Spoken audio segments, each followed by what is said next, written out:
retreat. Failures never taste the sweet. Science lessons learned in flight. Journey on to endless night.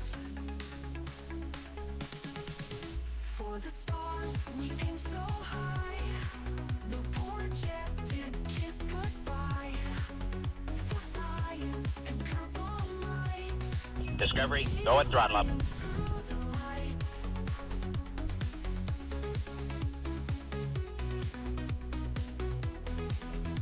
Discovery, go at throttle up. Rocket launch with hope so grand. EJ's got the master plan. Thrusters burn to reach the moon. In his eye you see the tune. Discovery, go at throttle up. Lessons learned from missions made. Turbo kind will forge a path to the stars beyond this path. For the stars, we aim so high. The poor jet did kiss goodbye. For science and purple light, we'll keep flying through the light.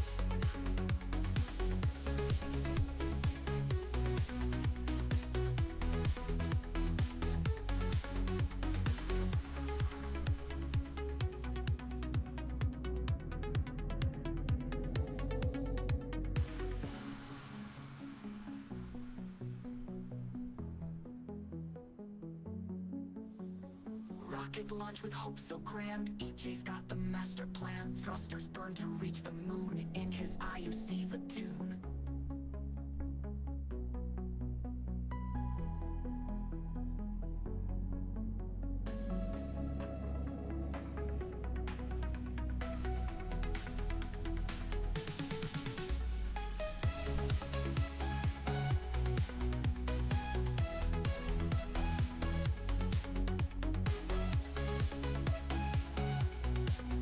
Keep flying through the light.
It is raining a lot here, man.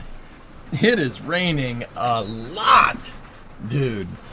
Oh my goodness, I shut the noise gate off just so you could hear it. It is crazy. Like, I'm just kind of cool with sitting here for a second. Read you loud and clear. Thank you, sir. Like, I'm cool with just kind of just sitting here in my control center, just chilling.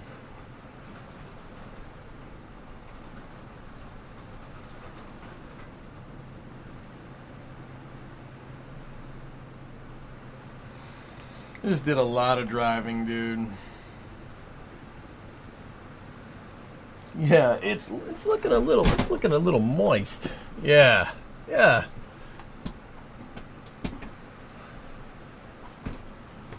Rain on metal roof to relax and study to. It sounds rainy. It is. There's a lot of rain. Hooded, when will you try the early start DLC?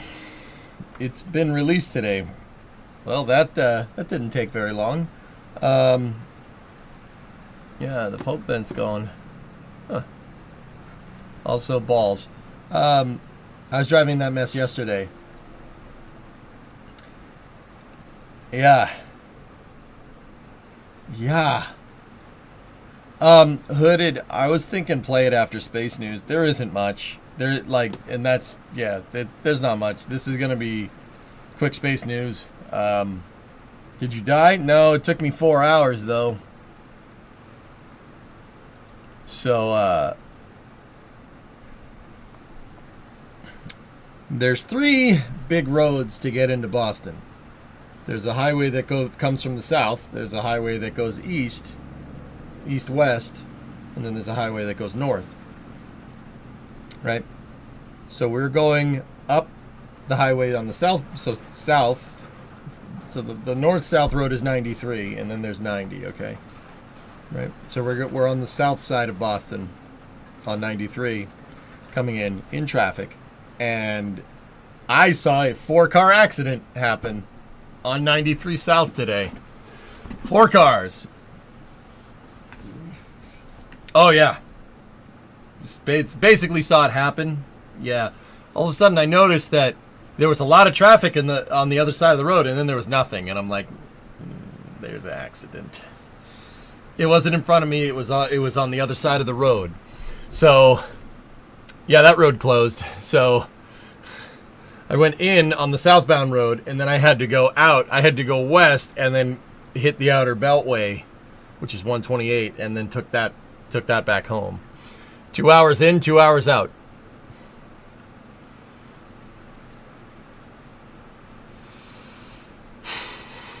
It took 4 hours. It took 4 hours.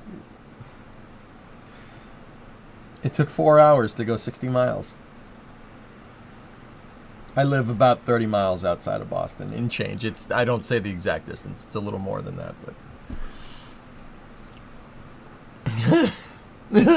I'm really happy I don't commute anywhere at all, because yeah, nope. Well, at least you like driving in cars. I think I could have walked and gotten there faster. But yeah, so anyway, everything's good. Did your in-laws have a good flight? They did. They did. Yeah. Everything's good. Everybody's here. Everything's fine. They bought us Chinese food for our troubles. So I had Chinese food. It was good. It was tasty. So I got a full stomach. We're good. Everything's fine. Did you take the Fusion? Yeah. Yeah, I don't have another vehicle that can fit 4 people in it. Except the only other vehicle that could fit 4 people comfortably is this one. Yeah, I don't think we can take that vehicle right now.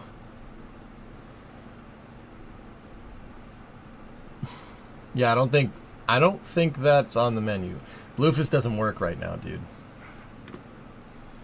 Something is wrong with the motor. It works fine when you first start it, but after it warms up, it just doesn't. It stalls when you put it in drive. I don't know what happened. I can't diagnose it because can't bring it into the shop. Okay, anyway.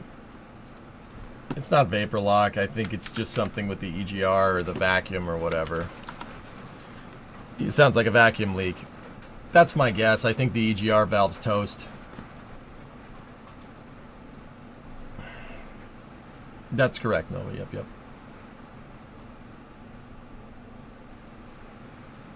You could cram the in-laws with Titan in the back of the Mustang. Come on. Nope. No, I'm not doing that. I'm not driving the car with a 5-speed into the city. Are you nuts? No, I'm good, thanks. I see lots of people sitting in truck beds. What's the problem? Okay. All right. Just wear ponchos, dude. It is monsooning out right now. It is EGR delete, EPA be damned. I think that's what Ernock wants to do. I would say that if we register the truck in Massachusetts, then we are working within all confines of the law. So, boss, in Roadcraft, I went back to that Harbor Desert map and polished off the little jobs. That unlocked another map. Started that, and you'll want to play with the toys I've got now. Check the Roadcraft channel in Modcord.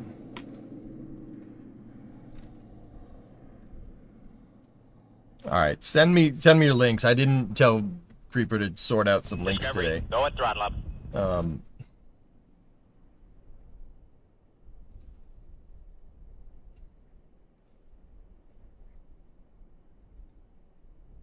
Oh, that semi truck is cool. The dump truck is cool.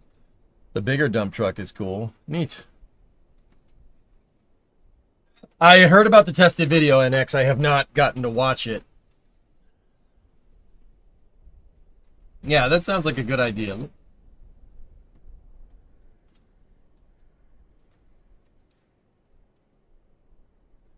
The crane truck is awesome. Oh, I bet. What is this, Aquila? Oh, what do we have here?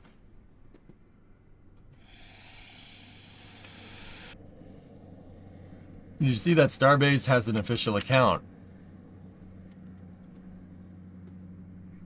No, but that's kind of cool.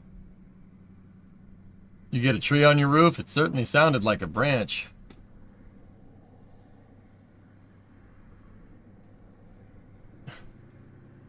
There's this for the post-launch Roadcraft news. You should see the stuff they're cooking. Yeah. All right. The panic is growing for you. Why, Trey? So, yeah, check this out. Starbase has their own... Starbase has their own account. I guess we'll follow. I guess.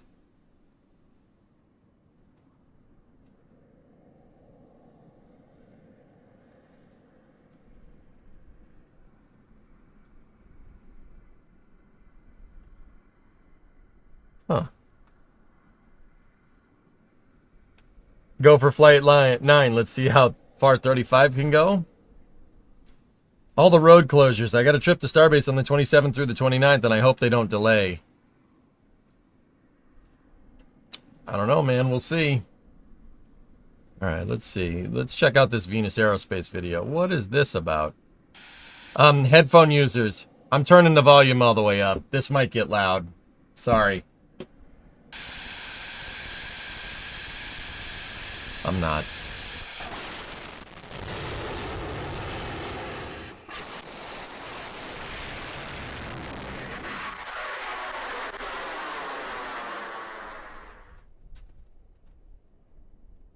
Yo. All right. All right.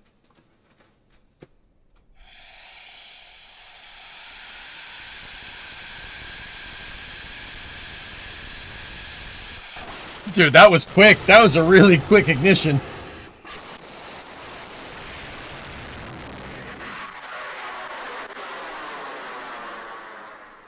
Yeah, that wasn't very much thrust to weight, but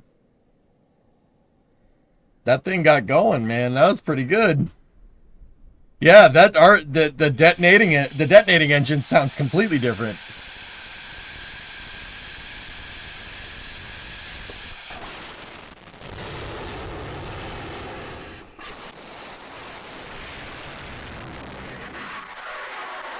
Listen to that.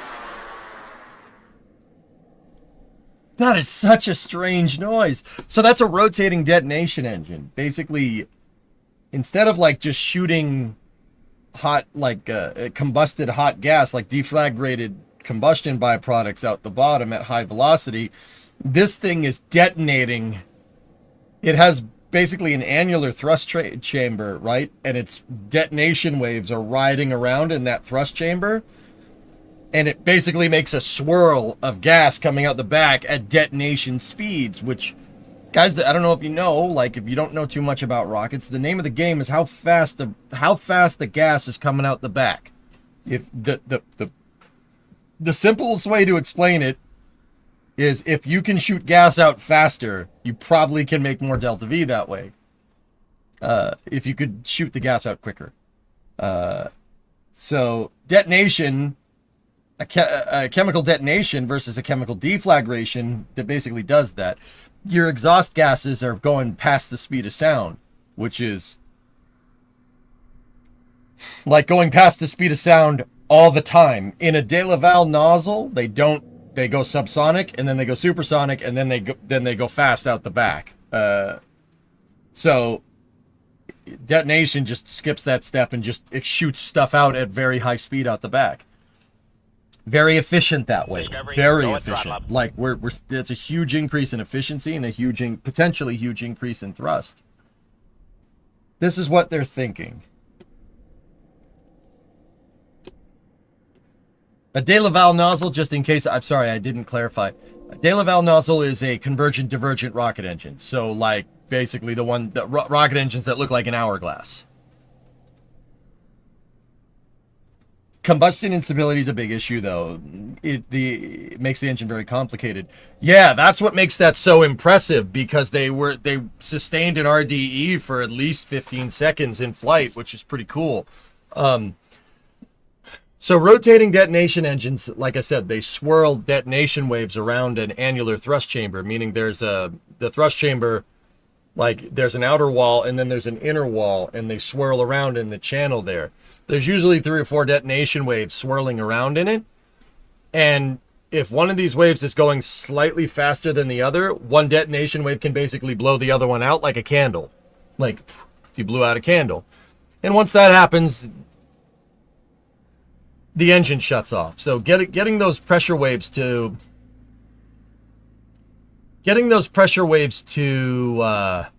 kind of play nice with each other is it's a really new and challenging thing. Thrust theory. Ugh. Yeah, I know, there's nerd stuff happening in here.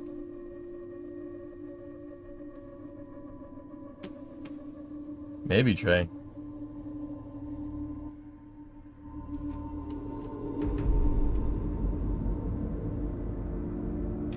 Turn that down.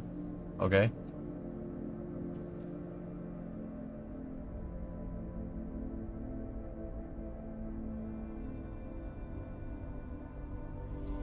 They get a bit loud. Okay.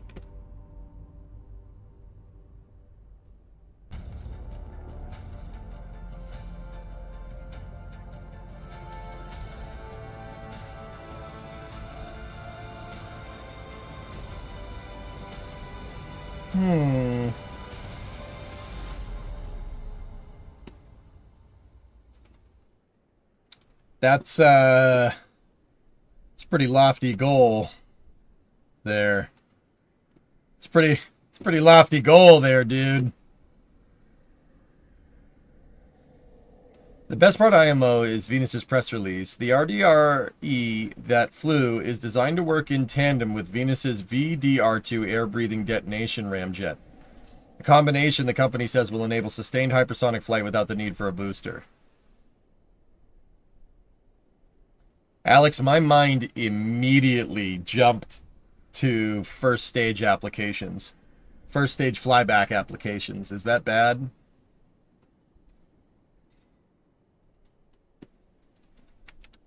There's 2 more videos. All right, what do you got? Hang on, let me tee both of them up.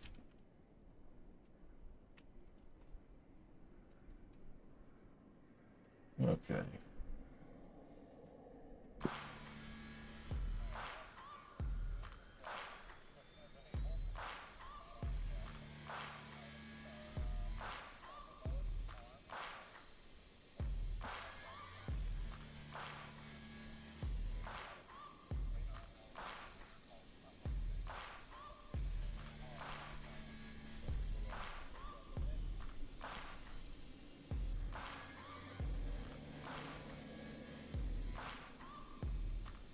Huh.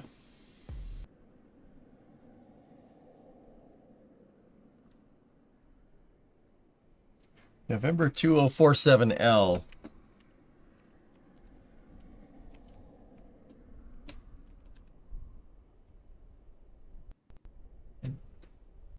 It's an Aerovodochny Vodachody L29 Delphin. Interesting.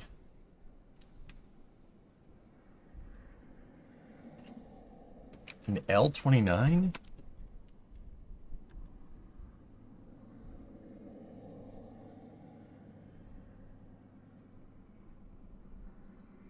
It's a Czech airplane.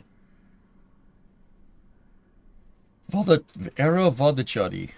I'm not saying that right at all.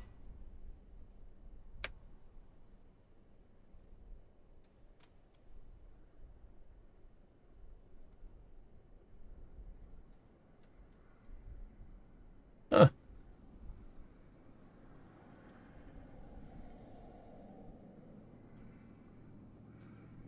I know the L-39. Yeah. I'm wondering if L-39 is the same company.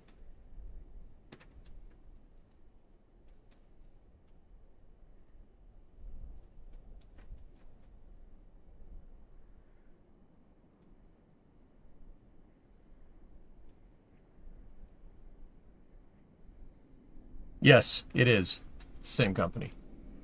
Yeah, the same company makes the L-29 and the L-39.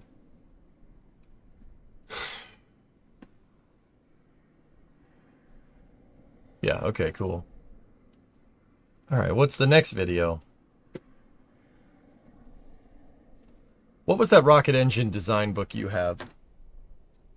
It's called Modern Engineering for Design of Liquid Propellant Rocket Engines.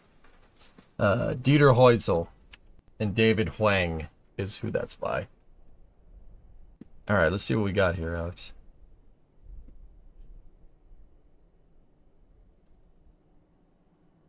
Okay.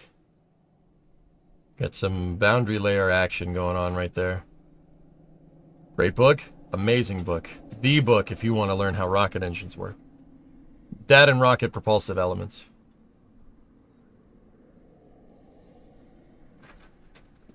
Nuclear.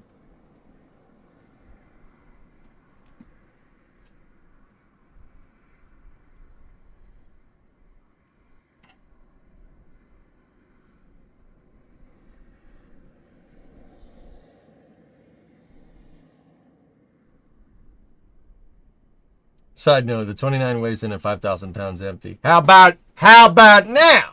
How about now? Yeah, I don't care where you're sitting in that dang limo, geek. I wouldn't ride in that thing. If you're riding in the back seat and the big block decides to not big block anymore, it's gonna be like a grenade going off in your face. I think maybe I should put a firewall in there. Yeah. Maybe you should put a firewall in there somewhere, dude. Like, please put a firewall, dude. Do not have it. I mean, I don't think Cleater would. I think it's a joke, but also, dude, I don't want to be anywhere near that engine when it's at like 6,000 RPM. Please put a big hunk of metal between me and that motor.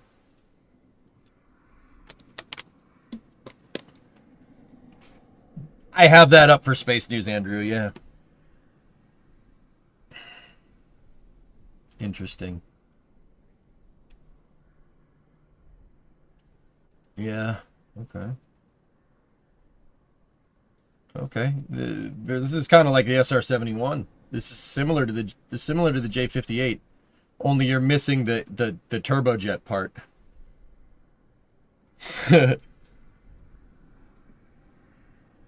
They'll cry with that fuel. Yeah, right. I don't think it's a joke. Please, dude, put a goddamn firewall in there, front and back. Just surround that thing in a metal box. Put a doghouse. I don't know. Like I wouldn't, dude. I wouldn't want to be in the driver's seat with that thing, man. You're out of your mind, dude. It's crazy. So, can this engine run in space? It looks like the VDR2 engine is an air-breathing engine, Trey, but I think that can work with their rocket concept. At least that's what people over in the Twitch that I trust were telling me. The RDRE drives the ramjet part. It's really cool. Smart. That's pretty smart, dude. That's pretty cool stuff. So, yeah, conceivably, yes, it could, Trey. That's cool, man. All right. So, the next bit here is coming from Dave Limp. It's the CEO of Blue Origin. Dave Limp.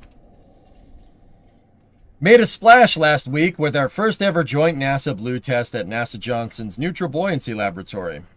supporting the development of our Blue Moon Mark II human landing system, or lander. Diving teams completed a series of simulated extravehicular activities utilizing a specialized underwater Mark II lander mock-up. The teams replicated the actual dimensions of our airlock hatch in short proximity of the lander to what will be the lunar surface. Over 2 days, participants wore modified underwater. Nice. Modified underwater spacesuits and used weights to simulate the moon's gravity. The tests assessed Blue Moon's lander's airlock, surface access system, cargo transfer system, and innovative hardware for rescuing an incapacitated crew from the lunar surface.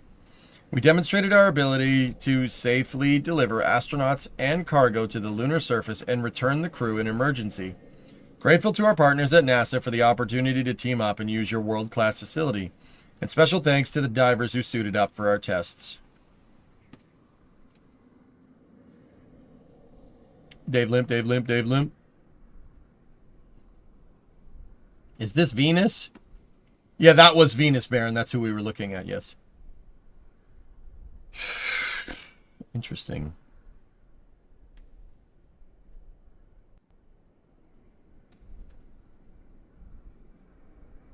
Interesting.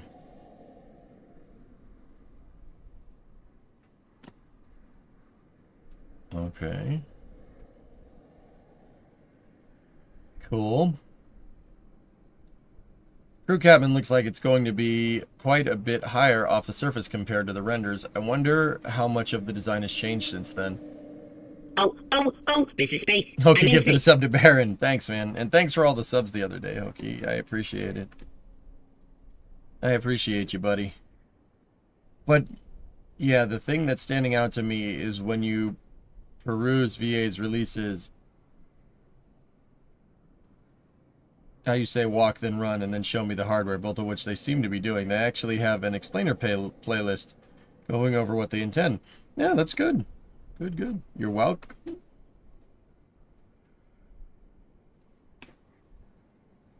The DoD is not happy with ULA. Uh-oh.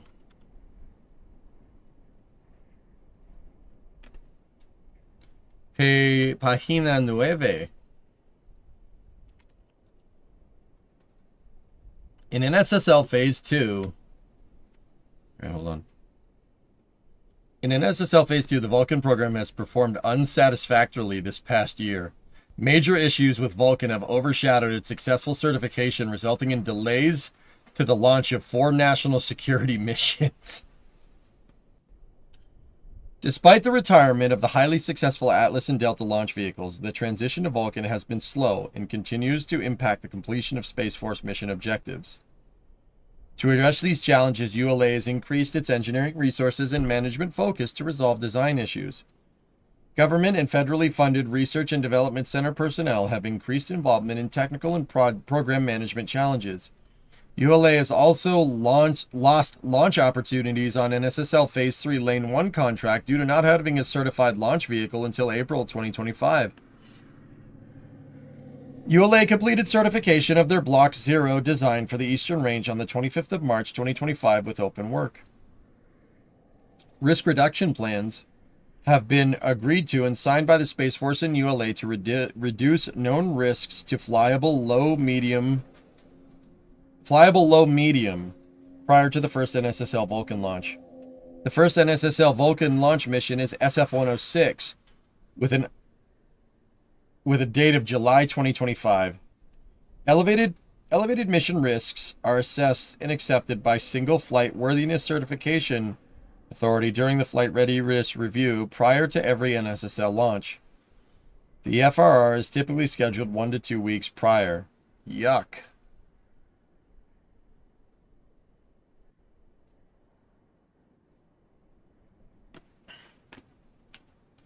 Trying to scale is very difficult, guys. It's tough to do. I think that's the problem. I think SpaceX is... Not SpaceX. I mean, I think SpaceX made it look easy. Ramping up and scaling to Falcon 9 to where it is now was not an easy task. We think it was, but it wasn't. ULA is trying to do that scale up, but Yeah, it's tough.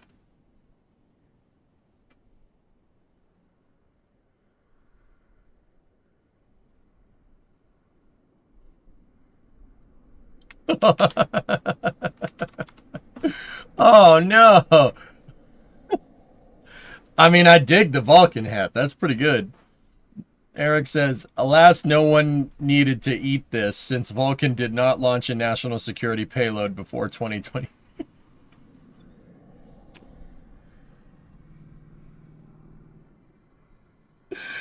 Damn. Damn. In-laws make it safe? They did, John. Thank you for asking. Oh, man. Oh. And they fired people a couple days ago. Yeah. Speaking of ULA, have you seen how much Tory Bruno has been talking about defense lately? Even ULA is retweeting his posts. He wrote a new Substack on space-based laser defense systems. I mean, Phil, as much as I want, like Tory Bruno to be working on civilian, like, missions and national security missions, the guy's wheelhouse is weapons. It always has been. And dude, have you seen Thad? That guy is damn good at engineering weapon systems. He's pretty freaking good at it, dude. Like, probably like foremost expert in the country on like ICBMs right there. If I had to like put a name to a face, right? Like,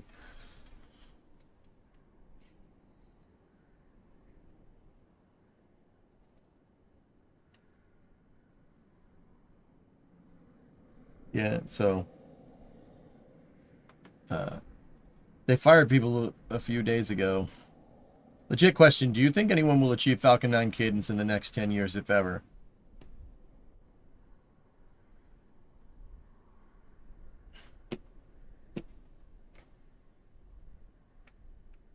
Blue could do it. I'm a little bit worried that Blue is kind of all over the place. They're very diversified in all the stuff that they're trying to make. That would be my one thing that I think would impede them from flying New Glenn like on Falcon 9 flight rates. I don't think the hardware is a constriction geek, if that's what you're saying. If that's what you were asking, I think New Glenn can fly as much as Falcon 9, if probably more. That thing was designed like an airplane, man. Seriously. Look at the landing leg hardware. It looks like landing gear. You know? Rocket Lab with Neutron it's possible. Guys like, and once again, I'm not saying this to piss in Sir Peter Beck's cornflakes or anything. I'm not sure Rocket Lab can scale like that. Blue has the money and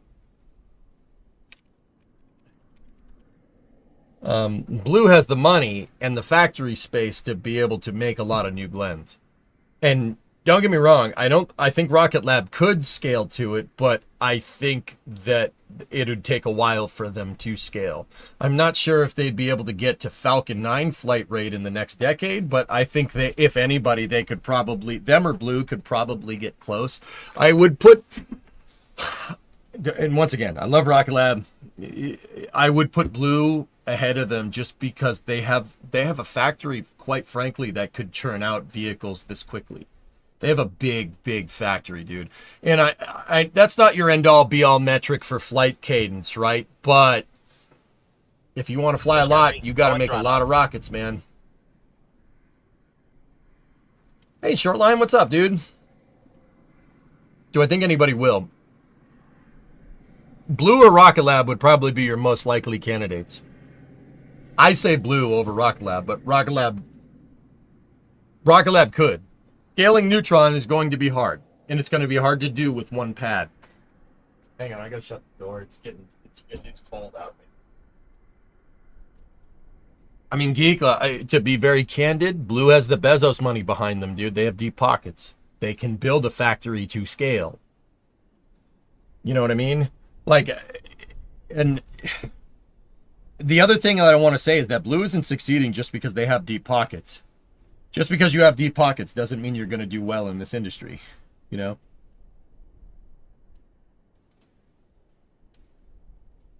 Shortline, you got your grades for this semester. All A's somehow? Nice, man. Congratulations. What about China? I'm not sure that Geek was asking about China particularly. I mean, if you want to rope them in, China could probably hit flight cadence, but not reuse.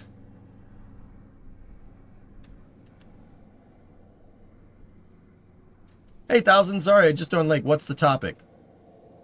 Have a great time at the wedding in the coming days. Also 8 months. Thanks, Thousands. SpaceX will hit Falcon 9 flight cadence in 10 years. With Starship. Hey, Cody, how are you?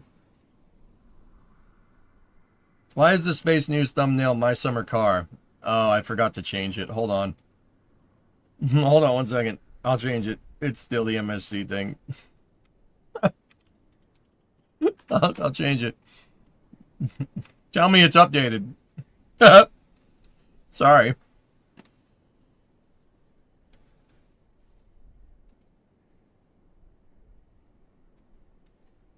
Yeah, he did, Hellfish. He did. Baron Bruno is posting a lot about defense stuff. He wants Golden Dome contracts. Apparently Palantir and Anduril and SpaceX got the contract. Also, side note,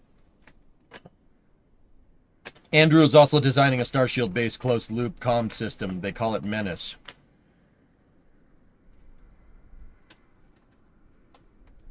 Is it just me, or do we have way more national security missions these days than, say, 20 years ago? Yeah, John. It's because deferring spending on your spy satellites is probably not a good idea.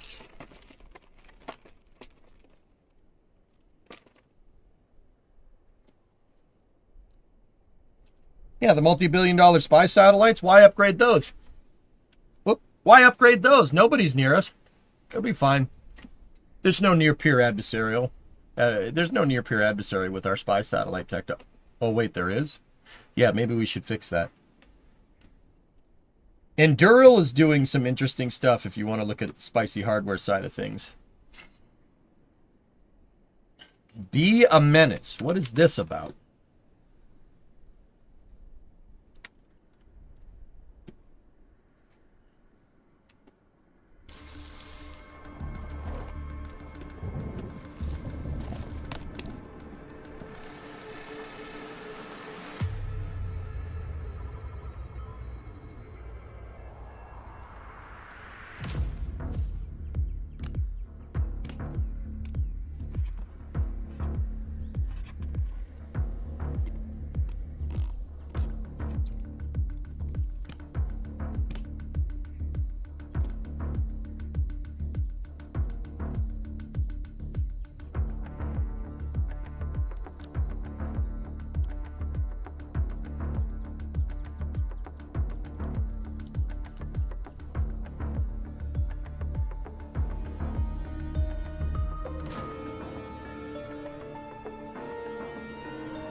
Dude.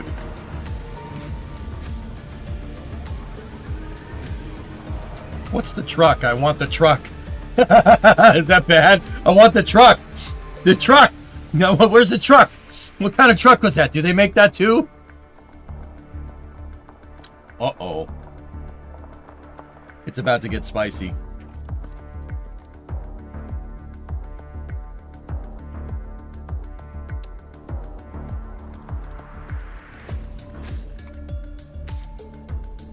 Elon already said that was false. They're not going for the Golden Dome program.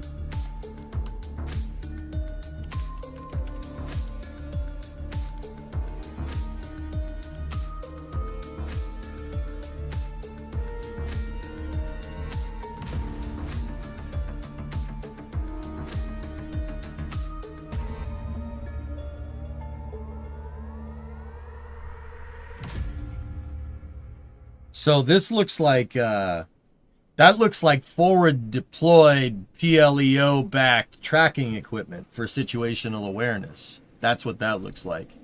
And that's actually pretty sick, dude. It's pretty cool. Literally playing Call of Duty.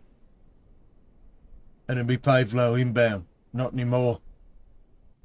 The reason I ask that is to ask this.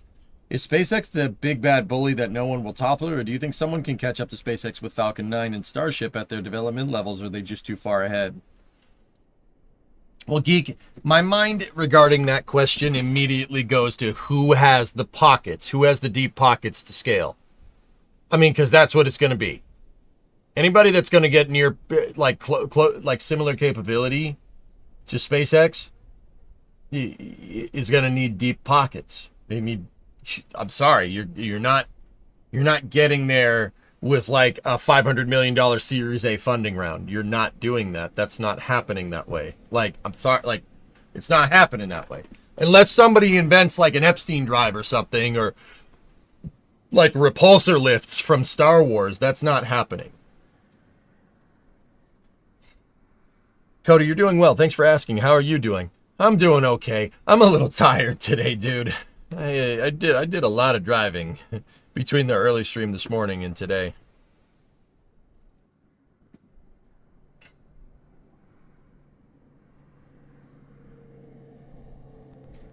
Yeah, Yuri, you linked up the Hermes. Yeah. What Venus is doing is kind of similar to Hermes. A little bit different though. Hermes is trying to adapt, make low-cost supersonic propulsion, but yeah, still cool. Stoke could get a good cadence. I love what Stoke's doing, but once again, guys, like, the name of the game here is scaling.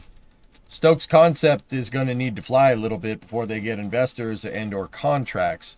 And if they do, then I think Andy Lapsa and his team are smart enough to figure that one out. But until then, you're going to need some deep pockets, and Jeff Bezos ain't going to fund that. You know what I mean?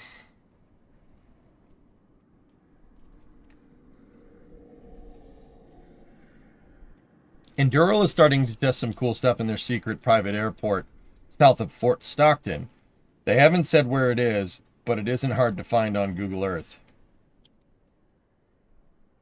Chinese food makes me tired. Yeah, I got a little bit of a food coma.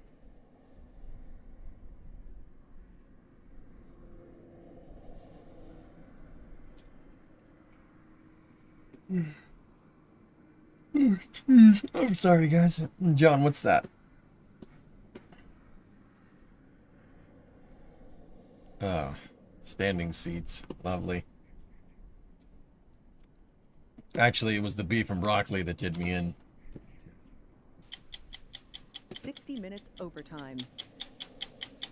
Do you see a world where machines are fighting? Does that guy have a mullet and a spinach chin? Battles for us. Oh, absolutely. It's already happening. Our story this week is about Palmer Luckey. He is the billionaire founder of Anduril. And Anduril, yeah, they have this thing, the loitering munition. Dude, the freaking loitering munition. That thing is actually super scary. That's like, okay. Which makes autonomous weapons that are powered by artificial intelligence. To be clear, autonomous does not mean remote controlled. Once an autonomous weapon is programmed and given a task, it can use artificial intelligence for surveillance or to identify, select, and engage targets.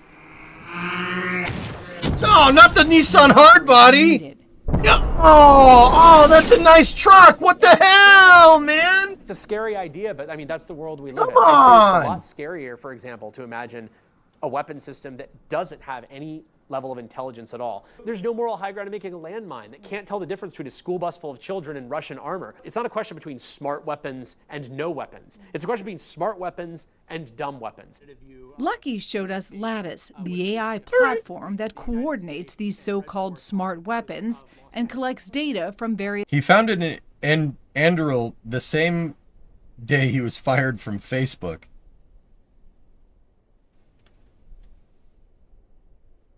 He screwed up that Nissan Hardbody, man. sensors and sources, satellites, drones, radar, and cameras. There are lots of people who go, oh, AI, I don't know, I don't trust it, it's going to go rogue. I would say that it is something to be aware of, but in the grand scheme of things to be afraid of, there's things that I'm much more terrified of. And I'm a lot more worried about evil people with mediocre advances in technology than AI deciding that it's going to wipe us all out. Critics have called autonomous lethal weapons That's a- killer robots, but Palmer Luckey is really quick to say, listen, these all have a kill switch, that if a human needs to intervene, they can. Right now, there's so many weapon systems that require manning. You know, if I can have one guy commanding and controlling 100 aircraft, that's a lot easier than having to have a pilot in every single one, and it puts a lot fewer American lives at risk. This guy played StarCraft. I'm convinced. Yeah, and what happens if the AI shuts off the kill switch? Pal.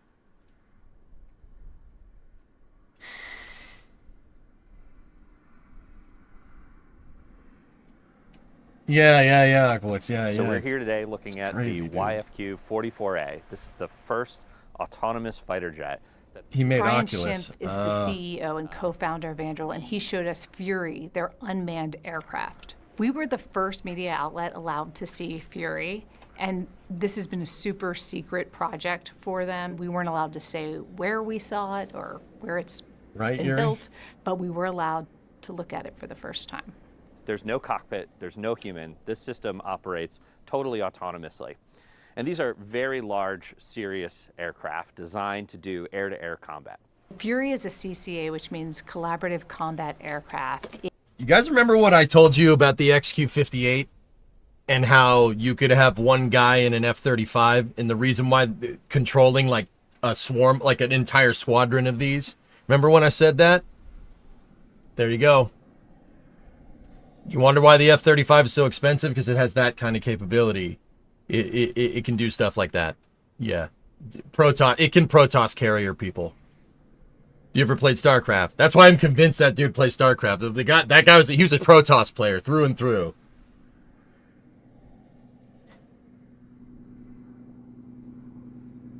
This is where they saw it. Where they found it. That's funny that people found the airport. Gotta love the internet. You want to find something? You want to find something quickly on the internet? Say, do you want to geolocate something? Say you can't find this. Someone will find, dude. You can have a leaf outside and someone will be like, oh, yep. Here's where you are. You know? Do you remember? You guys remember when the internet did that to Shia LaBeouf? Oh my God. It was ridiculous. They figured out exactly where he was. He posted a picture of a flagpole. Like the top of a flagpole. People found where he was. It was weird, man. The F-35 is basically the mothership. Yep. They did it to him 3 times. It is powered I can love the by internet, artificial man. intelligence. The internet's great. To operate so crazy, dude. alongside fighter jets that have pilots. This system is designed to use software to autonomously control it and work with a manned quarterback sitting in a fighter jet alongside it, sitting in an F-35 or something like that. These are first and foremost about protecting pilots' lives. These fly out ahead of manned fighters, and they're able to find the enemy first, be able to engage the enemy well before a manned fighter has to be seen or is in range. So these are really about providing that deterrence by putting systems well out in front of manned fighters. Anduril was selected by the Pentagon to create a CCA. They beat out a number of prime defense contractors to get a chance to do that. So Fury that thing's kinda is hot. their CCA, and if it is chosen by the Air Force, they will be mass-produced Does that guy have inside pigtails? the United States. Potentially, it would be a lot less expensive than a fighter jet. The goal of these systems That is thing- to be dude, that thing's pretty mass-producible, trick. and we tried to eliminate Actually kinda really like it. every bottleneck we could find around what makes an aircraft hard to produce. So really simple things that we've been able to do are design the landing gear, for example. Instead of using very exquisite big aircraft landing gear, which are hard to produce, really limited supply, we designed it so it can be built in any machine shop in America.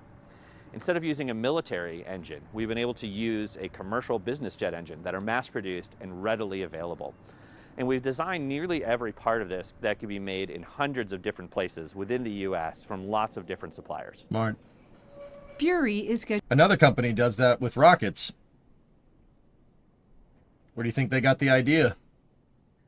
Can you guess the company? It's the company that's going to launch something really big next week. That's right, it goes in the square hole.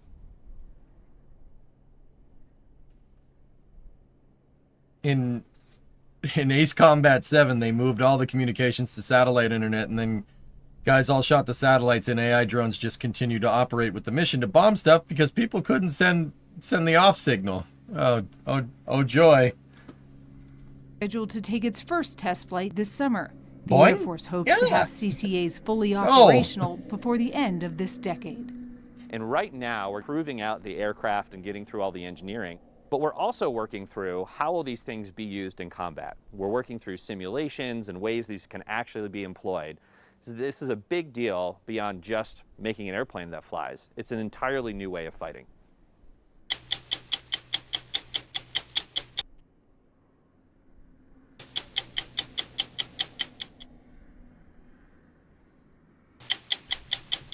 Minutes overtime. All right, anyway.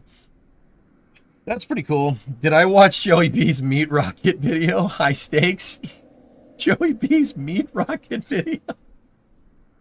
I watched high stakes, yes.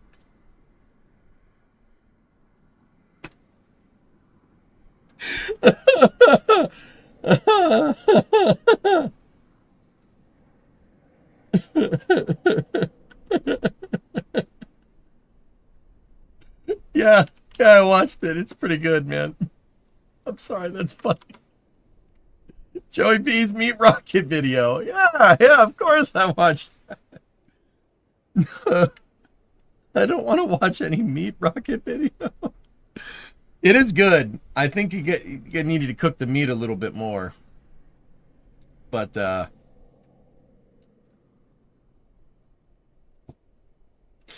yeah, no, it's good. Yeah, high stakes is awesome, dude. That's a really, really well-made video. Another aspect of Endural is that all of their design is mentally focused on the ease of manufacture. Manufacturing surge capability is intended to be built and worked on the common garage workshop tools. No, that's smart, Aqualex. It's really smart. SpaceX does that. That's what I was getting at. SpaceX does the same thing, dude. How do you think they're able to just conjure up like hold down, like 20 hold down arms for Super Heavy? They just conjure up the parts for the OLM. Those just come out of nowhere. No, they do the same thing. They are able to go and contract it out. That's what they do. Yeah, the nose cone molding process, Yuri. Yeah, you remember that part, huh? I like the part where he made the nose cone. Yeah, that was you could have just used the balloon. But that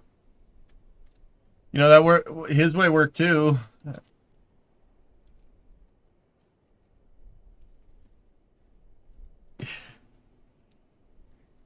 You know, but yeah, his way worked. This is the full mission statement.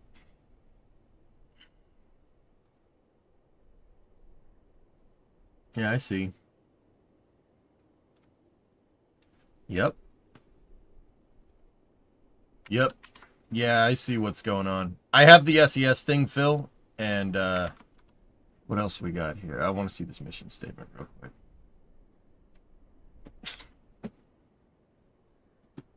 Not really, no. Balloons aren't going to go over long, hard things like that. It's standard practice, actually. I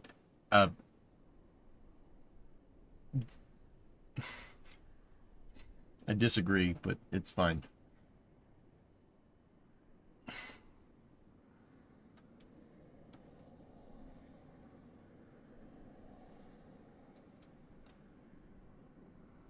See?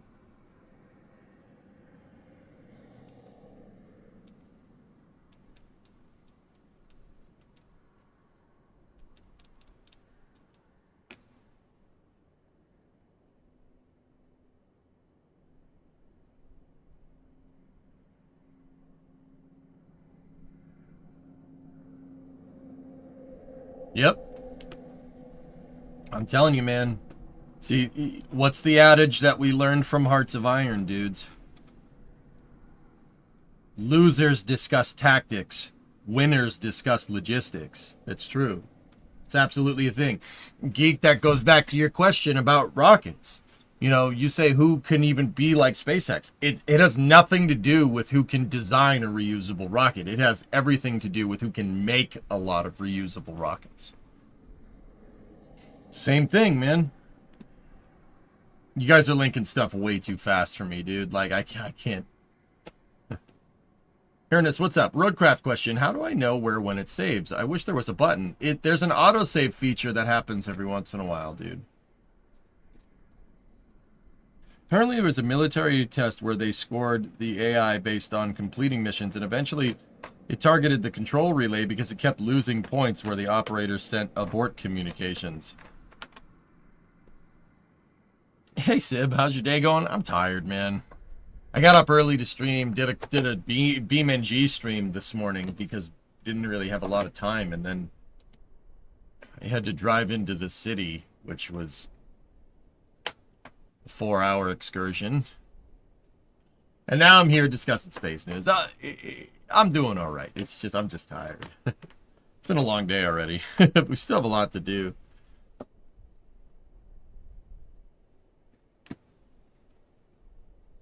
Watch the Pulsar vid and tell how realistic if they can make the engine. Yeah, I don't know. Your face describing 4 hours of driving. Sib, I'm not going to say the exact distance. Let's just say it's about... I live 30 miles outside of Boston.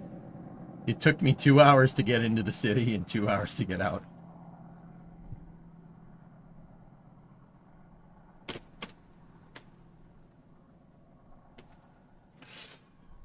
It's... Dude, the traffic has gotten so bad. It's so bad, dude. It's so bad. I'm so happy I live in the woods, man. Oh my goodness. It's so bad. Classic alignment problem. These are the pitfalls AI safety engineers are working to help us avoid. Tank farm is still frosty. What are they doing? Let me see.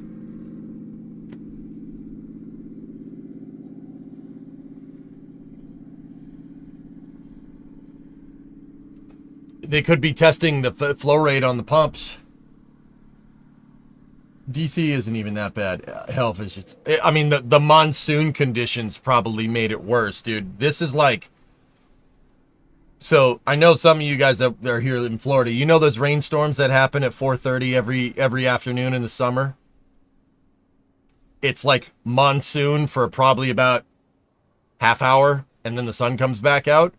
It's been that since this morning. Like, my ground's saturated. The ground can't take any more water, so all the water is just pooling up and flowing somewhere. It's bad. You think they might be doing some kind of dress rehearsal? It's a dress rehearsal with just GSE, so my guess is just a systems test.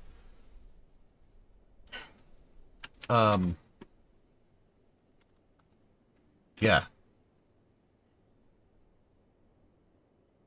Seen the emergency belly flap landing in Arlington yet? No.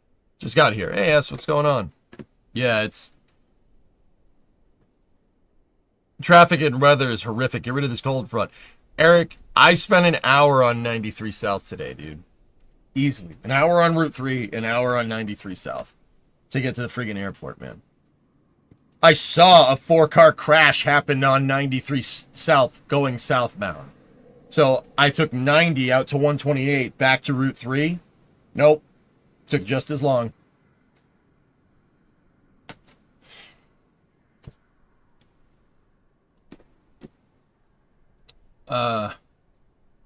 See, yeah, I mean, okay, just going back to this. And see, you know what I agree with Endural is that they're not doing something like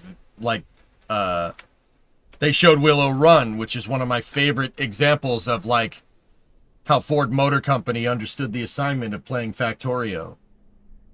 Guys, they made 10,000 B-24s at that in 2 years. Basically, yeah, 43 to 45. Willow Run produced like 10,000 planes. Think about that for a second. Think about 10,000 aircraft. Just picture that in your mind. Can you even picture 10,000 planes?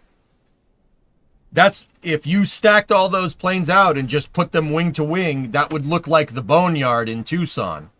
Only more. That's more planes than what's in the damn Boneyard. Willow Run produced that many planes in 2 years. That's absurd. Yeah, I know it's pronounced Andrul. It brain-wormed me, dude. I really don't want to do. I mean, space you can achieve that, and I've always said, Geek, we don't need a reason to be at the forefront of exploration, other than that truth for manifesting our destiny in space. Yes, I use those words very, very, very, very carefully. That doesn't need an adversary. That doesn't need a goal. That's just what we should be doing. That manifest destiny is self-evident. You know what I mean? We don't need a reason to do stuff like this. We should be doing it because up there is where that's where our destiny lies. Up there.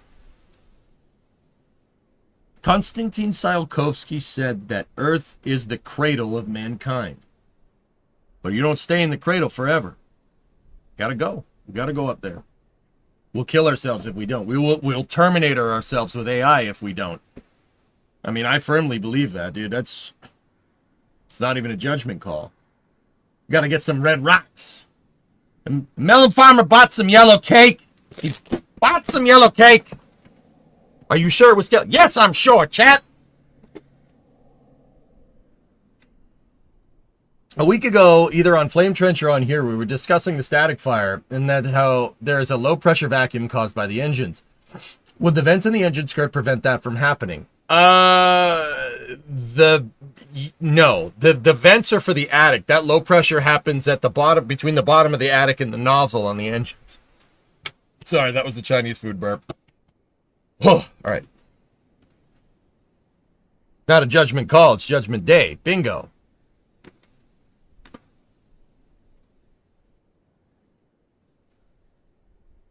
Going to the Willow Run Air Show next month. All right, dude.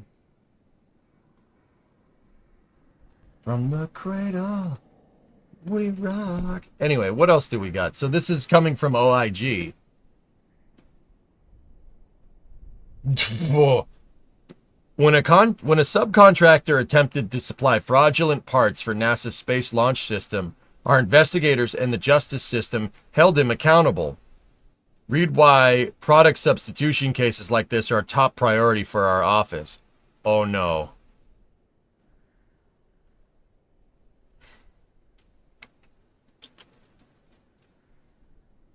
In one recent case, the Office of Investigator spearheaded an investigation into a man named Stephen Lukens, who devised a scheme to supply fraudulent certificates of compliance, pressure testing certificates, and reports for NASA projects at Kennedy Space Center.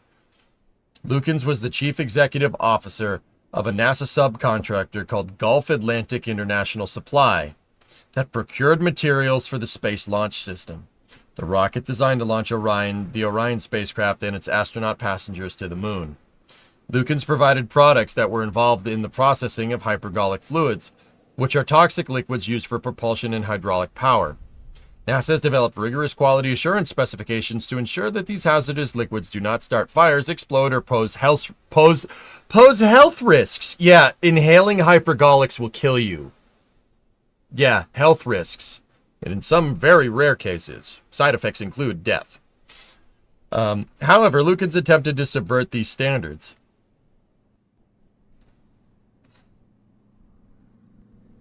After receiving a tip about suspicious activity, OI reviewed 5,000 emails that Lukens have sent to the prime contractor. Lukens' company had fulfilled over 1,500 purchase orders for the prime contractor since 2013, and investigators found that he had forged at least 191 quality control documents during this time.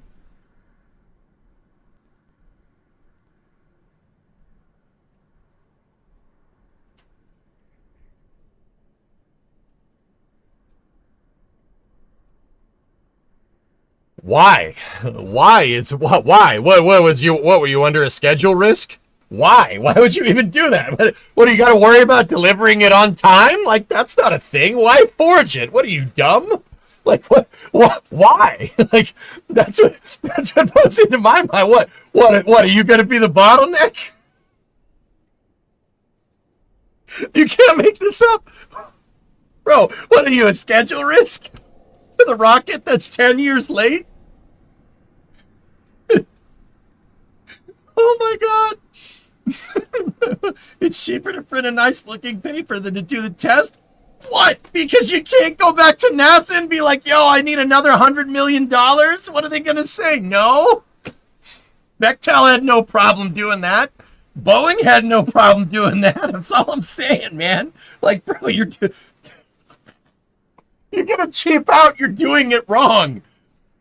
You're a private subcontractor for freaking SLS? You want to save money? What are you doing? Bro, you're doing it wrong. I'm sorry, that's really funny to me, dude.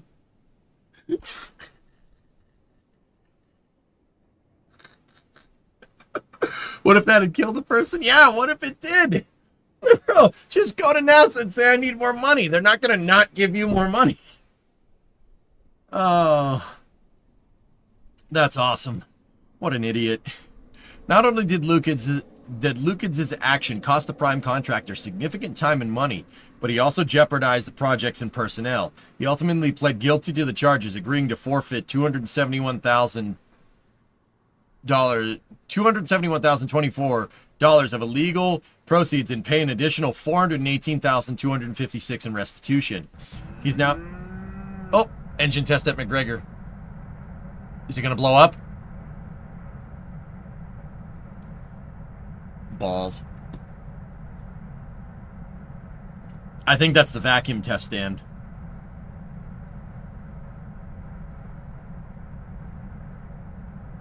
Meh. Put that in a big bag, Gino. 364 more unfolds to go, indeed. And liftoff. We rise together. Back to the moon and beyond. It's orange. Sorry, I got it stuck in my head. Yikes, you bet. Concur. We don't need any more of these. If it was methane, it'd be igniting the flare, right? It's orange. We're all saying the same thing. We are, aren't we? Okay, that all looks honky-dory. I'll let you know if it blows up. He's now serving a 21-month prison sentence in federal prison. No conjugal visits. That's federal hit me in the face with a lunch pail prison. Both he and his company were also debarred by NASA's Acquisition and Integrity Program for the next 14 years. Great, now do every other contractor, bro. Hey, look out for your cornhole, bud. Nah, screw that guy. Although Lukins's ruse was exposed by poorly doctored paperwork, there are other common clues that can help uncover product substitution. These indicators include mislabeling materials, using old or uncalibrated testing equipment, claiming test records have no failures or cannot be found, offering gratuities to inspector personnel. You dumb fuck. Oh my god.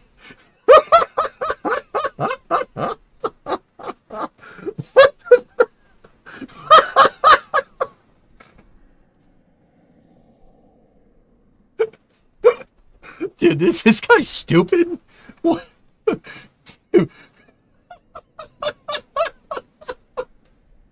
I'm sorry, I can't help but laugh. What are you doing? What are you doing? You tried to bribe the OIG. Are you stupid? Bribing the OIG? Are you kidding me? The Office of Inspector General, the guy that works for Uncle Sam, who has extremely deep pockets when it comes to this. You're trying to out-bribe the government? What's wrong with you? What are you doing?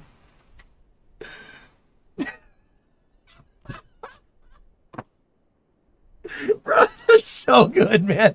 This guy's... Dude, what what are you doing? Why? Just go to NASA and say you need more money like every other contractor. Oh my goodness. Bro, you have a contract with NASA. It's a money printer. What's wrong with you? Oh my goodness. Wow. Can't make that up.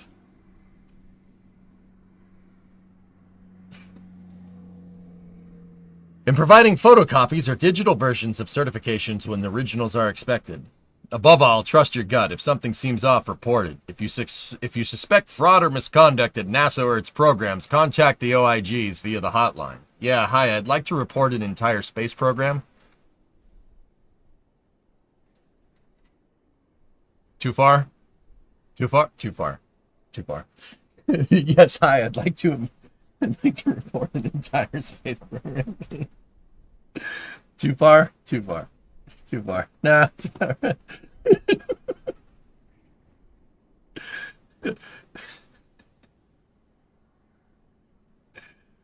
Are you on the list? No, but I believe my friends, perhaps you've heard of them, Franklin, Grant, and Jackson are.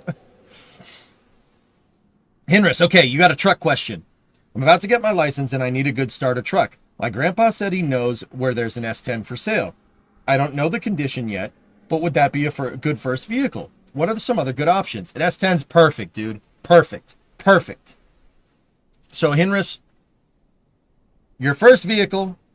All right, what should you look for with the S10? As long as it has no rust on it, you are good to go. The mileage, don't worry about it. Dude, it could have 300,000 miles on an S10. As long as it has no rust, you're good to go. Why? Say you buy it and you want to go fast and you blow the engine.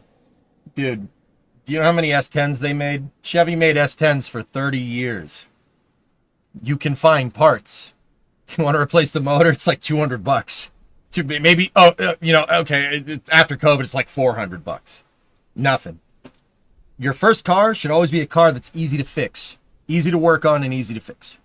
Now, I'll be honest with you, the window of criteria of cars that qualify for that criteria are getting smaller and smaller, which I have my own things about it. And S10 is perfect, dude. Perfect first car. Perfect. If you break it, you go to the junkyard, go pull apart. They're everywhere, man. S10s are everywhere. And it's not just S10s. Blazers. Any Blazer from the 80s, 90s, 2000s. Blazers, S10s, GMCs, GMC Jimmy. GM made bajillions of parts for that thing. You could build one in a junkyard, basically.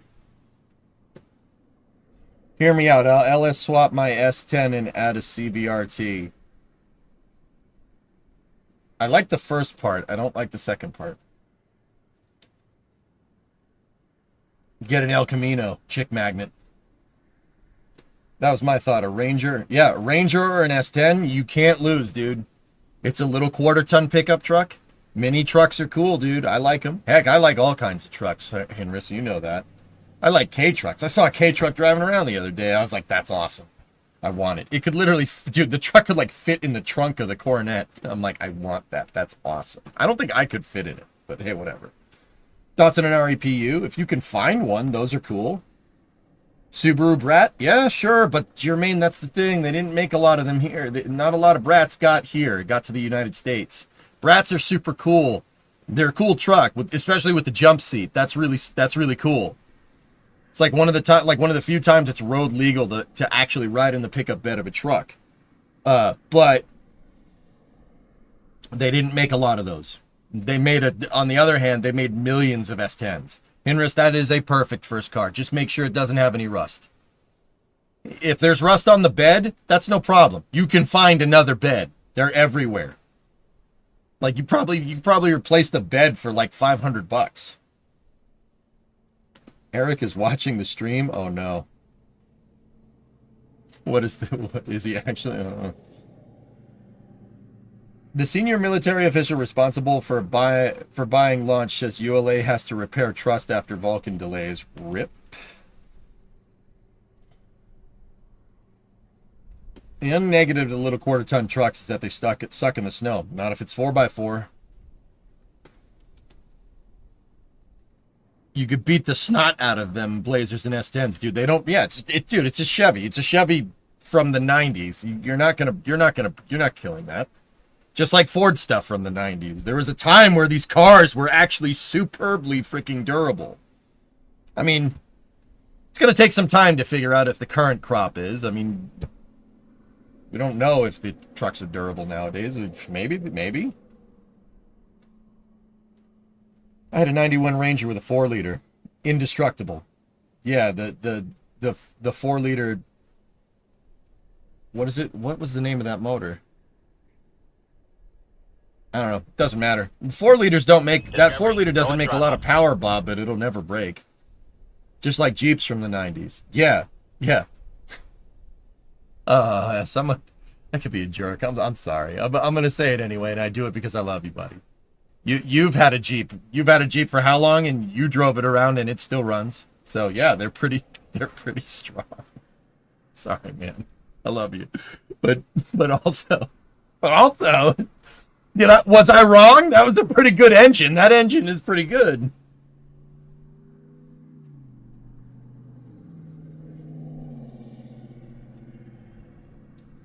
My dad still has his 2000 S10 4x4. 47K original miles on it.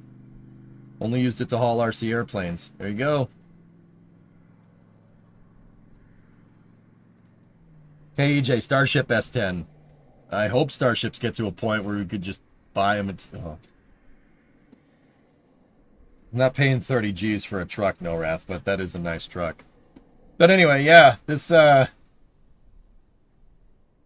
what an idiot.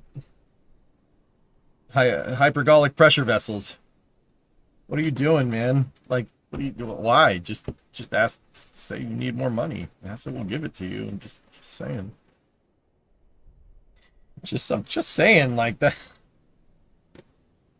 All right. The next thing here is coming from Keg Rocket. This is Project Keg Rocket. I don't know if you guys have seen this, but it's a guy that's building a liquid fuel bipropellant rocket using kegs as your tankage, as your pressure vessels for your engine. I have that same vice. All right. I don't know if you guys know Project Keg Rocket, but yeah, there's an update. Finished running the raceway lines for the locks. Dude, look at the downcomer. Look at the locks downcomer. This is awesome. Yeah, Keg Rocket's cool. Yeah. Dude. Also, guy has particularly good taste in cars, might I add. I'm sorry. Like, hey guys, a lot of guys like rockets that also like cars. I'm just saying. Is that a 65? Yep. And look, he did the rear plate on his. Plug welded the rear plate. We're gonna have to do that on the Coronet. Seriously though, that rocket looks sick. That's awesome, dude. That thing's big. That's a big liquid fuel rocket, dude.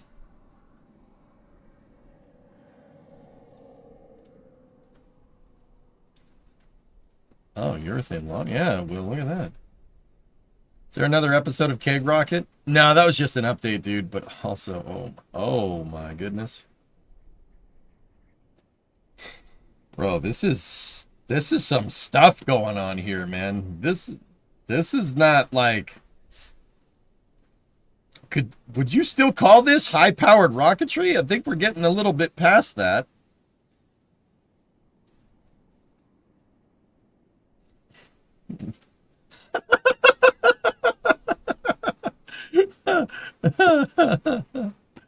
That's pretty good. It's pretty good, man.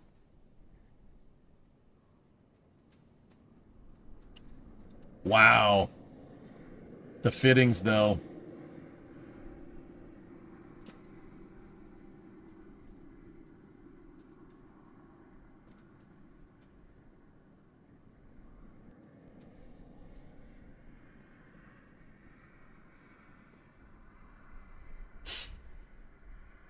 If you get that joke, that's pretty damn funny, isn't it?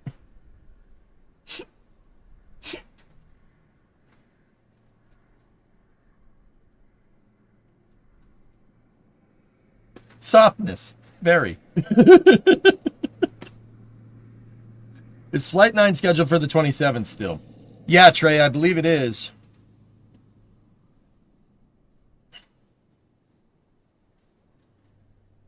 Is that guy drag race? Because I'm seeing a lot of familiar parts. I'm pretty sure Keg Rocket, I'm pretty sure that Mustang is, yeah, the Mustang probably goes fast. Keg Rocket, yeah, no, he likes old cars as well. Trying to find another picture of it. He posts some pictures from time to time.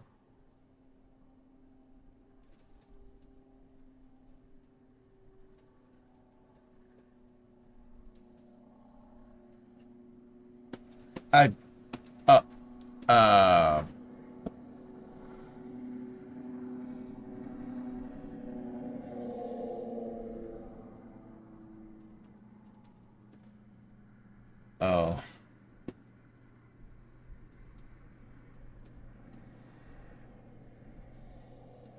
Looks like he's got a, looks like it's a 65 notch. Nice. Nice.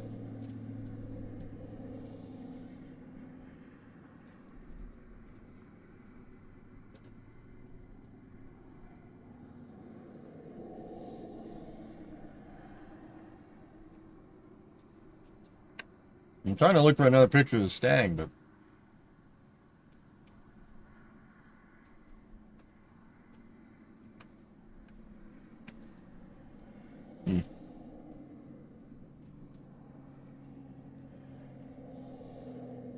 So when do we build you a fox body notch that scares you? Fund the project. I'll build anything you want. What's the feasibility of doing this on a smaller scale with Dr. Pepper cans?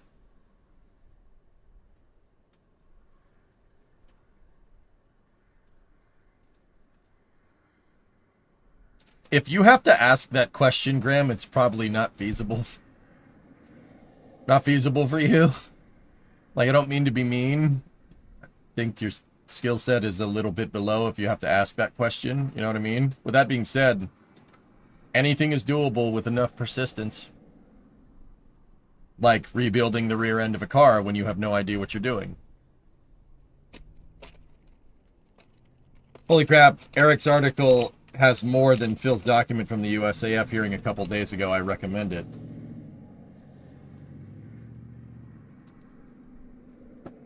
EJ, what's the sound after the moo in the spaceflight intro? Is it from Apollo 17 sample collection? Because it's hard to hear the words for me. It's orange is from Apollo 17. I don't know what's after the moo. It's like I don't know what that is. I'd have to listen to it. Can't see me, just came in dealing with unemployedness, hoping to lift all around you. Here, can't see me. We got an update from Keg Rocket today. It's probably, I don't think it's something that you know, but here, just take a look at this picture. This should make your day better. Just take a look at all of the picture. So, that is a rocket, a bipropellant liquid fuel rocket with the pressure vessels. Your fuel and oxidizer pressure vessels are kegs, like beer kegs. So, there's also that. But Mr. Keg Rocket also has particularly nice taste in automobiles. I'm quite fond of that. So maybe, perhaps this makes you better, makes you feel better. You know it's bad when I'm agreeing with Eric Berger. Yeah, I've tried to tone down my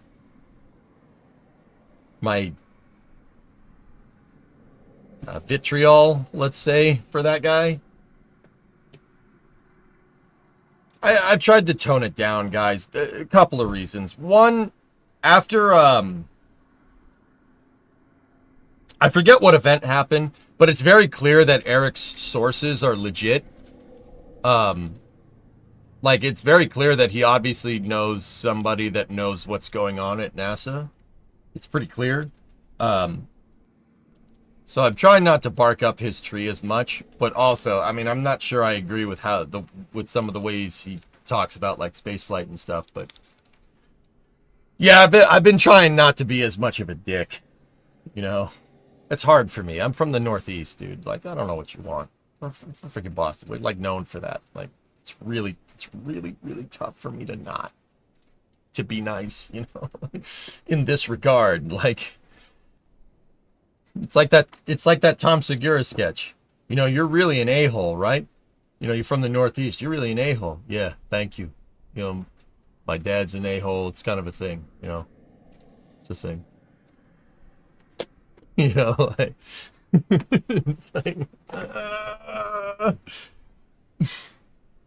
Did you see the trailer for the Netflix documentary on Ocean Gate? Spoiler alert, the boat sinks. Oh, wait, we're talking about Titanic. Wait, are we? Now I'm confused. No, I haven't seen the trailer. Nice article. Also, say hello to your mother for me, okay? Yeah, Salt is OEM. That's right, man. Cheeseburger, I used to not like Eric a lot. I used to carry a lot of disdain. Because I always thought that, you know, his sources, like, dude, how do we know you're not making up stuff, right? But when it became apparent that whoever's telling him stuff about NASA, whoever his source is not like him just making up stuff. Like we saw, like something he said was like, this is what's gonna happen, and then it happened, and then he called out a bunch of people saying he was full of crap. Like I tried to roll it back because clearly his sources are good. I don't necessarily like some of Eric Berger's personal conclusions. Like he hates SLS. I don't hate SLS. He's critical of SLS because he doesn't like it. Because he's pro-commercial. And that's fine. That's okay. There's nothing wrong with that. A lot of people are like that. I am critical of SLS because I want the program to succeed. Because I see the flaws and I understand what needs to be fixed. We are not the same. You know what I mean? Like, my criticism of SLS is out of want for the program to succeed. Like I want to get rid of Gateway. I don't think Gateway is functionally useless, and the program's managed by people that clearly don't know what they're doing. They turned it into a love story. The Ocean Gate thing? I don't understand that. Super cool. Keep being you, please. I'm trying to survive. I need a tribe. My past tribe is God. Life is hard. You can't see me. You're welcome in here anytime, brother. Sit here, teach me how to weld, dude. If you live down the street, I'd invite you over with freaking beer and sit here and learn to weld, man. You helped me a lot the other day. I learned a lot. I got to get another gas tank, but we got to get back in the shop. I got to learn to weld. I have to learn to weld. I am not good at it. The next day after I looked at that frame rail, I came back and looked at it and went, what the frick? It looks like someone peed on the side of this frame rail. I'm like, oh my goodness, we need to get the grinder out a lot. So, you're welcome in here anytime, brother. It's all good. I'm glad I could make your day better, dude. For real. It was a Titanic joke.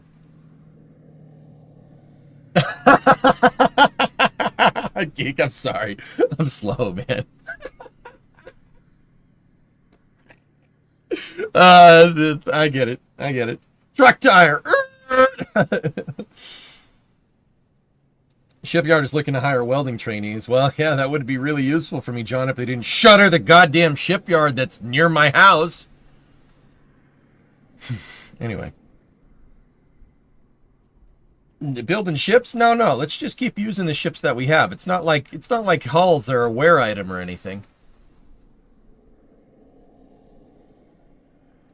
Yeah, let's just stop building ships. That's fine. We only need a couple of aircraft carriers every once in a while, right? That's fine. The flap disc, get rid of the pea stains. Just saying, oh, we're going to need a lot of flap discs, man.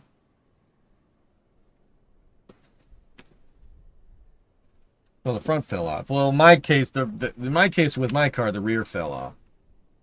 But, all right, what do we got?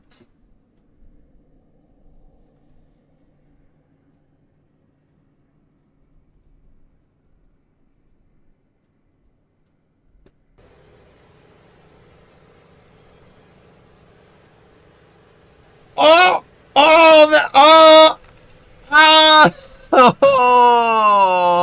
oh, oh.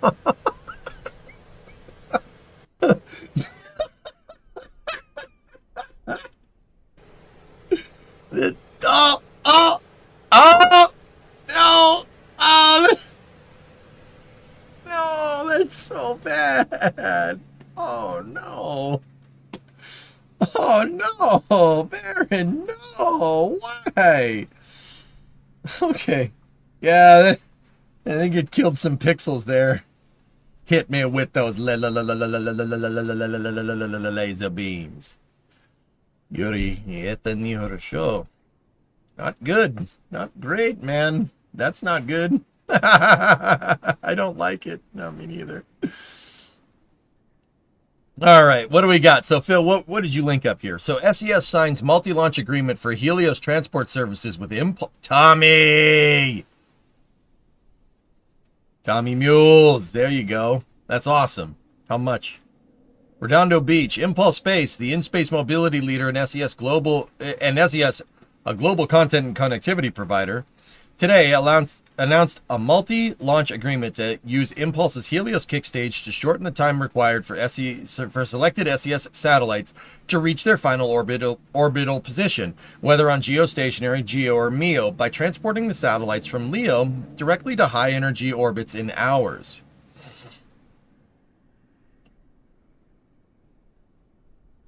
If a Tesla is around it, it's going to cook the sensor for them too. They're using an aggressive LiDAR system. Teslas don't use LiDAR, Baron. Teslas don't use LiDAR.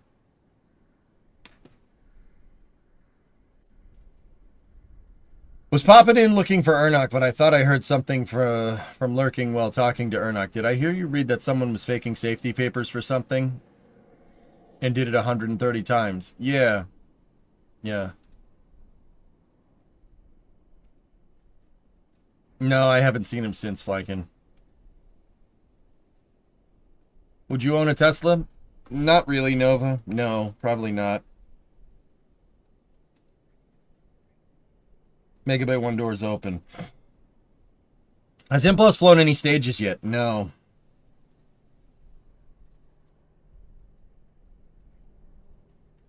It's going to cook the camera sensor on a Tesla if the Volvo is around it. Oh, I misunderstood. Yeah. All right. I wouldn't buy a Tesla, but not because I don't like Teslas or EVs or anything. I think EVs are cool. I actually like Cybertruck. That's apparently a really unpopular thing.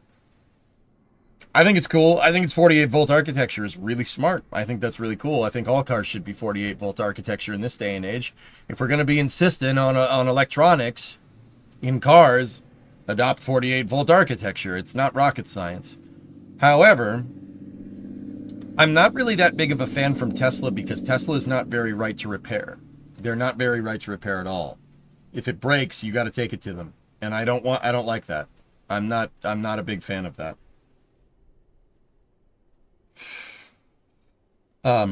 Tesla has gotten better. They've gotten better about it over the last couple of years. But you still can't buy parts wholesale. I'm not a fan of that. I really don't like it.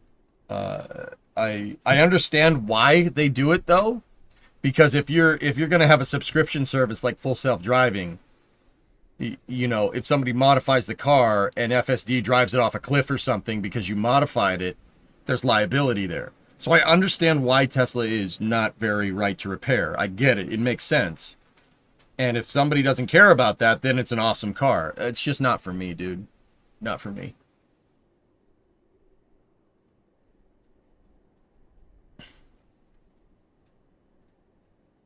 What company is, EJ? No company is right to repair anymore. Yeah, I know. That's why I don't buy new cars.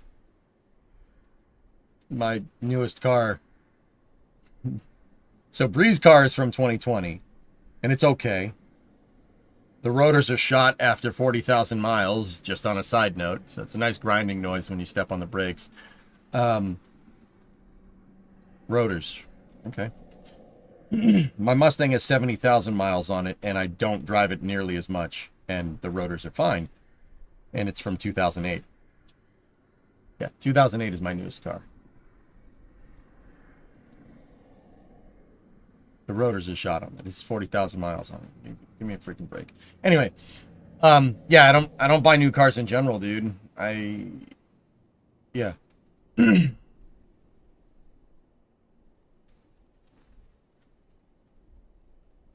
I just, yeah, new cars don't do it for me.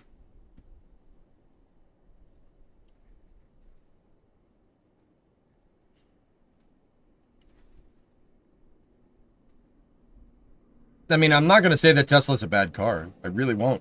I think they're great. They're nice cars. If I could take one apart and fix it, I'd be much more inclined to buy it. And that pretty much, Sawyer, that's pretty much the case across the board. I want a car that's easy to work on. I want a car that's easy to fix. It doesn't have to be this way.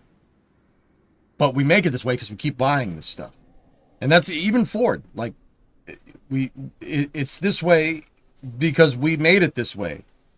You know, it's like in the gaming industry, dude.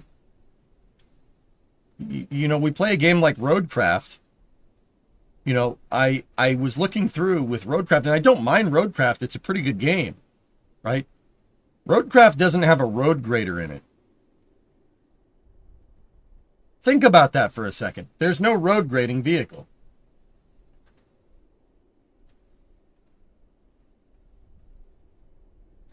In a game about building roads, there's no road grader. Now, why do I bring this up? Well, we've become accustomed to, you know, every new game that releases being, you know, oh, it needs more time in the oven. And while that's true, sometimes it's not. But because we keep buying this stuff, because there's really no way to tell. Because we keep buying this stuff, they're going to keep doing it. Because we buy these crappy, complicated cars, right? And that's partially because we have to. Like, you know, you're not, for the vast majority of the United States, you know, trains don't make any sense. Like, and I get that. I understand that. Maybe that should change. I don't know. That's a whole can of worms we could get into, right? But we keep buying this stuff. You keep buying it. And if you keep buying it, they're going to keep making it. Today was maintenance day for my Tesla. I had to refill my windshield washer fluid. Flyboy, I'm not a Tesla hater by any means, dude. No, I like Tesla. Tesla's great. They're cool cars. Like, dude, a Model S Plaid is sick. That's an awesome vehicle. Like, I'm not a hater by any means. I like Tesla. I just wouldn't buy one. You know? We don't have a choice because they won't sell what you want. Exactly, Lord Yugu, yeah. It'd be nicer to have alternatives to make it easier to pressure car companies to do better. Yeah. Yeah.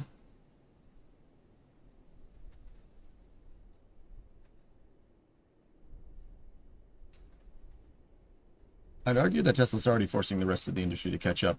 Look at how quickly they ramped up their EV efforts once Tesla exploded in sales volume.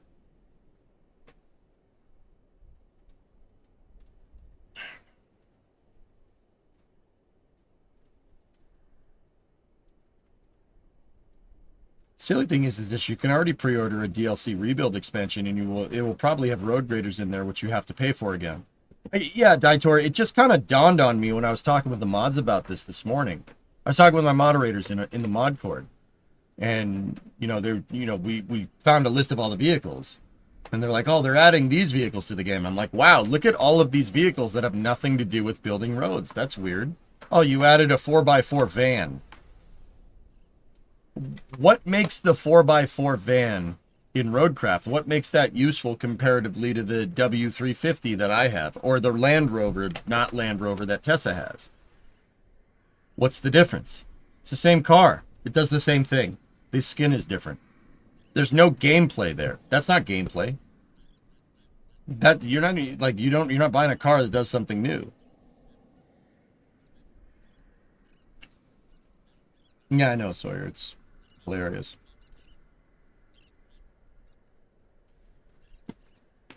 Something like that. Yeah, that's what Chrysler used to do back in the day, Nova. Fortunately, due to where I live and how progressive my government is towards going green, A provincial insurance company will find almost any reason to write your vehicle off as it's anywhere near as old, as a way to get old cars off the road and force you to buy a hybrid or an EV.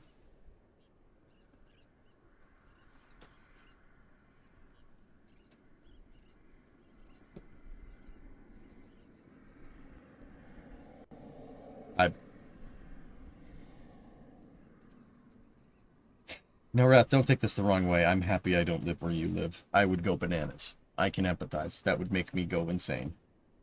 Last weekend I rented a Tesla. I was sleep deprived and fell asleep at the wheel. The car took over, woke me up, and saved my life. I'm buying one. Okay. My time to tuning and calibrating engines, I've seen so many people just completely unwilling to learn new and advantageous technology. Yeah, there's some really stupid tech like Fury burners and trucks, but there's also a lot of good stuff. Yeah.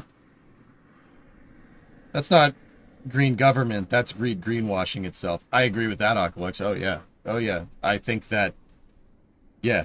I think that people co-opt, you know, a more sustainable future for their own political axe to grind. Oh, yeah. That's absolutely a thing. Frick those people. Oh, yeah. Duh. Yeah, I'm with you. I get it. My 79 RX-7 and 02WRX have survived so far. But if I'm in any minor fender bender on my RX-7, they'll write it off. So, drive around on a salvage title. Or do you guys not do that up there? Passes out donuts to chat? You're not going to pass it out to me? The whole world's gone cash for clunkers. Tessa, it's awful. Yeah, anyway. Let's not make this EJ's car bitching review, you know what I mean? Let's get back to Impulse.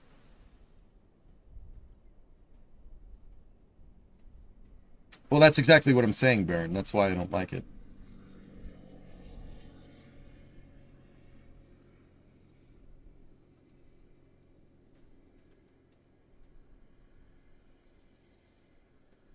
Oh, nice.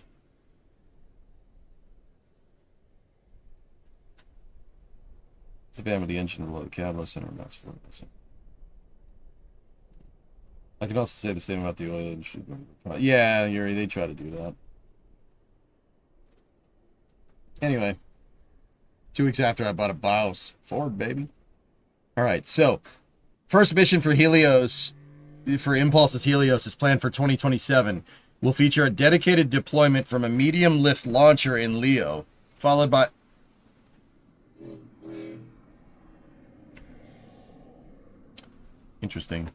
Interesting choice of words.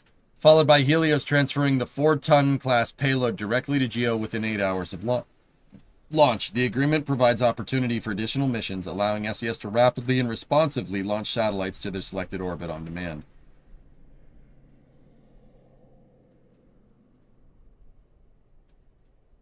Interesting.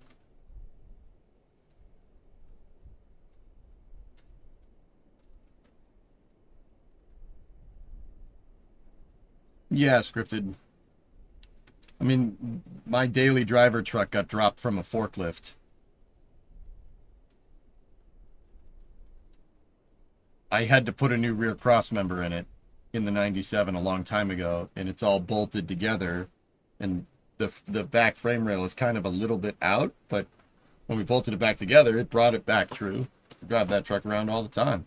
Never going to notice a difference. Funny, they bought 3 Falcon 9 launches. Interesting. The only medium-class vehicle that has methane payload fueling system is Falcon 9 on that one pad. Yeah, Yuri, that's...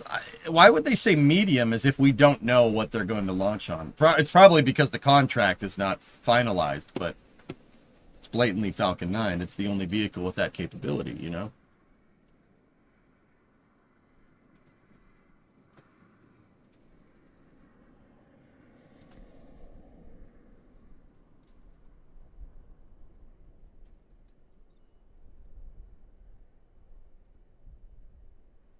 Okay. Good stuff, man. Tom probably wouldn't fly on anything other than Falcon 9. Yeah, what?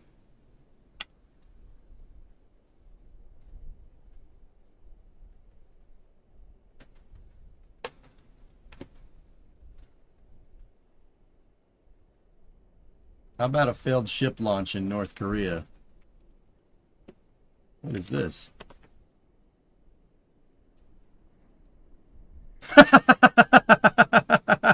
Oh no, it tipped over.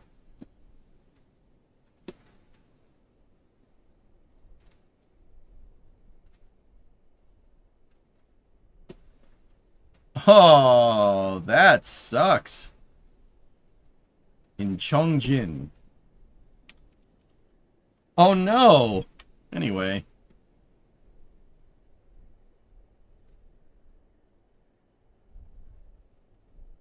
What's with the blue plastic?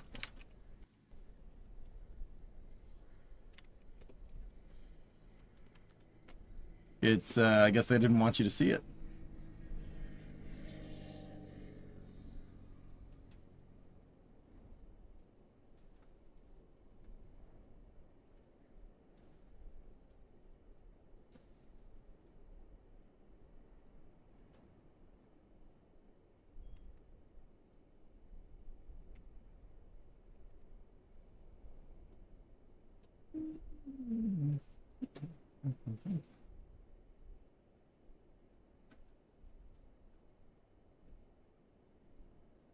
What the hell?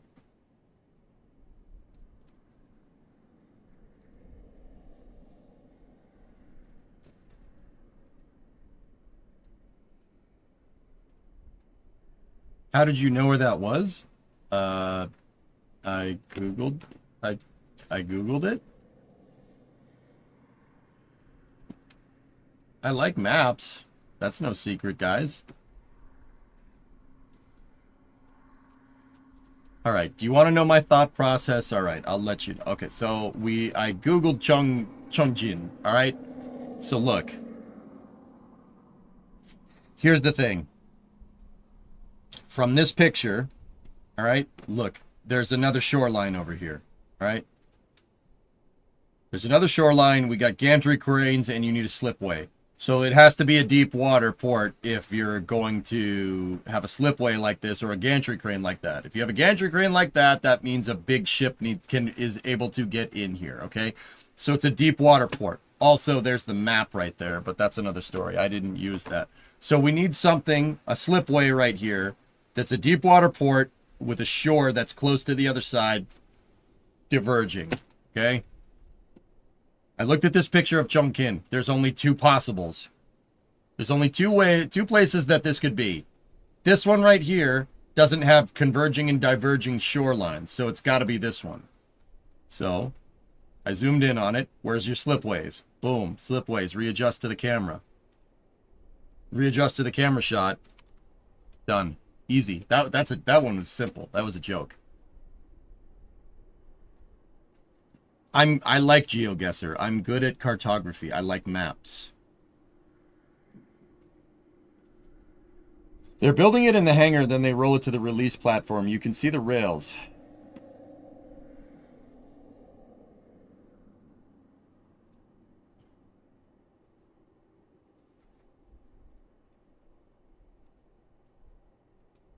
Yeah, so a lot of people do that.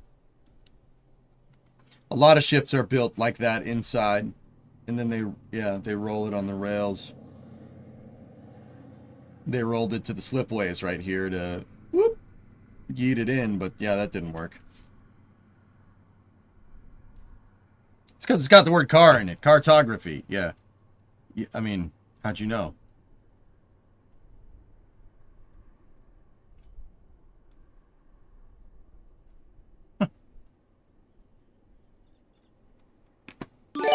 Hello?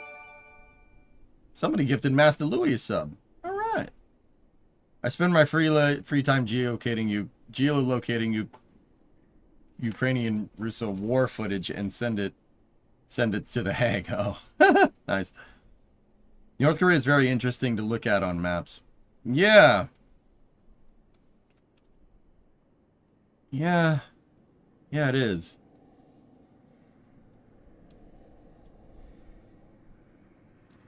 What the heck's going on over here? See, it's a nice place to live. Face the wall, please.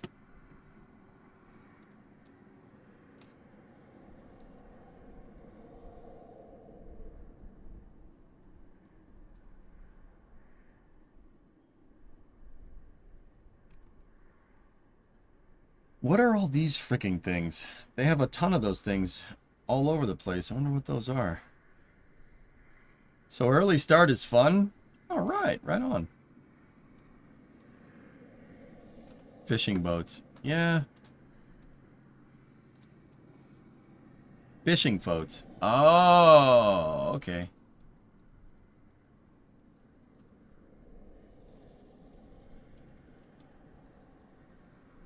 Yeah.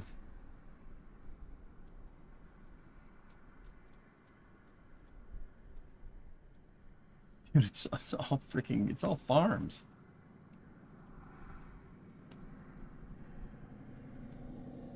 That's crazy. You can clearly see some Soviet design influence here.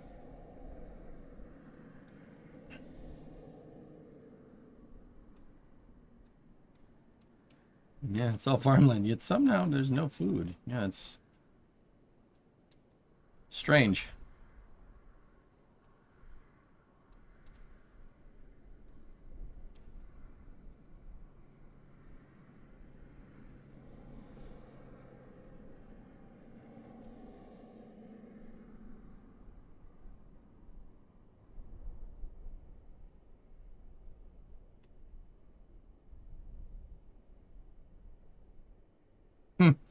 All right. Anyway, sorry. I could peruse Google Earth all day. I do sometimes.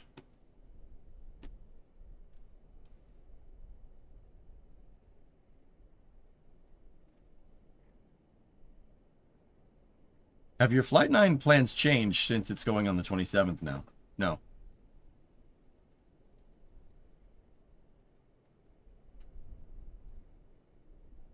Nah.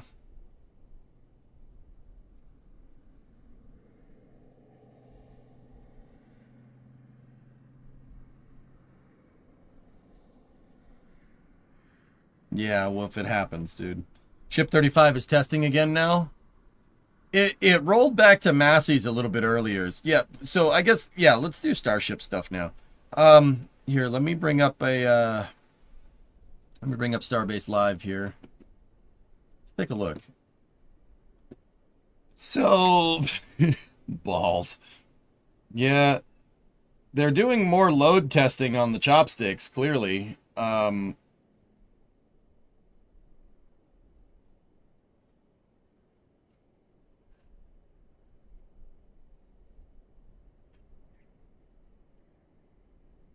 That ship that sunk, Ejim, my sources say it was the second ship and the latest design from them. Part of the skids that the ship was to slide along in the water resisted the ship and twisted it slightly into the water. The hatches were open.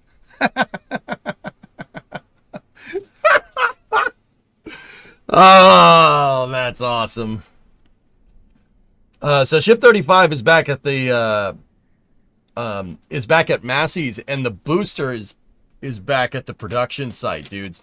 Starship, so SpaceX got the license. They got the license for Flight 9. The mishap investigation for Flight 8 is not closed yet, but the FAA determined that you could fly Flight 9 with the mishap investigation for 8 still open. So SpaceX has the launch license and then the notice to airmen and the temporary flight restriction on the 27th. That's what it is right now.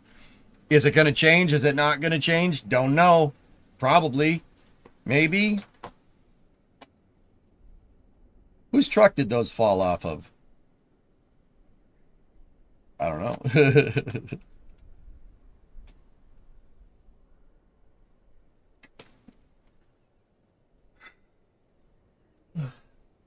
Interesting space. I forgot if there's music or not.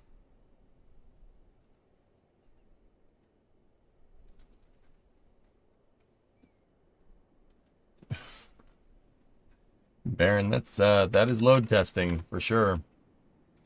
All right, what is this about? This is Pulsar Fusion.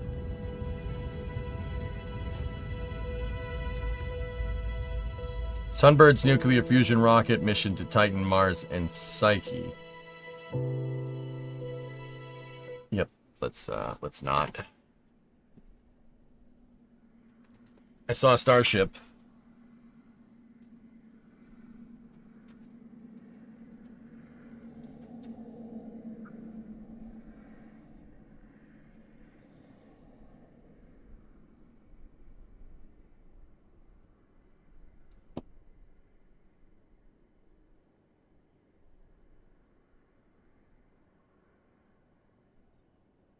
I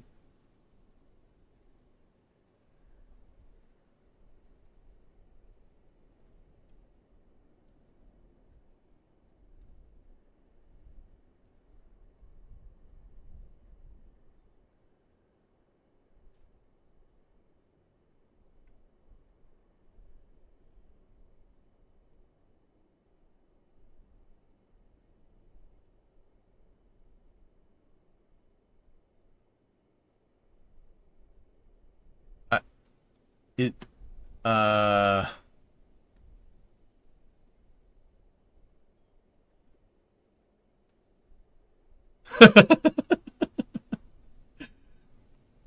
So this is a nuclear tug that attaches to Starship? Does SpaceX know about this, or? I don't hate it. A nuclear tug is something that works really well in KSP. And if it works in Kerbal, it'll work well in real life, okay? I don't give a frick what anybody says.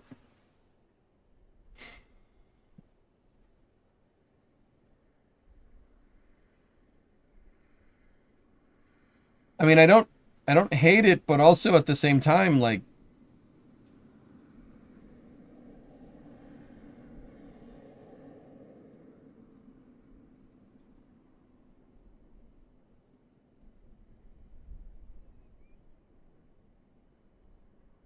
they want SpaceX to invest, buy in them, since SpaceX is buying companies now. Why not just make Starship nuclear propelled? Yeah, that's, I don't really understand what you're trying to do here, but,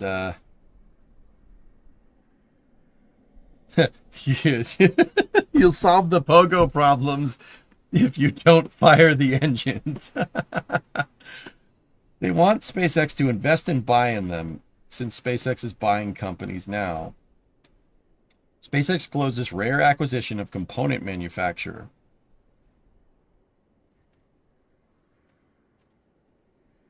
SpaceX completed the purchase of Acoustis, a specialty RF filter firm, out of bankruptcy for $30 million.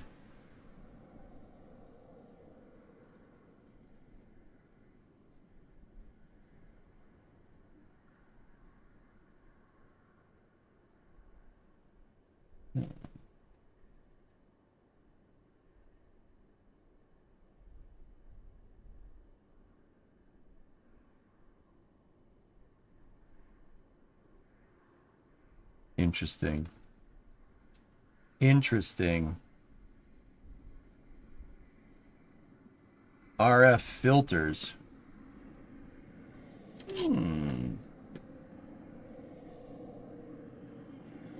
That's the nuclear tug from STS. There are a lot of good reasons why keeping the reactor away from your craft when you don't need it is a good idea. Aqualex, you know, for all the promo footage, you know, for all the weird concepts that we see, but I'll be honest with you, that's not the dumbest. That's not the stupidest one I've seen, to be honest with you.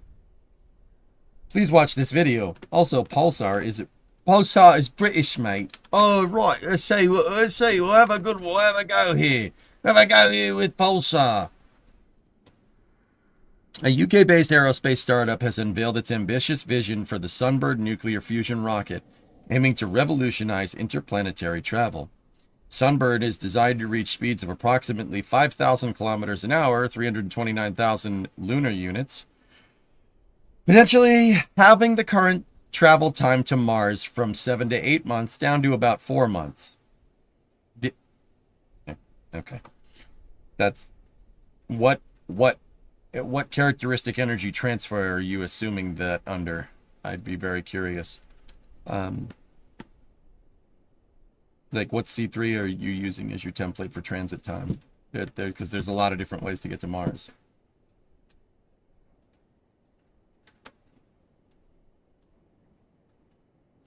Functioning as an interplanetary tug, the Sunbird would attach to a spacecraft on orbit, providing a fusion-powered boost to destinations. Beyond Mars, modeling suggests that Sunbird could propel a 1,000-kilogram payload to Pluto in just 4 years, significantly reducing the current travel time by about 9.5 years. Pulsar Fusion. The rocket's design includes a self-sustaining fuel supply and the capability to produce both thrust and electric power. delivering up to 2 megawatts to onboard systems. Pulsar Fusion plans to commence static tests in 2025. You sure about that? Followed by an on-orbit demonstration of core technology components in 2027, Pulsar Fusion. Discovery, go at throttle up.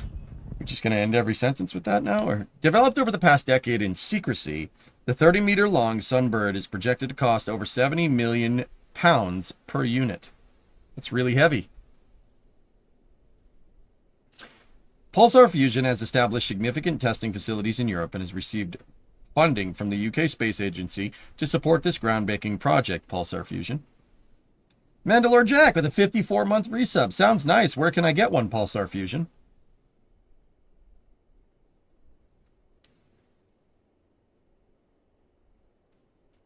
Keywords. Plans to. Invest now while you can. Yeah, Pulsar Fusion. How will they decelerate the ship upon the planet approaching? Turn the ship backwards. Fire the engine, Samuel.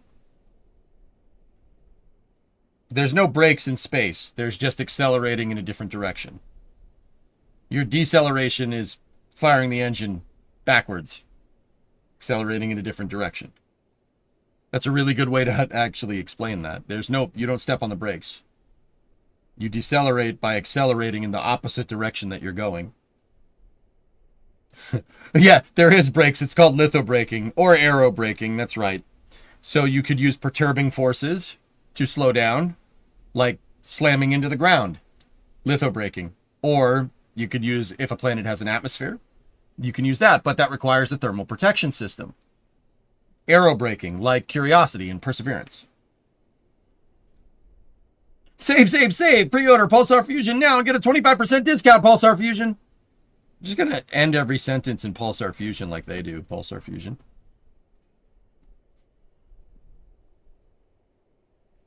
Google Map hunting time for the testing facility. Considering the engineering design power that SpaceX has shown, the other assumption on Sunbird's side of this is that SpaceX isn't already looking at or developing their own solution. I mean, Sean, like, yeah, right?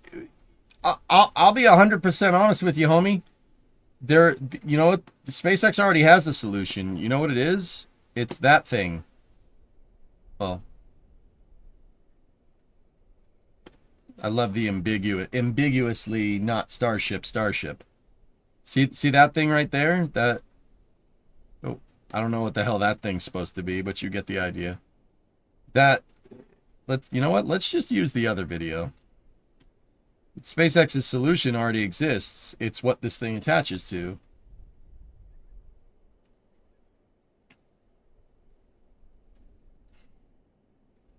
Those RVACs are too small, by the way. Actually doing a little bit of digging. It's actually got some chops. It's based in Bleckley. You know, where all the geniuses come from. But once again, dudes, this is not a bad idea. That's not a nuclear transfer stage. That's not the stupidest thing I've ever heard of. I'm not going to lie to you. Even one that's weirdly radially attached like that, I'd be very curious how you're going to transfer load. Like what your load profile looks like doing something like that. And attaching your structural attachment point is on the ship quick disconnect, which is not.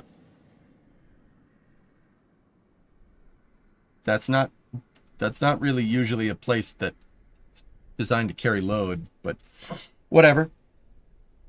Bleckley Park, World War II Enigma code breaking. Oh. Bletchley. Oh. Yeah, I couldn't pronounce it right, Tessa, so I had no freaking idea what you were talking about. I was like, what? Where all smart people come from? What the hell are you talking about, dude? I couldn't understand what you were saying, man. Yes, Enigma. I know that place. I just didn't sit. I was like, Bletchley? What? Belly rubs? What? Bechtelly? What are you talking about? Yeah, the smart people. Of course they come from that place, sir. That's around there is like Genius Central. You know, I come from somewhat of a Genius Central myself.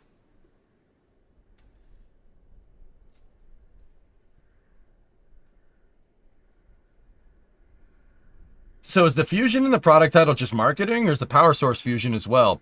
That looks like a fusion rocket, yeah. Fusion rockets are theoretically possible, Manfu. The problem is that the power, you need power for it. Also, well, actually, no. With a fusion engine, it's not necessarily power. Okay, so there's a couple of different things that you can do with fusion in space. I mean, one of them is just generate power. So if we could theoretically figure out fusion or a high energy output, high electrical output power source in space that's not freaking solar panels, right? You could take that one of two ways. I mean, you could take it a million different ways, but bear with me here. There's two, like, really kind of like, okay, this is what you could do, right? So one, you could generate a ton of electrical power and you could hook it up to solar electric propulsion, a Hall effect thruster. Hall effect thrusters right now are about maybe this big, about the size of a baseball, right? I mean, they come in a couple of different sizes, but therein lies where I'm going with this. Hall effect thrusters come in all different shapes and sizes. They're just not very big. Why? Because they're energy limited, because they're only powered by solar panels. Solar panels don't generate a lot of power. They can generate constant power in space for a long period of time because, you know, that sun, you know, there's no nighttime in space unless you're eclipsed by a planet, but that's another story. So electric propulsion, a Hall effect thruster, is theoretically as scale. It could scale. You could make a Hall effect thruster that has 1,000 kilonewtons of thrust. You could make a Hall effect thruster have as much thrust as a Raptor engine. But it would need a lot of electrical power. That's a lot of electricity to move. If you could generate more power in space, you're not thrust limited here. And you got to remember, Hall effect thrusters have insanely good specific impulse because they take advantage of ionizing inert gases to.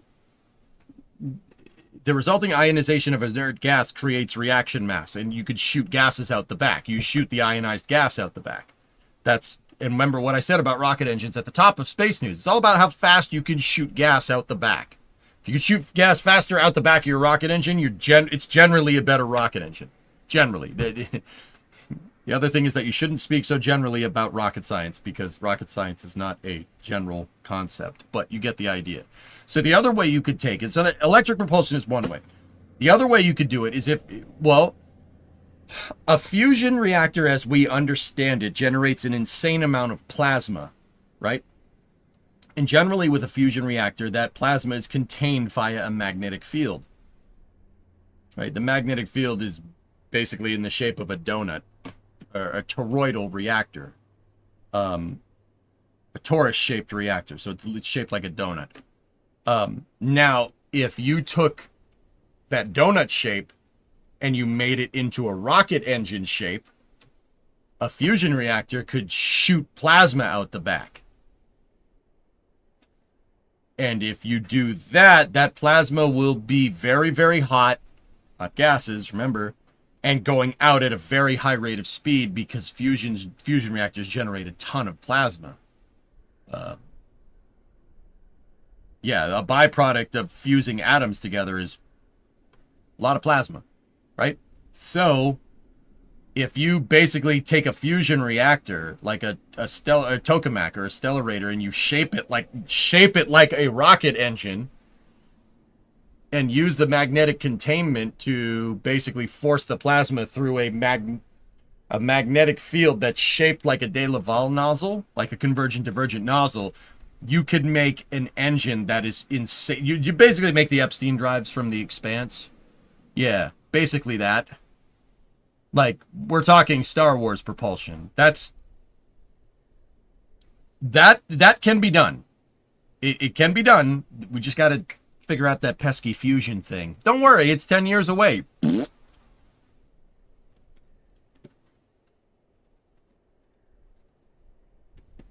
Oh, and the other thing that Pulsar Fusion has been doing is a 20 kilometers a second velocity output Hall effect thruster. So Pulsar Fusion seems to be working on both of these technologies. Can be done without exploding? As long as your magnetic field is good enough, Paul, sure. But your fusion reactor that you're using in your magnetic containment plasma rocket engine here, can also generate power. And that power being generated can create a magnetic field. Sure, it's a fusion reactor after all. I prefer your KSP Glit. You want Kraken drives? Yeah. BJ, I DM'd you what they said, what they're saying, what's under the hood. All right, Yuri, what's on your mind?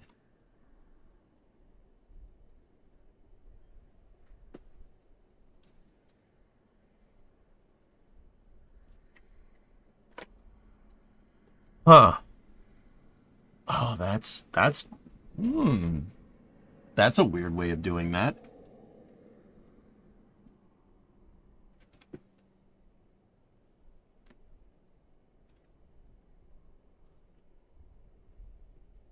Sunbird packs a lot of power in a small package. The entire vehicle stands about 30 meters tall, about 100 feet long, and is powered by dual direct fusion drives. So they're using the latter option. This is what that second option, that rocket-shaped fusion reactor thing, that is a way to do it.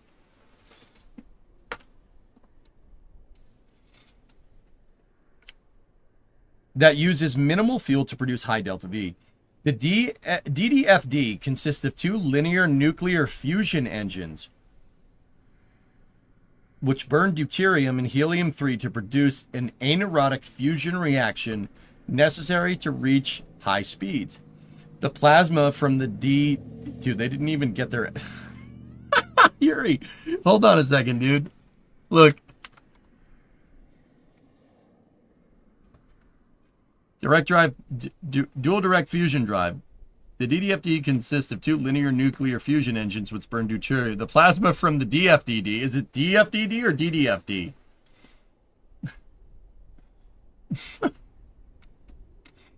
The plasma from the acronym is then focused into Pulsar's exhaust diverter, which uses superconducting magnets to protect the nozzle. Your magnetic field, there's your magnetic field rocket engine, and can reach exhaust speeds of 223 kilometers per second.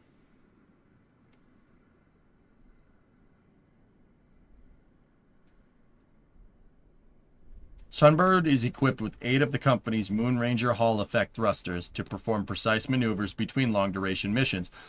Oh, they're doing both of those things. They're doing the first and second thing that I said, but they're using their electric propulsion for RCS.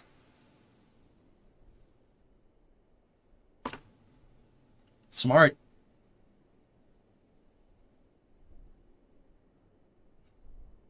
The entire rocket is encased in a high-density blend of metal composites to shield the vehicle from radiation.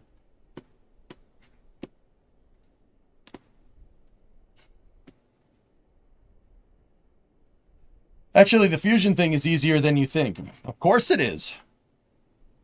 The level of fusion efficiency to do what they're talking about is something we can already do. The thing is that it's not enough to get more electricity back out of because of 3 things. Our conversion back to electricity is too inefficient. Gravity keeps messing things up. 3, bending the reactor into a circle to prevent plasma from shooting out one end causes problems. But it's really easy, though. Reminds me of Sabre, British Vaporware. Well, they said they're going to test this soon, so I don't know. How are they going to dump the heat? Out the back of the nozzle. Spoiled. The heat comes out right there. When you're using a fusion engine, a direct drive fusion engines like this, the second way that I explained, when you're using that, heat just gets dumped out the back. Do you know where we learned that from? Do you really want to know where I learned that?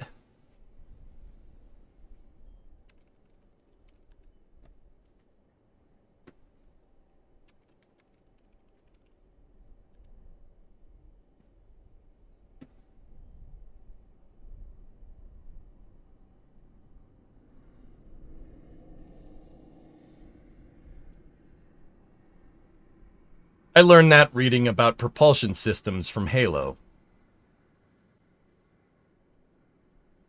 No particular reason.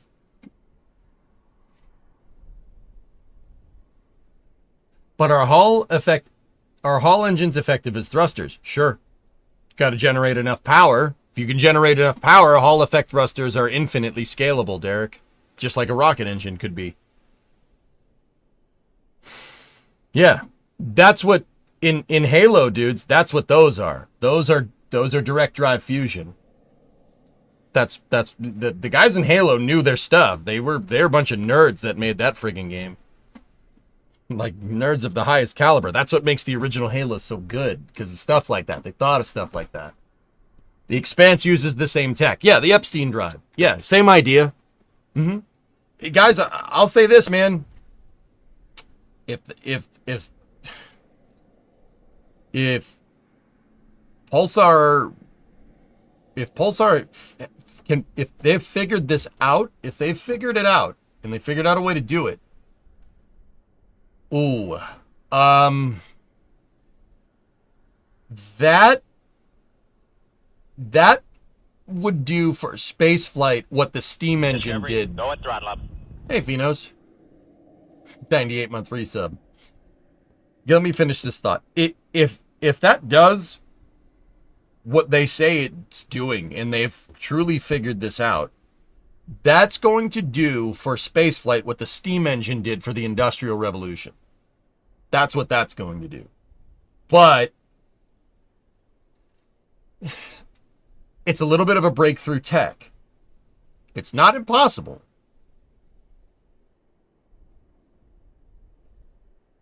And oh, look, who invented the steam engine again? Oh, yeah.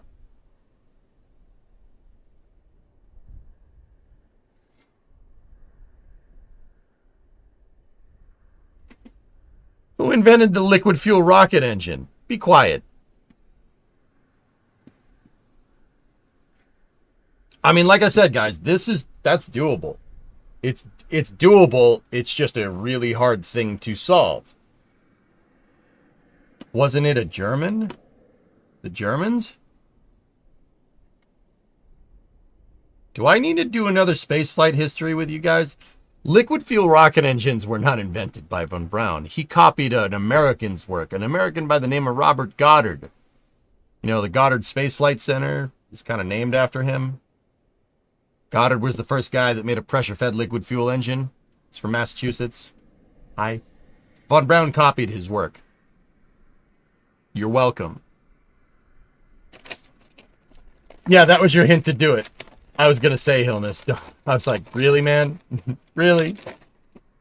Who are you afraid of, EJ? It's the Germans? Jawohl.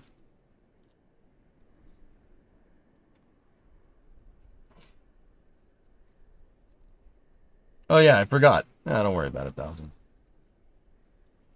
Don't worry about it. It's all good, man. But yeah, Goddard invented the first liquid fuel engine.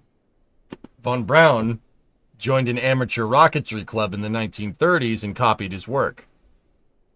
But used that to make the A4, which... let's just say that upped the game a little bit. That upped the game difficulty just a little bit. Just a smidge.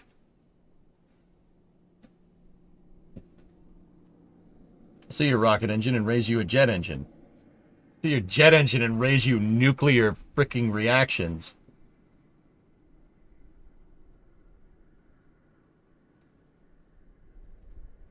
Bro, you ain't beating the Manhattan Project. Or walking on the moon.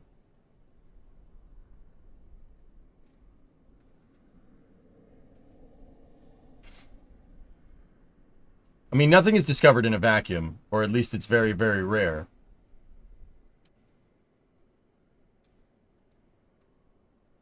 Explain Konstantin Tsiolkovsky, then. Did you start a new workers run? No, I haven't. I didn't get around to it today, dude. I had my in-laws come in. I had to drive into the airport to get them. Is China mining the moon? I don't think so. Anyway, but I digress. This whole thing right here, it's doable. This is not a far-fetched concept. I know that looks ridiculous and it looks like something from Star Wars, because it is, but like that's not doable. You could do this. It's just a tough problem to solve. It's a tough problem to solve in the same way a tough problem to solve is catching your 220-foot rocket booster. It's a tough problem to solve in the same way that you're going to try to bring this 60-ton brick back down from space. If you're perseverance and you have the time and money, you can solve problems. It's pretty, like, all you got to do is just be persistent.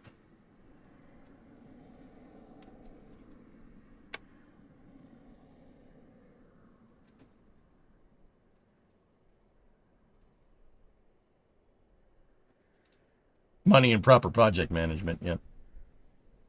Very random question. Y'all could have gone to the moon with development in under a decade.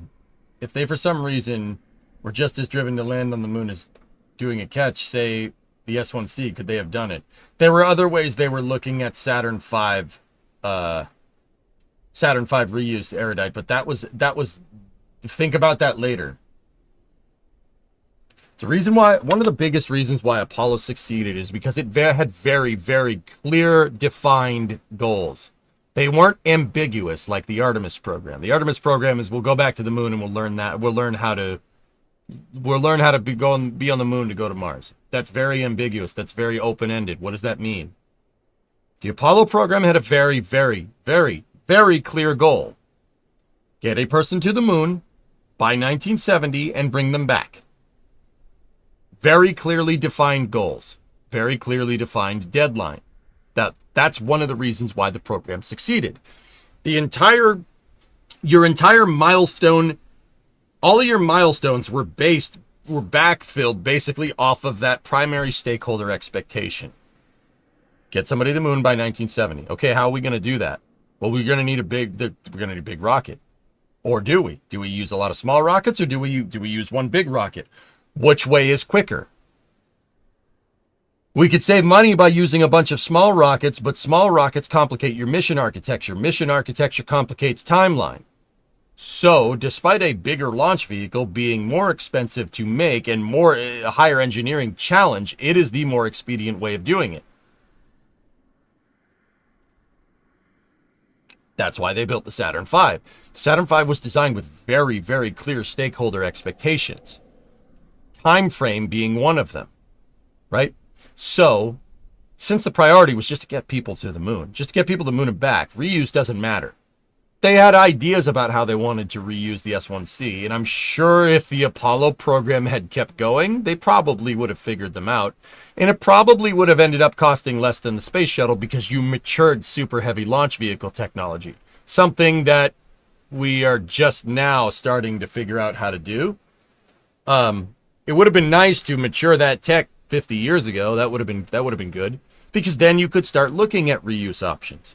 You could start looking at catching an S1C or landing one with landing legs. You could probably put landing legs on a Saturn V first stage. You'd probably get away with it. My big thing would be throttle ability on the F1 would be very, very difficult. F1s don't throttle very well.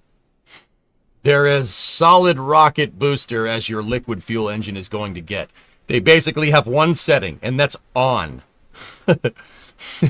If you try to throttle one of those things, you're going to get really bad combustion instability. Combustion instability creates pogo, as we've learned. That's not good for it, right?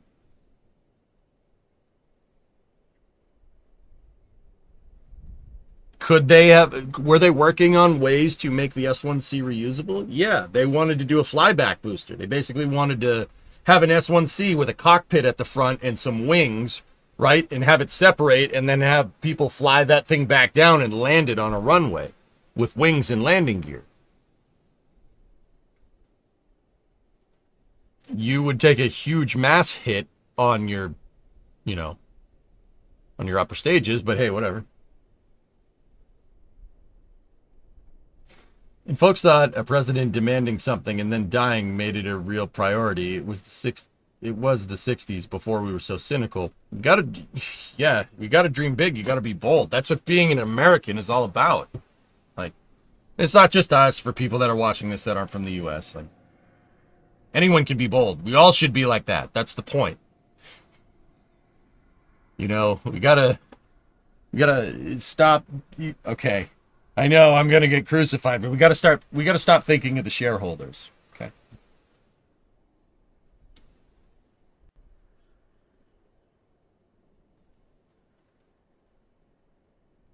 And Bob, that goes back to something that I said at the beginning of Space News.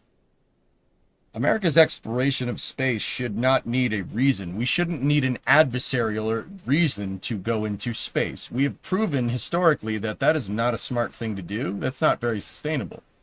But yet we have everybody here saying that that's a sustainable thing to do. It's almost like we forgot about like the repercussions of the Apollo program.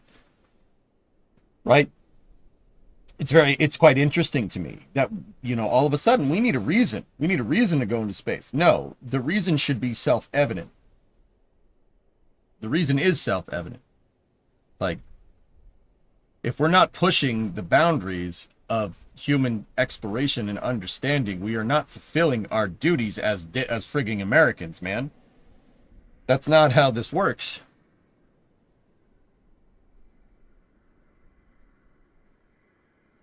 I mean, I don't know. Maybe I'm wrong. Maybe people will disagree with me. Probably people will. But we shouldn't. The point that I'm trying to get at isn't necessarily a political point or anything. We shouldn't need a reason. You don't need a reason. We shouldn't need a reason to go explore the stars. You know? Sadly, there's nothing that motivates humanity more than rivalry. Hey, if that's the way we have to get there, that's the way we have to get there, Warhammer. But, I mean, it doesn't have to be this way. That's what I'm saying. It shouldn't have to be like this.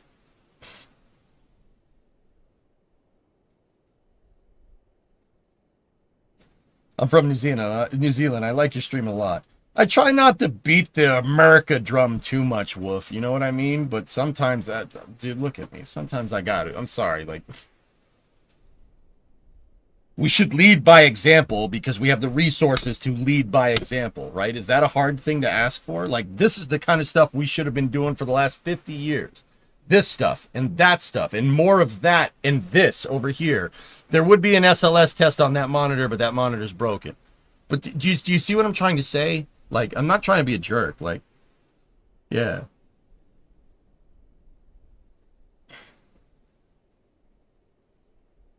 Like, there's no excuse for that. We shouldn't need a frigging reason. We shouldn't need China. Oh my God, China's going to claim the moon. Dude. This shouldn't even be a problem. You know why? We should have a city on the frigging moon at this point. Just putting it out there. Like, there should be a city on the moon. We should have an outpost, like a research outpost on the moon.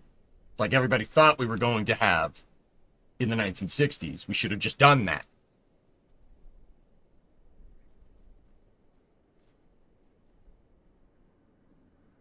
If history would have worked out differently, we would be demanding the same from whatever country had the stuff. Yeah, exactly. That's the point I'm trying to make.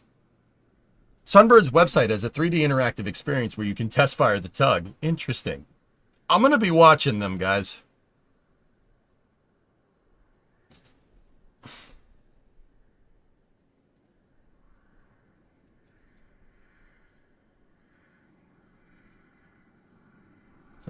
Burn the world. Corporate America would burn the world for profit if they let. Dude, it's not even about that. Like, dude, there are corporations out there that aren't like crazy evil. You know what I mean? Like, look at Chick-fil-A, look at Costco, right? Look at Waffle House. Like, those are three good examples. Look at SpaceX or Tesla. You know what I mean? Like, those are good examples. Like, you have to have the vision. If you don't have the vision, yeah, you're just another corporate freaking worm, Fluffy, right? Like, I agree. Like, it doesn't have to be this way. That's what I'm trying to tell you. It doesn't have to be this way. It doesn't have to be like this. We don't have to take this crap. You know what I'm saying? That's what I'm trying to tell you.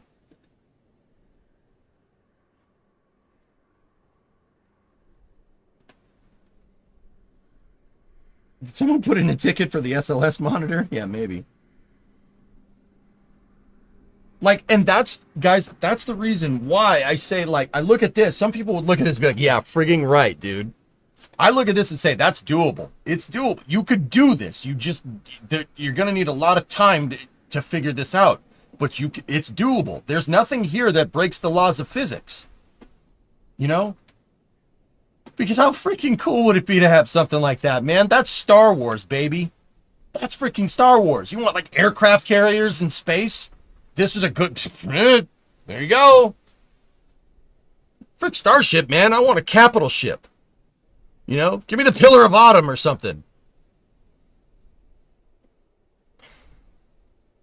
Chick-fil-A is not the best of examples, but describing why would be Rule 8. You, the point. Woohoo! Not everything has to be political discourse, bro. You understand exactly what I mean when I was talking about that. Don't even pretend like you didn't. Being deliberately obtuse to advance politics is part of the reason why we're in this stupid freaking pickle that we are in. Okay? None of that. Don't do that. This is doable. Do we agree? This is doable. You can absolutely do this. We should be doing more stuff like this. I think everybody here could agree on that, right? Their chicken is really good, dude, for what it's worth. Like, I don't seek out Chick-fil-A all the time, but this chicken's pretty good, man. You see a good space tug. I see the Buff's next engine pod upgrade. Dude, with this thing, B-52s could fly into space, man.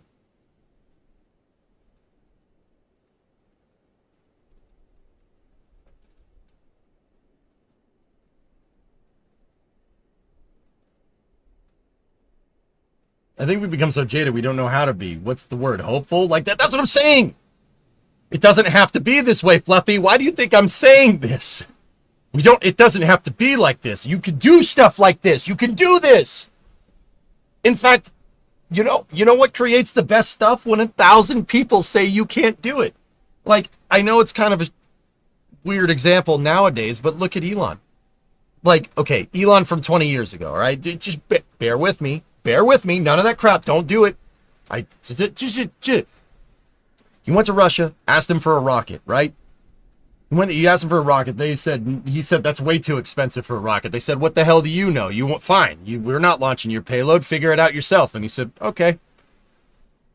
I've been around covering this stuff for a long time, dude. I remember 10, 15 years ago, everybody thought SpaceX was full of it. They thought they were full of it. No, wait, yeah, okay, yeah, okay, you're gonna eat Boeing's lunch? Yeah, all right, have fun with that. Well, look at where we are. Look at how many people said no. You'll never be able to mass produce an electric car. You'll never be able to do that. That's not even possible. You can't do that. You can't do that. You're not gonna be able to do that without the crazy amounts of money. You're not gonna be able to do that without the... That's what I mean, dude. Doesn't have to be this way. Now, like I said, I get it. Some people don't like Elon. It's fair. I get it. I understand. Shh. This isn't turning into a bash Elon. If you don't like him, you don't like him. That's not the point. The point that I'm trying to say is that, that kind of mentality, like, let's just get it. You just go get it done. Let's do it. We should be striving for a better future. Like, that should be... That shouldn't even be, like, that should just be self-evident. That's what I've been trying to say for a long time. That should be self-evident. We don't need a reason. We don't need a reason to want this to exist. We should just be pursuing stuff like this. SR-71 with plasma pulse engines? Yes, please. Oh, yeah, baby. That did age like fine wine. It did, Warhammer. Yeah. The consequences of whoever that Russian was that said, fine, go launch it yourself, are far-reaching, let's say.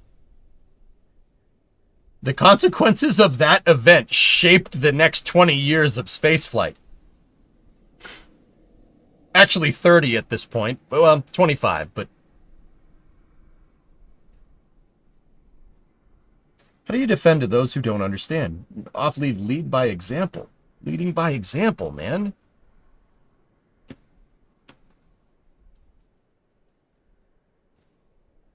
The Blätterfly effect. Whoops. Yeah, the consequences of the Russian that said that single-handedly revitalized the U.S. aerospace sector. Oops. That sucks for them, I think. Like, it's kind of...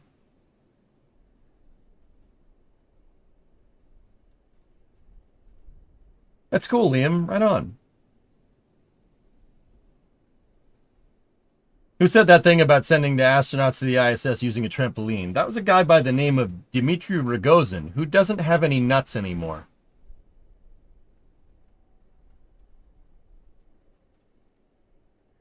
Just saying. You could look into that more if you want. I'm not elaborating anymore on that.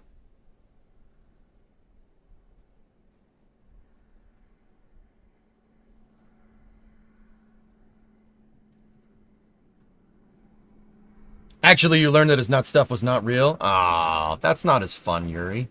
Well, for us, I guess.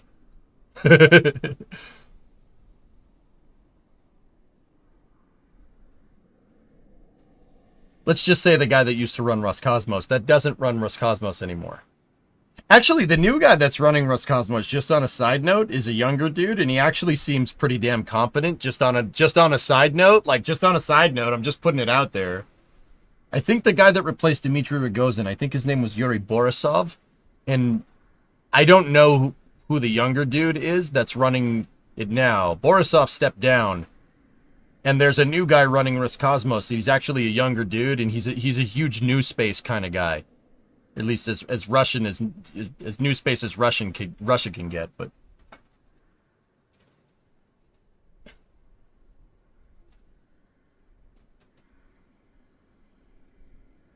just don't say it to the Russians. They would have created SpaceX. Yeah, Yuri, I don't know if you've looked into it, dude. I looked into some of the press clippings from what that guy was saying. I'm like, huh, you're not stupid. Interesting. You know, like,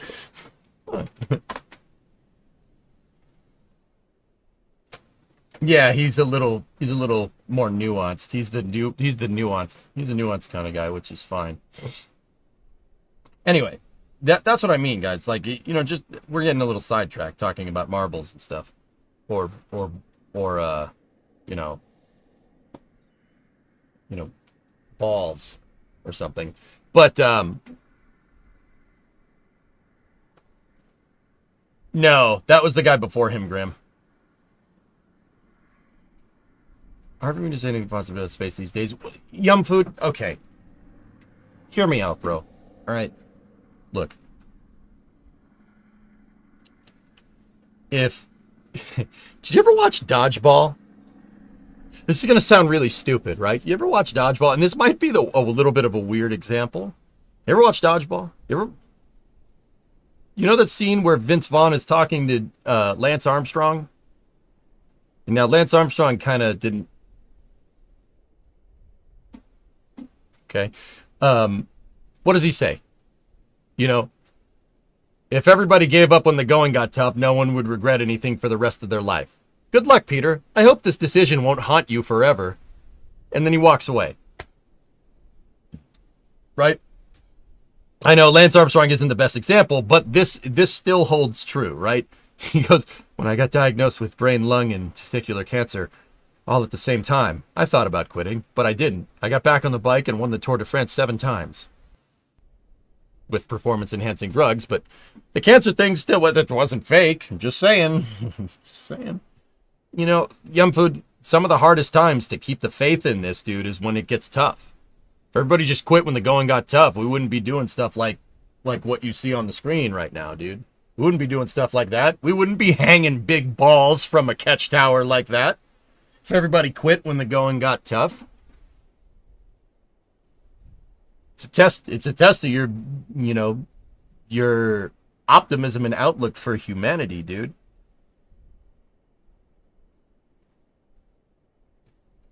You know? Like, you picking up what I'm laying down? I mean, billions of dollars helps too.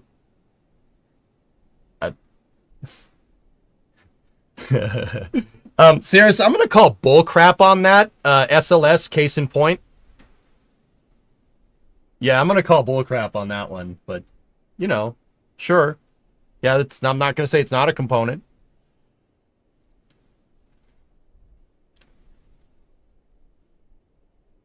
You know what I mean? When the going gets tough, it's easy to just jump ship. I'm never jumping ship on space flight. Absolutely not. Dude, you think I don't know the repercussions of talking about Elon on here? Or talking about, you know, SpaceX or Tesla or anything like that? Or using all these examples? Right? You don't think I know the repercussions of that? Of course I know the repercussions of that. I'm still going to do it because it's pertinent. I don't care. Unsubscribe from the stream if you don't like it. Not you, Yum Food, but you know what I'm saying? Like, I'm not quitting just because the going gets tough. I'm not going to not talk about these issues just because it's not, you know, oh, we don't want to talk about that guy. Frick that, dude. Space flight's too important. It's too important, man. It's too important. Screw that, dude. But how about jumping on a spaceship? I wouldn't want to jump ship on a spaceship, thousands, unless I had an EVA suit. In which case, maybe.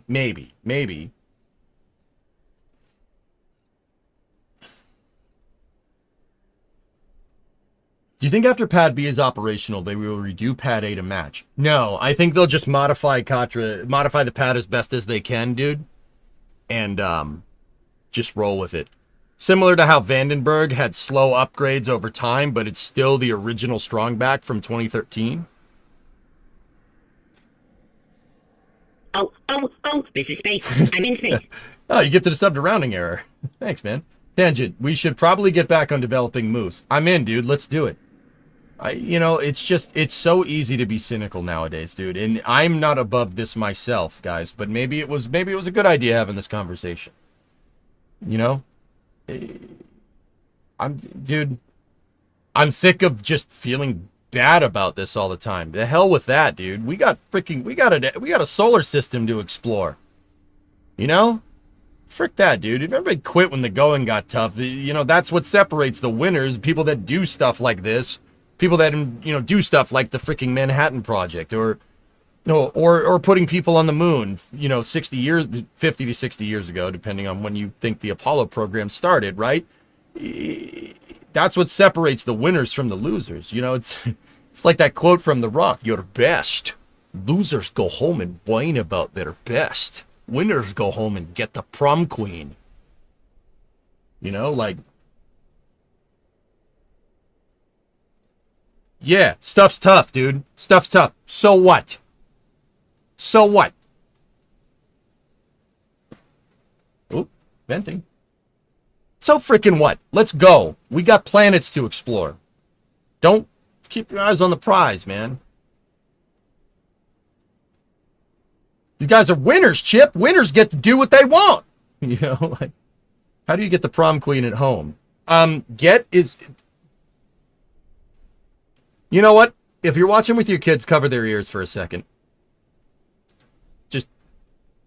I'll give you 10 seconds. Just cover their ears until I give a double thumbs up or something, okay?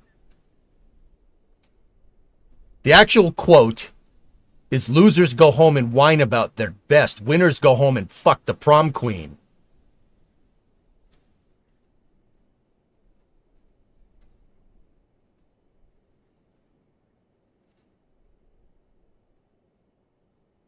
Hey, man, I know it's from a cheesy Michael Bay flick, but that's pretty damn good advice.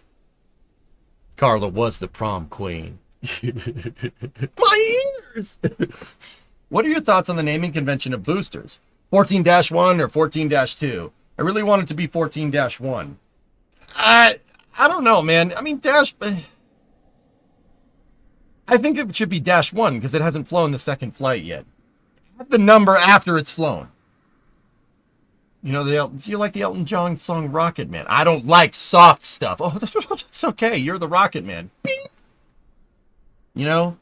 That's all, dude. It's like, yo, yeah, times are tough. The going gets tough. So fucking what? So fucking what? We got planets to explore. We don't have time for that crap. It doesn't have to be that way. Not everything needs to be a cynical, think of the shareholders bullshit. Doesn't need to be like that. Sorry, I swore a couple more times. I'll time myself out. It doesn't need to be that way, dudes. Think about that the next time you're going on your doom scrolling. It doesn't need to be this way, man. It doesn't need to be like this. You do this. Do this. You know, like.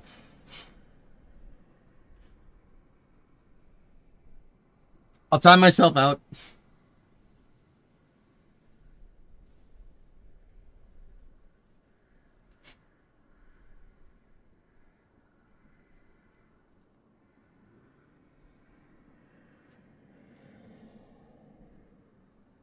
Okay.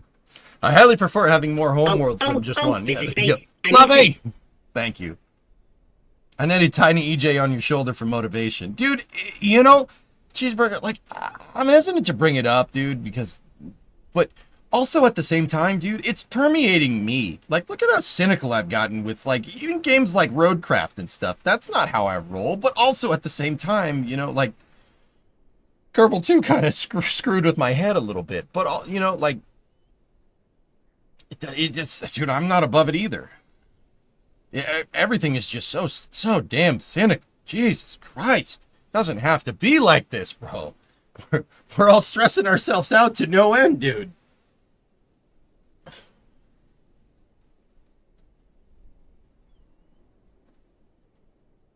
I still say we have a payload issue. They need to send Mark II up without the payload.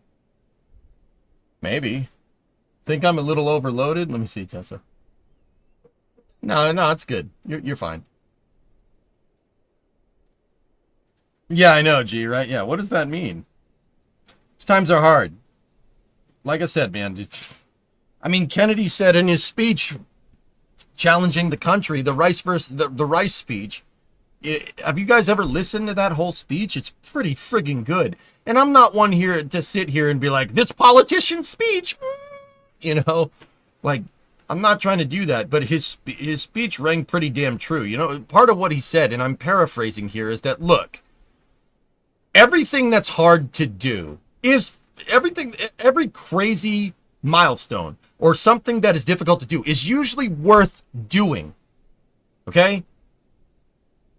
But if you're going to do this hard task, you're going to need to be persistent. You have to keep going. It's not for people that just rest on their laurels. You have to be willing to push the frontier.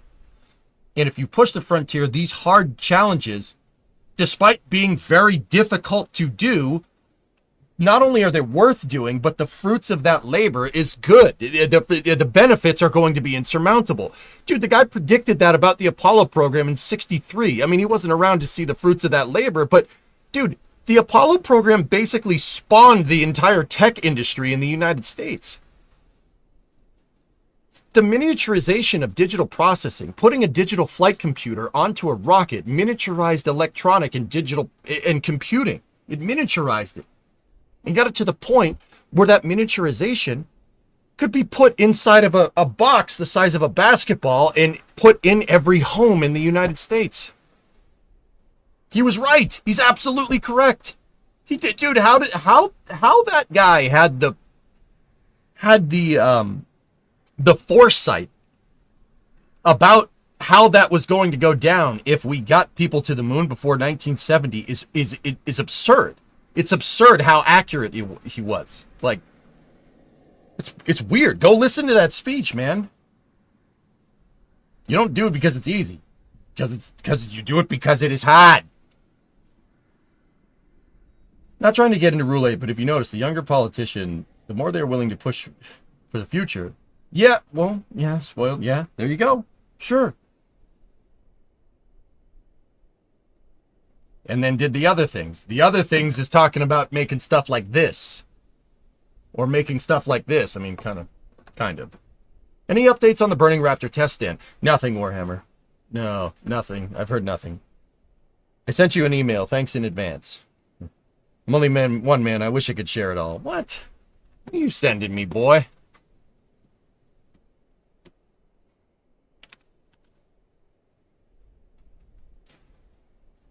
Yeah, everybody's heard that we do this not because it's easy, but because it is hard, right? Like, everybody's heard that.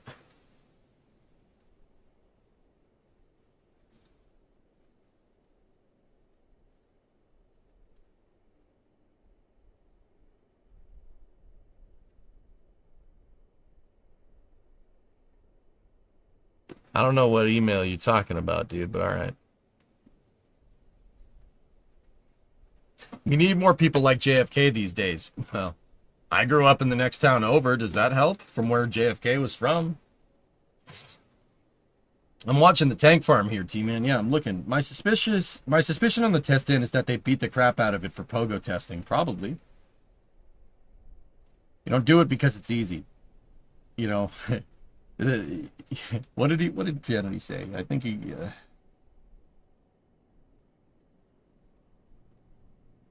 said, like William Bradford, speaking in 1640, on the founding of the Plymouth Bay Colony, said that all difficult actions are overcome with admirable courage.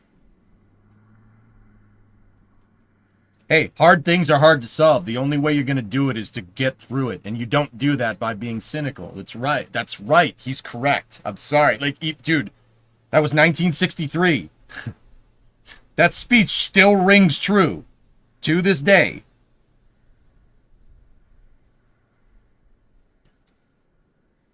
Send an email to what YouTube gave me. If no go, that's okay. Just a fellow human trying to keep going forward. As long as I become president someday, I would not be a good president, Cheeseburger. You know why? People would be like, well, what are we going to do about the military budget deficits? I'd be like, space. Sorry. They'd be like, well, but what about this thing with this program that's it? Space. Space. Be like, oh, you know. Yeah, 1962. That speech. The Rice speech was 62. You're right. You're right. I'm wrong, but you get the idea. It'd be like that Chappelle Show sketch. Talk about the United States of space, because I'm not stopping at the moon. Write this down. M-A-R-S. Mars, chat. Red rocks. You know, like, it'd be like that. It wouldn't be good, man. If it's worth doing, it's easy. Someone's already done it. Out of all that's left, it's worth doing. It probably won't be easy. Bingo. You think this is easy to do? Think that's easy to do? Think this is easy to do? Anything that you see on the screen, you think that's easy to do? Hell no, man. I want to go to the moon. I want cocoa. I gotta go poopy. You can go poopy on the moon. And then we can use it to grow plants. I saw that in a movie once. I posted JFK's quote above. What do you got, Dean? Choose to go to the moon in this decade and do the other things. Not because they are easy, but because they are hard. Well, everybody's heard that excerpt, Dean, but if you listen to that whole speech, President Kennedy talks about how, like, difficulty, like stuff that's difficult to do is going to be difficult to do. But you should do it. Like, everything that's difficult is usually worth doing. Dude, that speech is so damn good. And I'm not just sitting here trying to be like, hey, go jerk off Kennedy's, chain here. Look at this. The guy from Massachusetts likes President Kennedy. Didn't see that one coming. Like, yes, I chose those words. I'm living with it, okay? It's a good speech. I'm sorry. It's a good speech, and it's I think it rings true, and it's pertinent to this day. Now, Long March 5. Safe to assume Flight 9 is going to be delayed. I don't know, Trey. I would say wait until Sunday. If by Sunday you don't see a rocket moving to the pad, yeah, probably. CRA passed. California's CARB executive orders are about to be gone. Long tube header market is about to explode. That's awesome, Doom. Hell yeah. Some of the shift to leave with this. Try to guess what company this is. I don't know. I've been studying Nietzsche recently. And I think about this quote often. Yeah, Nietzsche's a little too cynical for my taste.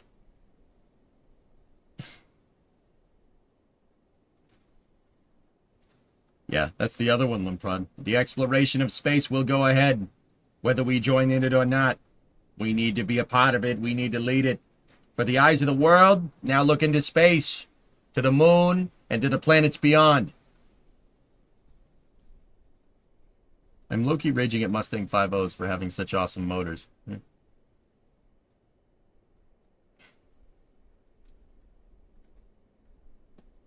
Already been delayed according to the notice to mariners. It will happen when it happens. Yep.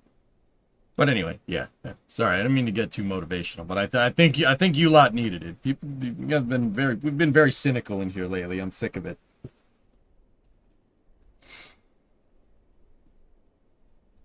Interesting link, Hellfish.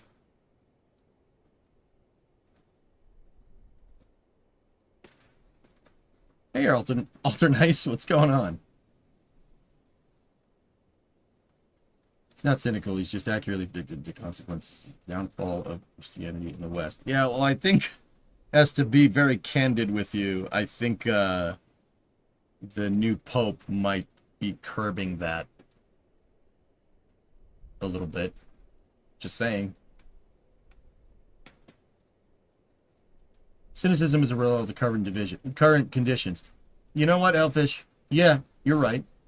It's a result of current conditions. And fucking do something about it, alright? There it is.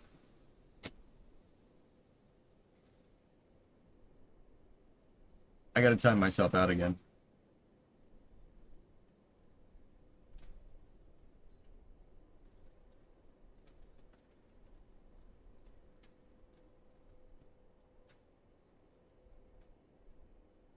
Give me $1 billion in a rubber banana.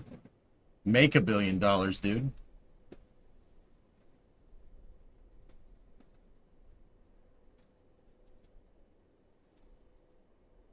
Nice, Yuri. I like it. Looks great.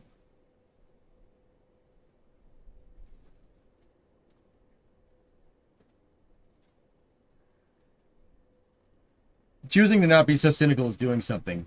There you go. You don't need to go out and be some crazy protester or activist. Just choosing to have a good mentality about things is a great start, Bob. That's right. You think cynicism got SpaceX where they are? You think cynicism got people to the moon? Hell no. Not a chance, bro. And I know you know this. I'm just saying it for in case somebody needs to hear it. Just say Smith. None of this freaking matters. You just need a small $15 million loan to do so. You'll foot that, yeah?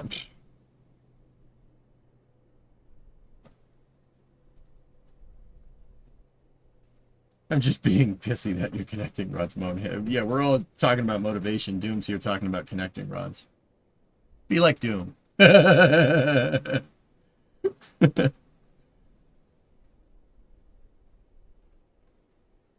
Weenie 500. Oh boy.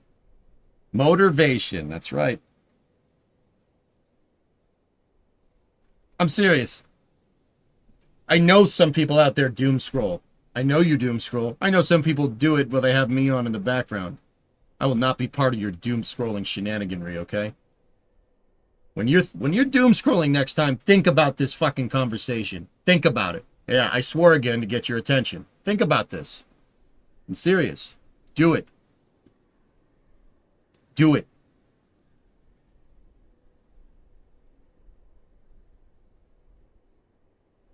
I'll time myself out again.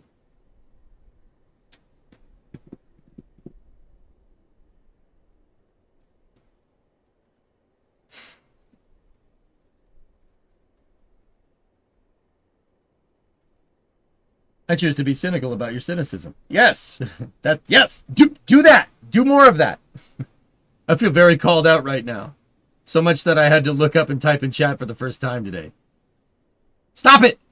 Stop it. Social media is polluting your brain. Stop it. Stop it. Can we do that if EJ plays Doom? Maybe. Maybe. We've entered the Space and Timeout Review.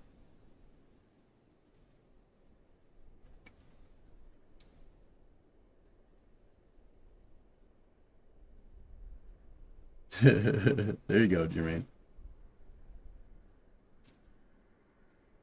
You know what else is polluting your brain? The cornet fumes. I mean, you're not wrong, but that doesn't create cynicism. If anything, it creates happy-go-lucky, EJ.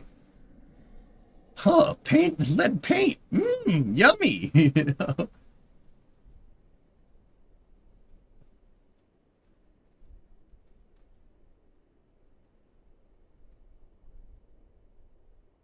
Isn't Twitch like the definition of social media? I wouldn't call this social media. This is long-form content creation.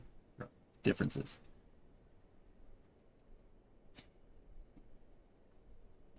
Is doom scrolling what they call it now? I just call it channel surfing. Yeah, kind of. Yeah, Rarest, we need, SpaceX needs a W right now, and they'll get it. You know why they'll get it? Because they didn't pack up shop after Flight 8.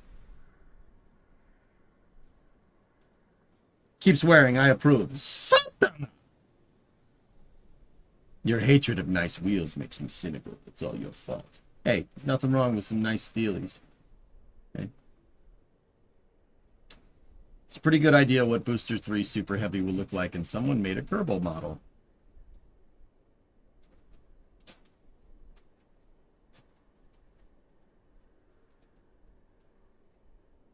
Neat. Cool. How does Brimo deal with all this energy?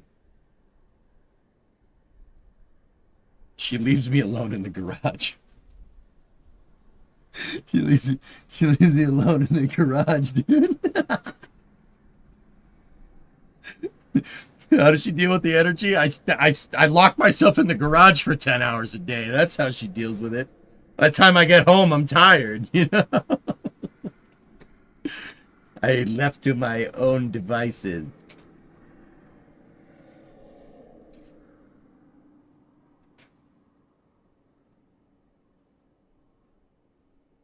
Yeah, you guys have to deal with it.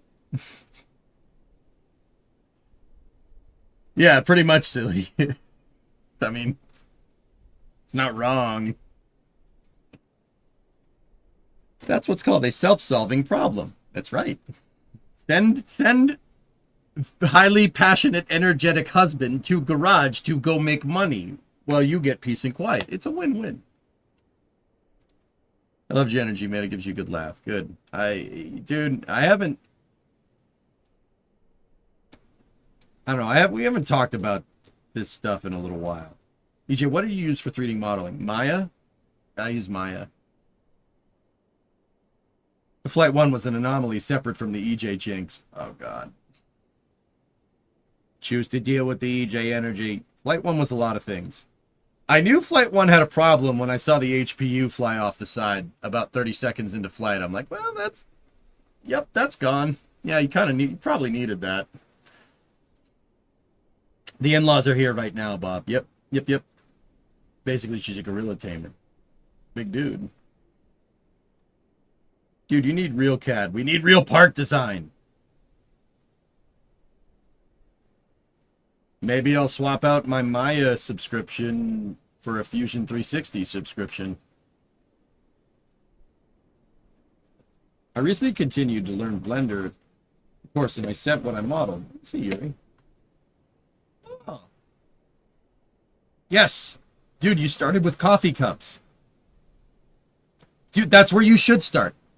Anybody that wants to get into 3D modeling, model a coffee mug.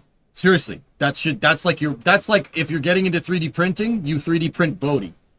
Right? You 3D print the little boat, the little tugboat.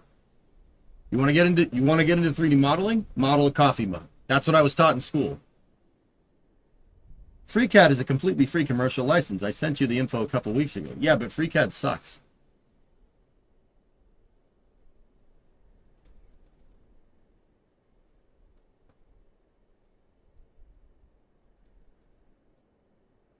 Did you just call Benchy a Bodhi? I don't freaking know, dude. Bodhi McBoatface. Benchy McBenchface. Start with Starship. Yeah. Just model a tube. You're good.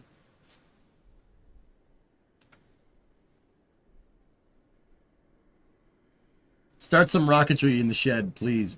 We need EJ and rocketry. You would be unstoppable. You know how to weld.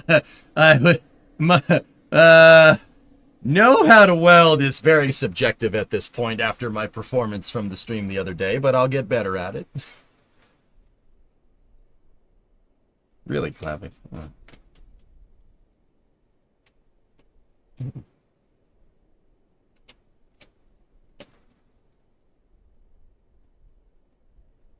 One of my first detailed models was the shuttle. The shuttle is a lot more complicated of a shape than anybody gives it credit for. It does not look like it's that complicated. And then you start noticing all the little compound edges that are on that thing to direct hypersonic flow.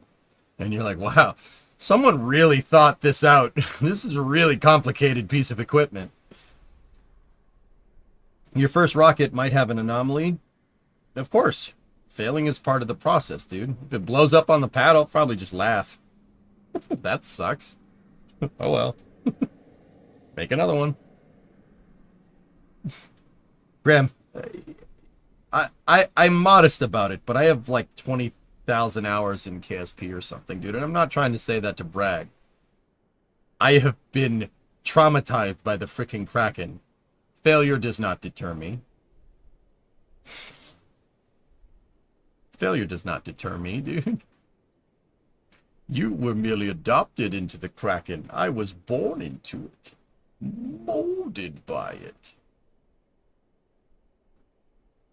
It blows up, it blows up. Make another one. It's like that scene in The Sandlot where Benny has the dream where he's talking to Babe Ruth. I can't go over there. There's some crazy mutant gorilla dog thing. So, hop over and get it. What? I can't. There's a gorilla dog thing. What kind? What kind of gorilla dog thing? What are you talking about? Just hop over the fence and get the ball.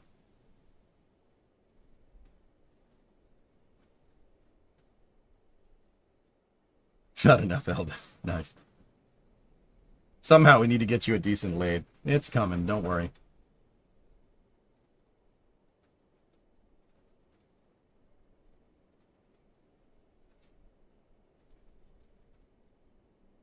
Like sometimes, like, dude, you know, it's kind of strange. Like when I first started getting into rockets, you know, you're at the peak of Dunning-Kruger, right? You're at the peak of Dunning-Kruger, but you're like, why don't they just make Starship have this? Why don't you just do this? This is so much easier. Why don't you just make a fully reusable rocket? Like, do it. Just do it. Right? And then, you know, when you learn more about rockets, you get into the valley of despair and you're like, that's really frigging hard to do. I don't know if we should do that. And then, you know, as you learn more, you get out of the valley of despair and you just kind of return to just do it. Just, all right, just go friggin' make it, man. I didn't pull the trigger on the lathe, no, but soon we could. It's like the bell curve that's like, just do it. No, well, the technical capabilities. No, just no. The other end of the bell curve. Just do it. I've learned to avoid all sentences with "why don't they just?" Yeah, exactly, right. That's a huge telltale sign of somebody who has no idea what they're talking about, Aqualex. Whether the next statement is, well, why don't they just do this? That seems a lot easier. Or, why don't they just do this? I don't understand. Those are two different things, right? Like, I did see a mini lathe at Harbor Freight for short money, but it's probably junk, dude. Why don't we take Bikini Bottom and put it over there? There you go. Yes, Doom, you should.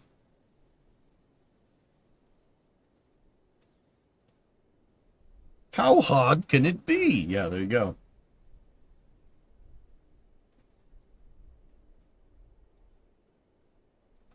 Yeah, if I was gonna get a lathe, I'd go find a Bridgeport, dude. My dad, like I said, my dad's a machinist. He'll find them. He goes into every different type of machine shop in the entire Northeast. We can find one for short money.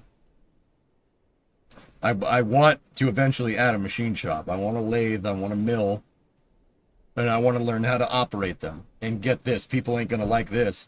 I want to learn how to operate them by hand. There, I said it. I don't give a frick who disagrees with that.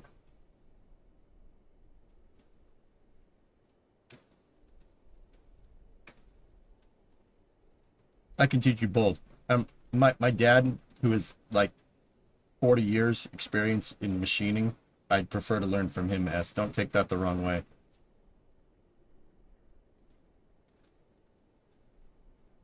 Maybe, Bob.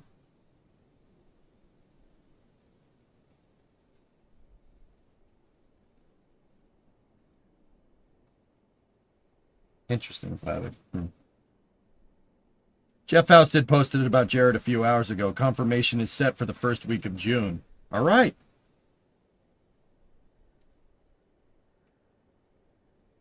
Yeah, no, can't see me. I know that Bridgeport is a brand. I want Bridgeport. Bridgeport tools are the best. Yeah, or not. There you go. You know what they say in aviation. Don't ask the autopilot to do something you can't. Discovery, Yeah, there you go and go. throttle up. There we go. Barrelicious, 89 months. Wee doggy. I want Bridgeport. That's the brand that I like for machining. I've seen Bridgeport.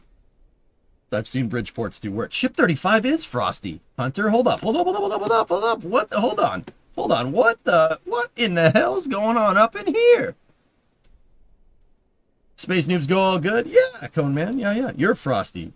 I'm always, dude. That was the whole premise of the conversation.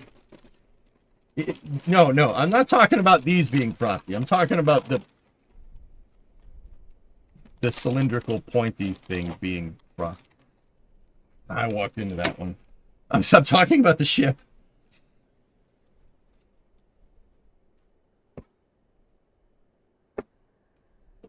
Whatever. It's out on the internet. I can't take that back.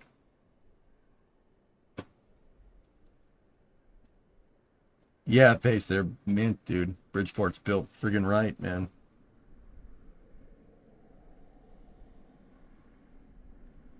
Yeah, ignore the balls.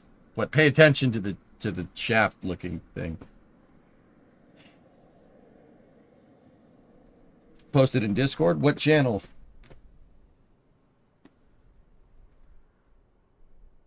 Vast uses Bridgeports. They do, Rarest. We saw them in their video. Looks like a long, smooth shaft equipped with 2 balls. That looks just like a one-eyed monster. Is this what you're... Yum Food, this what you're working on, homie?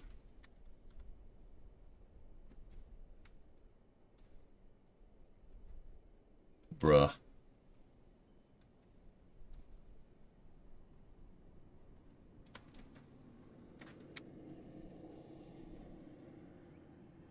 Bruh. Bruh.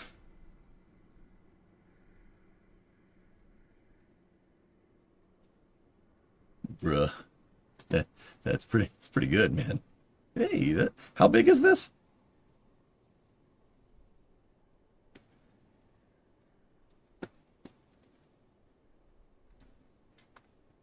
How tall is this damn thing?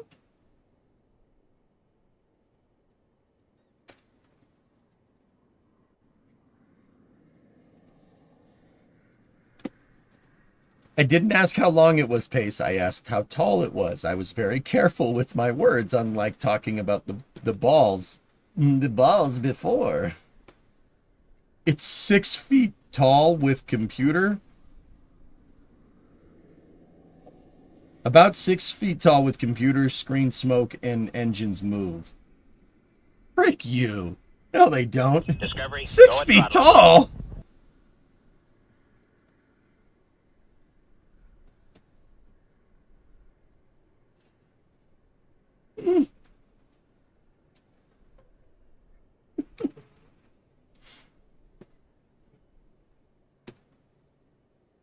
Okay. Upscaled shuttle footage. Ooh, very nice. That's cool, Mycon. Me and a few NASA engineers are working on it.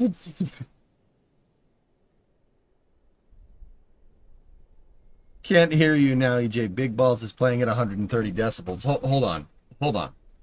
I got you. You don't need to do that. Here, just shut that off for a second.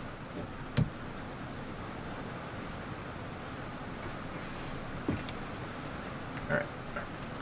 we have to celebrate. We have to celebrate what's going on here.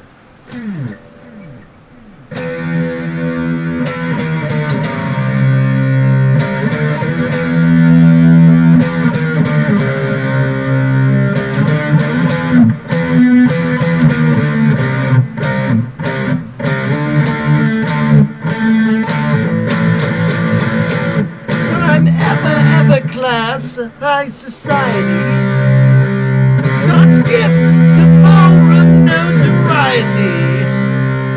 And I always fill my ballrooms, the event is never small. The social pages say I've got the biggest balls of all.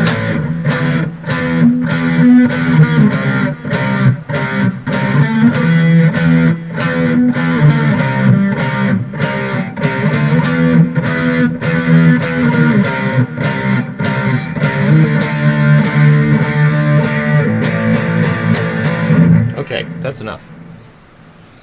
You're not gonna get that on any other space news show, are you? I've got big balls. I've got big balls.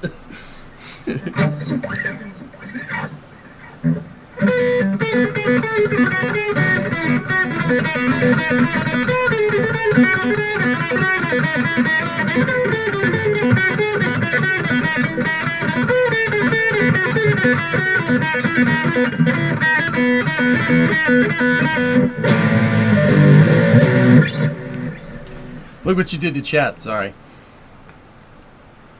Oh, Newmark, give me a break, dude. NSF live? Huh? Oh, really? Huh. It's better when you're drunk, yeah. Where would you guys be if you didn't have the great Aussie rock and roll music?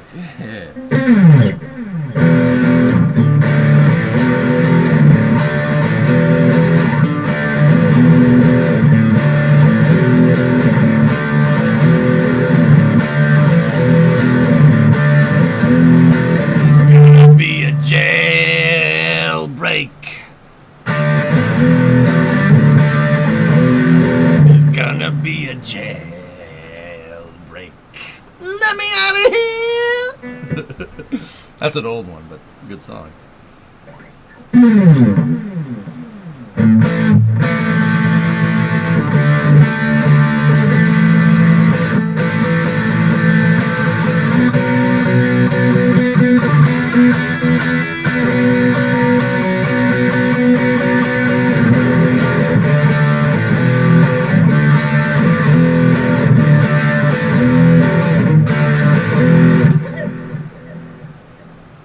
Play the tuning song. My goodness. It's in tune, dude. I just tuned it.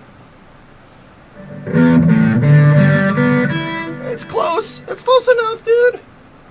But he made it out with a bullet in his back.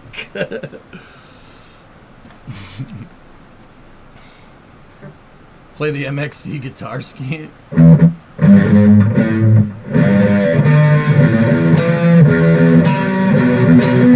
I don't know, dude. I don't know how to play that. Right, you are, Ken. Look at all the big balls there. You just went 130 decibels in Nevada, buddy. Great for you. There's an 86 5-speed IROC Z28 with T-tops that just went on sale down the road. How much, dude? Play some EVH?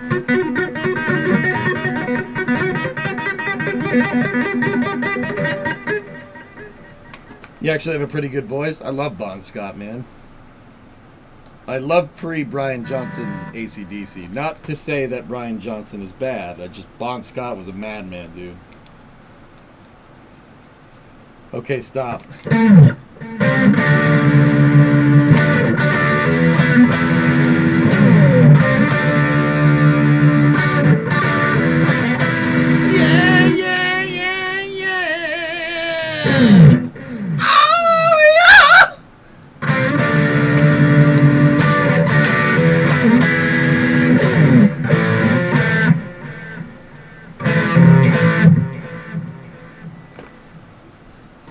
Party till he puked for sure.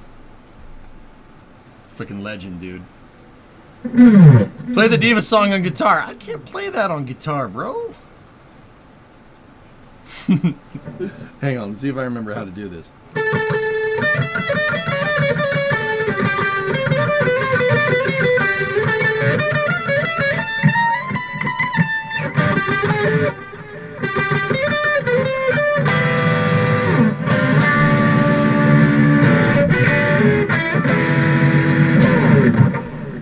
That's your in-flight entertainment, dude. They're tanking Ship 35, dude. Something's going on at Massey's. Any more space news, please?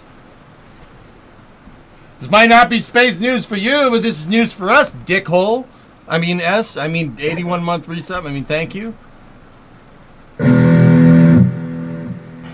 There will be rock. That's right. You damn dill hole. Sorry, you're just having a little too much fun.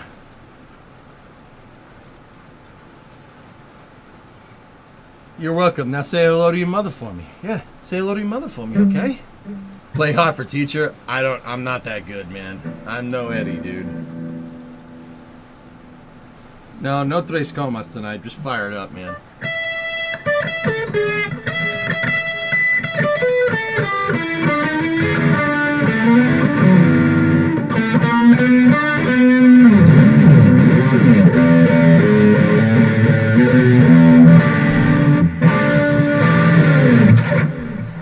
For those about to rock. Yeah, there you go. You should make a Starship song, then sing it on the Flame Trench tomorrow. Dude, I'm no musician, man. Oh, I've been around all stream. I've heard. Yep.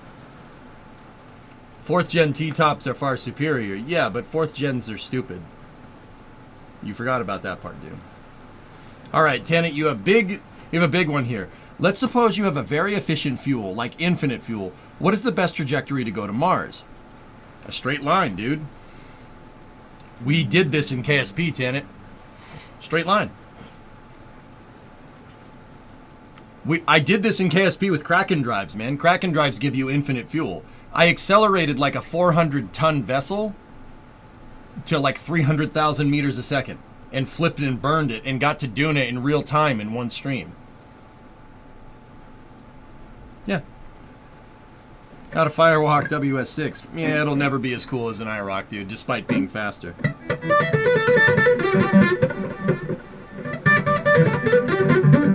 Anyway.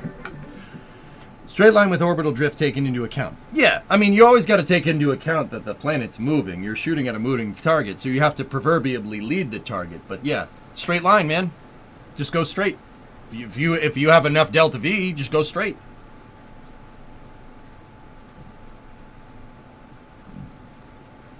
Van Halen must be represented. I do love Van Halen.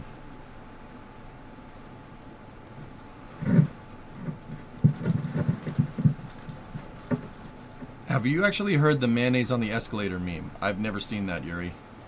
Can you make your guitar sound like a whale?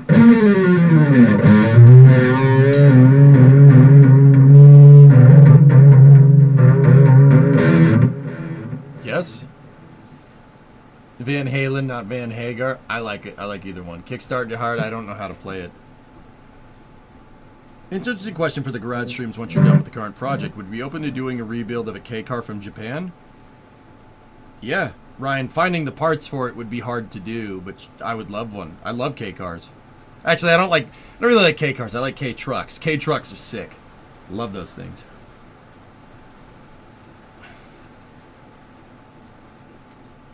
What about slower? Rocket Barb, slower, Barb, slower.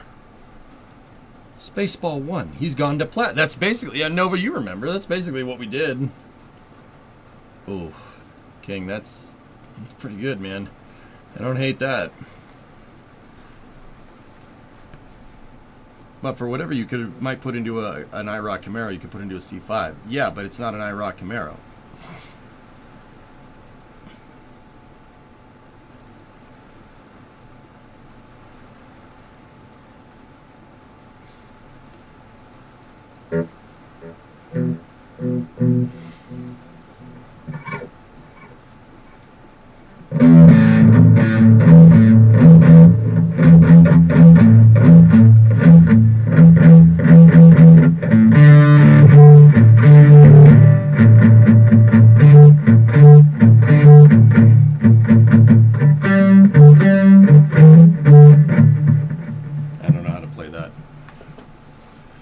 It's on. Are you within 130 decibel range? I don't think so, man. Drop an LS motor in a K car. Yeah. You mean with slow reentry, no plasma, no problem, like the Red Bull guy? Well, Tanit, okay, so what you're describing is what's called the brachistochrone trajectory.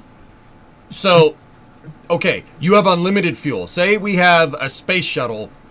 Well, maybe not a space shuttle is a good example. Say we had a Starship, right? Because Starship's designed to go that far. Say the Starship in low Earth orbit, and you had a 1,000,000-second specific impulse motor, which is like actually impossible, but just bear with me. 1,000,000-second specific impulse, like a gallon of fuel could get you to Mars, right?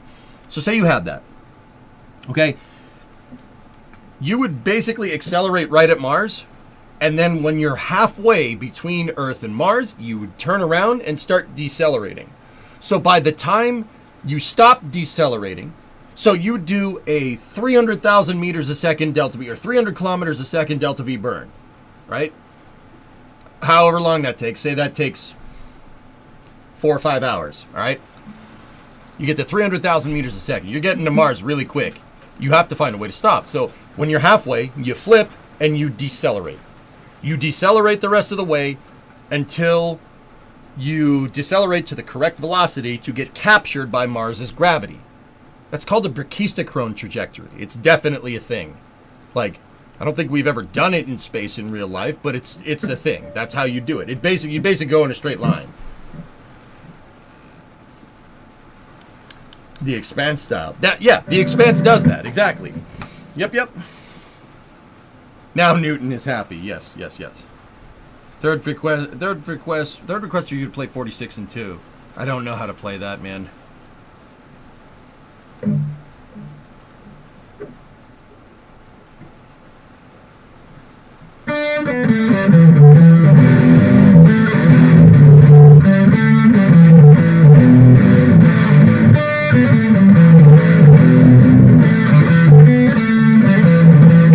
Too much distortion to play that song.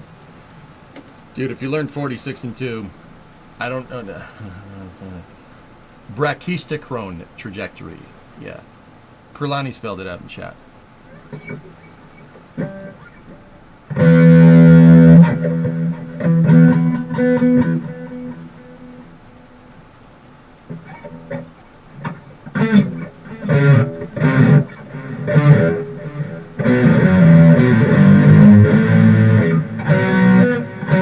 Hang on, let me see if I can remember how to play.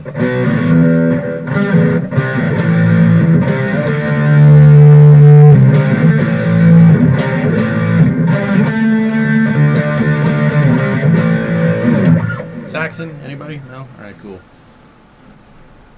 I can hear your stream machine telling me just what I mean. 'Cause I'm a motorcycle man.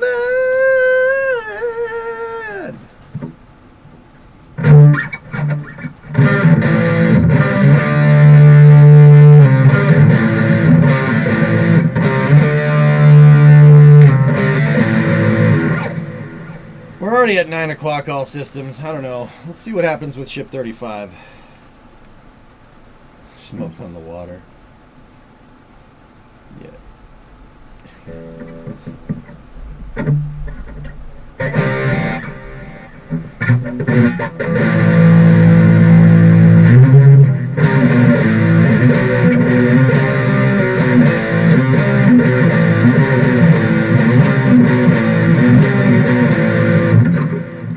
It's really funny. Every time a motorcycle passes me, I can't help but sing Motorcycle Man. Yeah.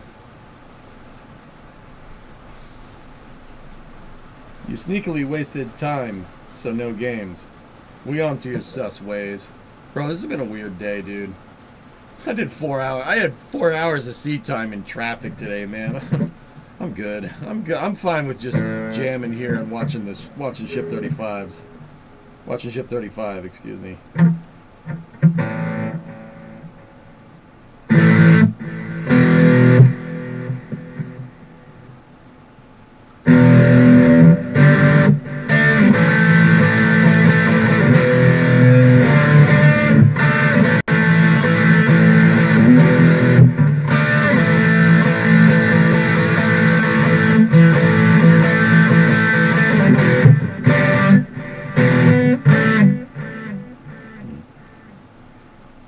Just got back. We're boss man. Don't worry about it.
Can't do it. Hold on.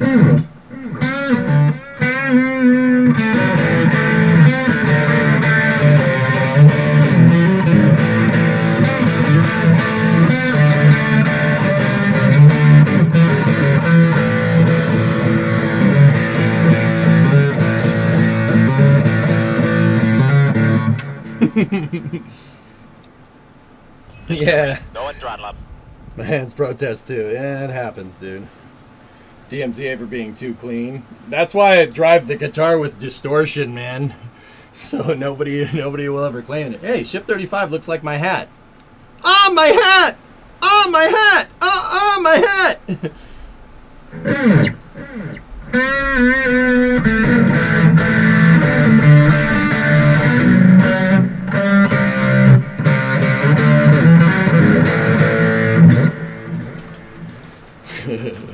Stupid man, what's up? Been a while. Didn't sub, but since you scratched the guitar on top of everything you do already, here's my free Prime. Make Beznos pay, gang, if you have Twitch Prime. Jack is never living that one down. There's a lot of things that Jack is not living down, but you know, whatever. Ah, my hat! Ah, my hat!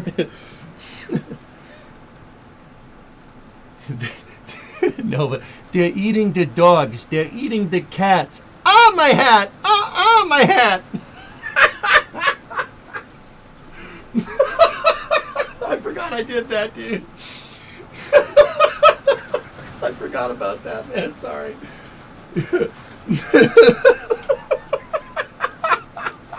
I'm sorry. That was really funny, dude. I thought that was good, man. The My Hat song by Space Pope is fantastic.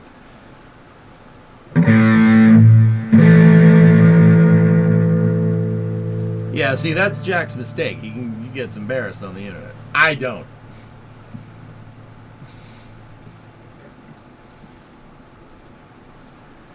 Clayton, you bought a 2014 Toyota Camry. You did see a Toyota Camry 2025 Camry for $34,900. What did you get your 2014 for, and how many miles does it have on it?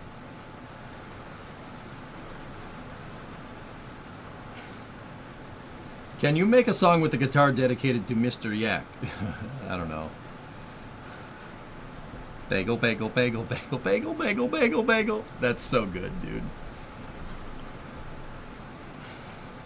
To be fair, to have your hairline out to the world, that takes bravery. What? Because other people don't have their hair falling out and are going bald? I don't give a frick, dude. I don't care. I don't care. My hair's falling out. Who gives a frick? Whatever. It's just hair. I wear a hat anyway. Just say Smith. None of this matters. No.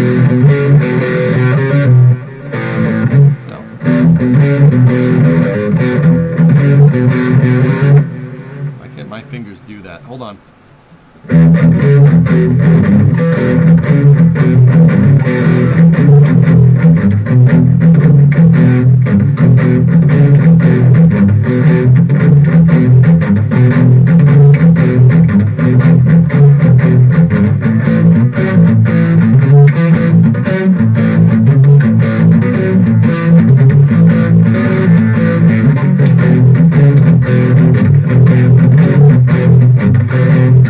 What's that song, Graham? That's called Bring It On Home by Led Zeppelin.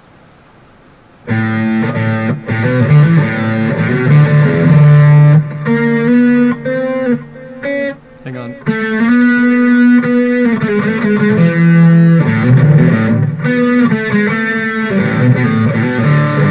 It goes.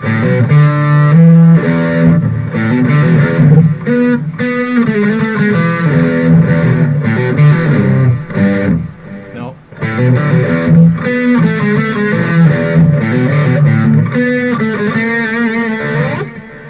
Can you do Immigrant Song?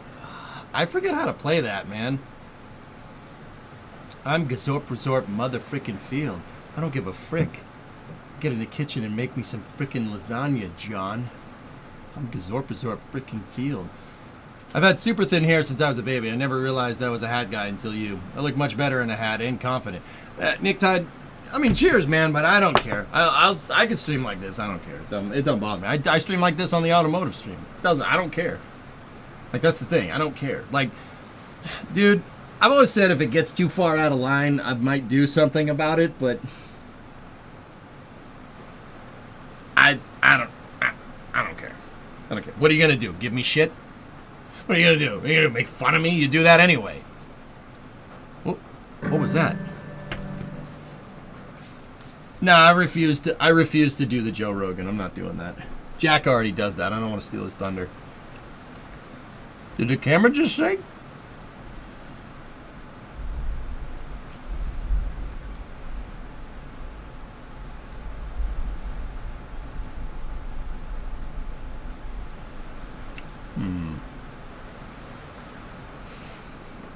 You got it for $12,500 with 100,000 miles on it? That's all right, I guess.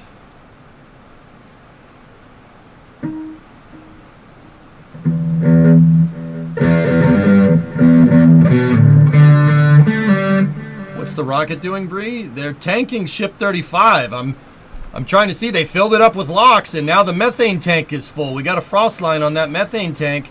Also, Bree, balls. I just want you to sit back and look. We got 3 shafts and some balls over there. Yeah, very informative space news from EJ. Fuel is in fact stored in the balls. You're right. You're right, it is. Making the in-laws proud. Hi, in-laws. How does this bode for Tuesday? I don't know. I'm kind of waiting to see the fruits of this test, which is why I'm still doing space news and also jamming. In-laws are asleep. Oh, all right, cool. Hey, Bree, look. Balls. The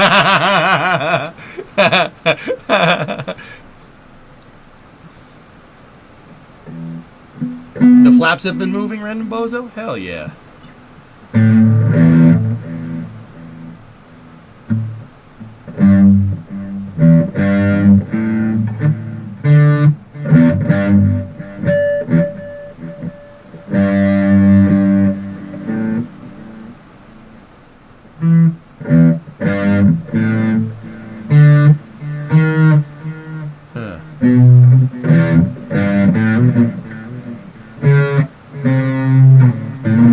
Okay, I got it.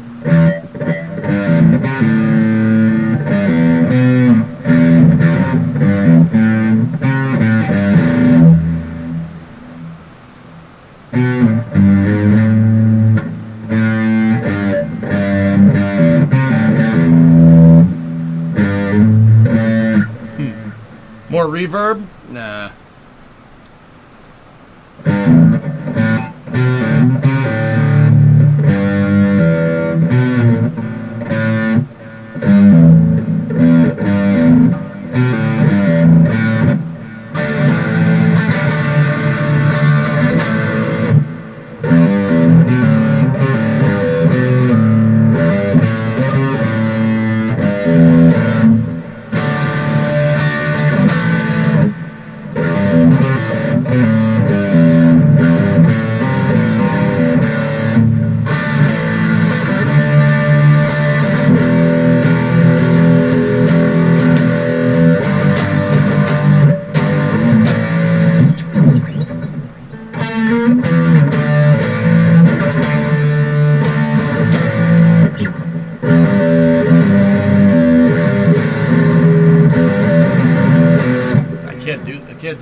bridge that's there. My fingers aren't doing it.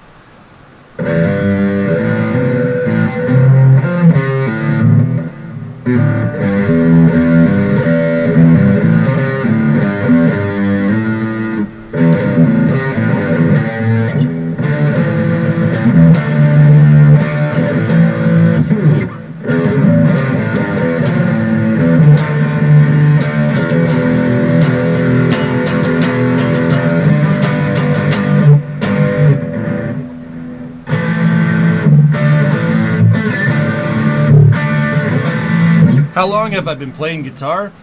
I got my first guitar in 2006. I didn't really start taking it pretty seriously, Jesse, until probably 2017, 2018. The reason why is because Twitch was cracking down on like VOD muting content and DMCA muting content. So I figure it'd be pertinent to probably get the guitar and play, you know, so your stuff never gonna get claimed. Here we could go.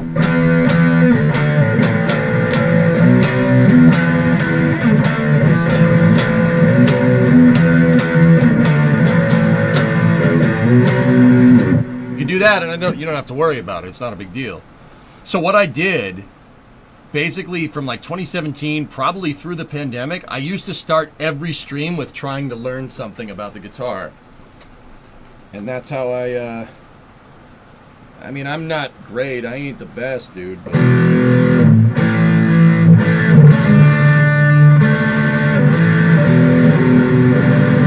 But, you know, whatever.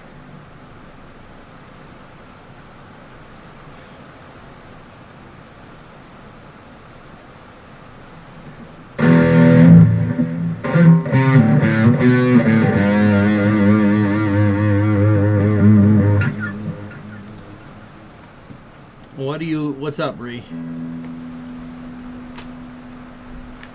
I call it 2 minutes to go for sure. You play Teenage Dirtbag? No. You and chat should watch the Insta I just sent you.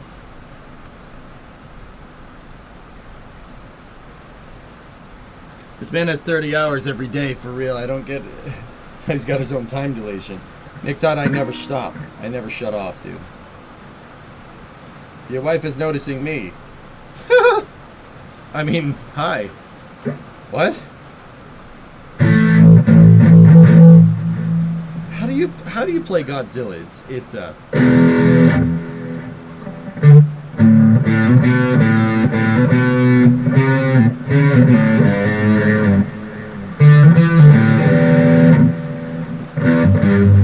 play the Instagram. What Instagram? What who's Instagram? I don't Instaface, dude. I got Gamecast. Now what? I can't afford it. Your phone. He picks up a bus and he throws it back down as he waits through the building toward the center of town. Kind of scuffed that last note. What is this?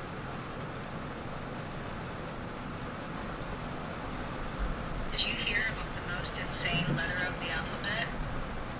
Yeah, these nuts. Did you hear about the most insane letter of the alphabet?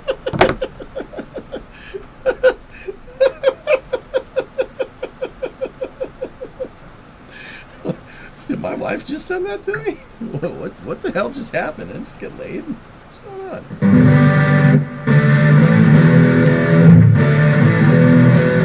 Yeah, guys, I'm thinking a static fire's happening, dude. I'm gonna turn it up!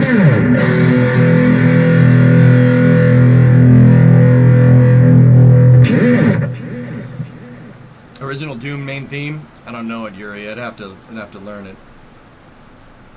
F sharp B, C sharp G, A, E flat, E, A. F. Okay. Okay, so that's F.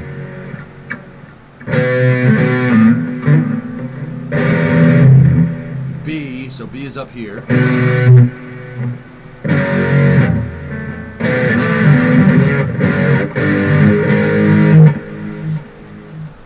Okay. So it's C sharp. So G.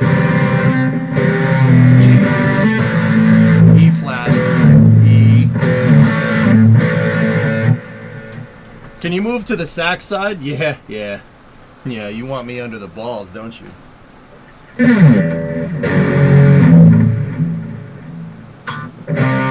They gotta be playing.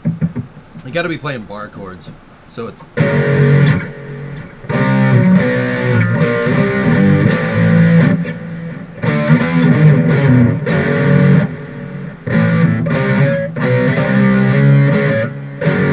They might even be playing down 1/2 step.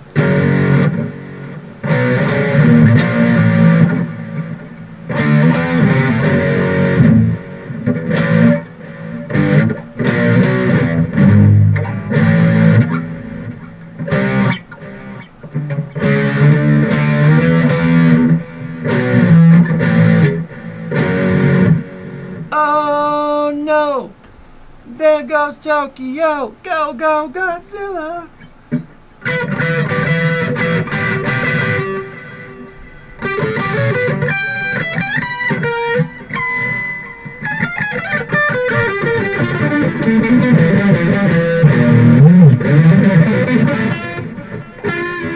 Something like that.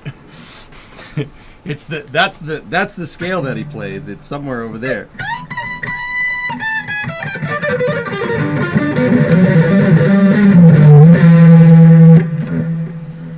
Do some Black Sabbath.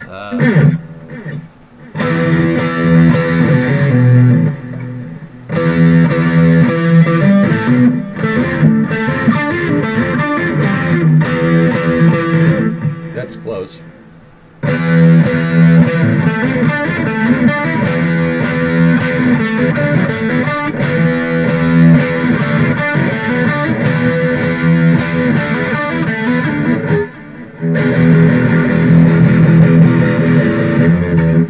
Maybe it's A. No.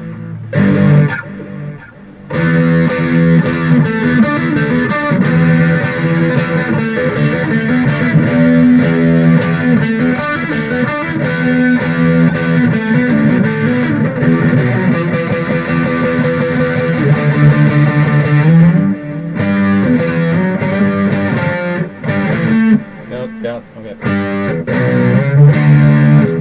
That's it.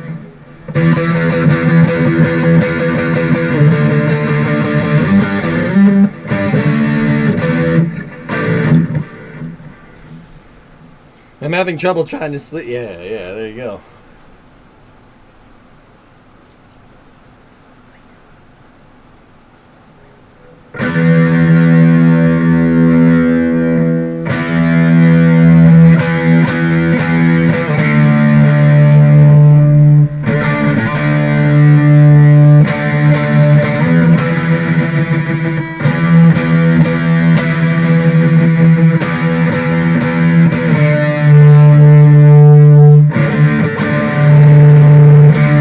Dude, it feels great, Steve. Look. Oh yeah.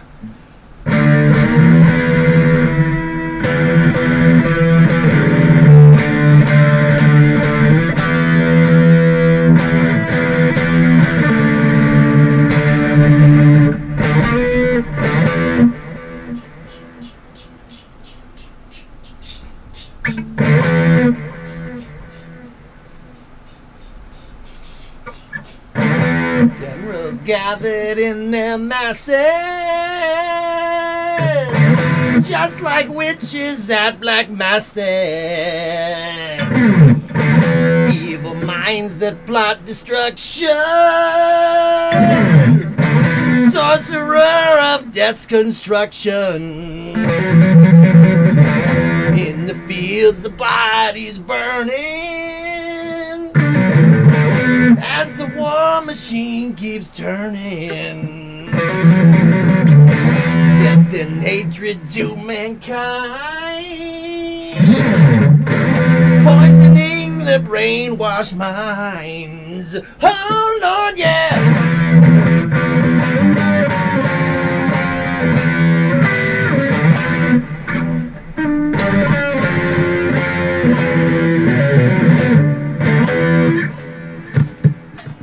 I unplugged the guitar. I was jamming, man. Sorry. We're gonna get a static fire, and I'm getting fired up for it.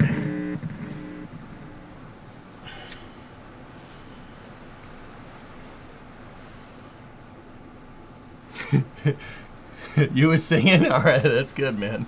Sorry, I was having too much fun. Sorry, Charlie Murphy, it was an accident. I was having too much fun. It's depressing? Man, that's depressing. Yeah, it is. I see it. We got a depress event. Did it spin? Sorry, I was jamming. Are those camels at Starbase? Yeah? Maybe?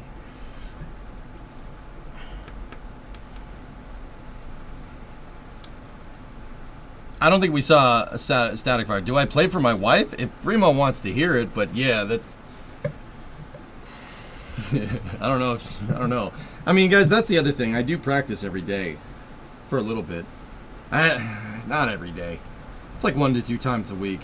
I have another guitar in my house that I go and play. Depressed vent? Yeah, that's my usual Thursday night. Play Brain Stew. The guitar isn't tuned for it, but we can fudge it.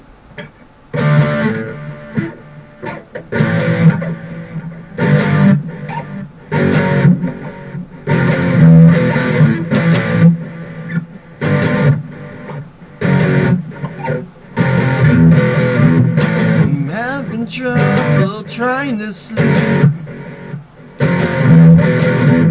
I'm counting sheep but running out. As time ticks by, still I try. No tank watching in my mind. On my own, here we go.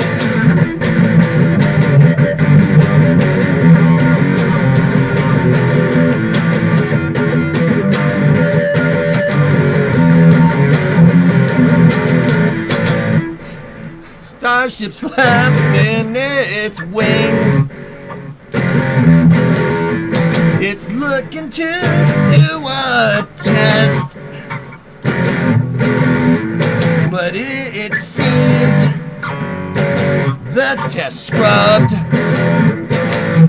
Now they're tanking the ship. On my own, here we go.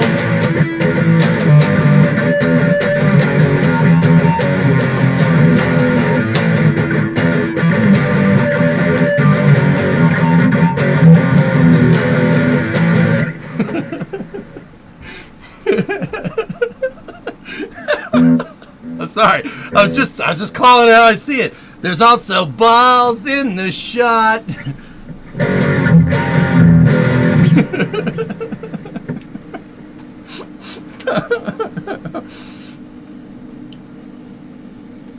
Yeah, of course, Elman. You'd have to turn the distortion on.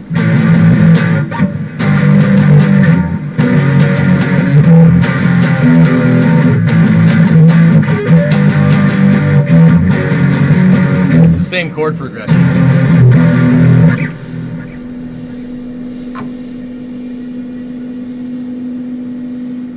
Hey, turn off the vacuum cleaner, man. Yeah, maybe, Yuri. I don't know.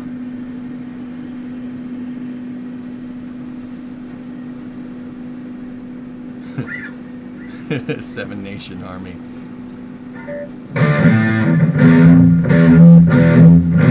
I don't have Seven Nation Army, but I do this.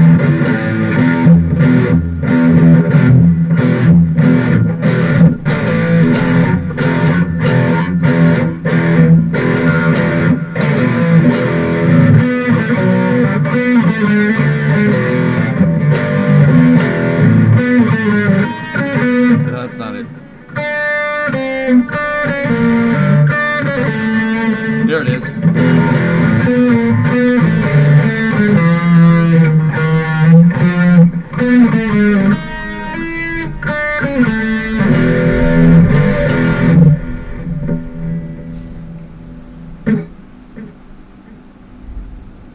Feel like that scene in Jurassic Park where the T-Rex is coming, but it's just thunder?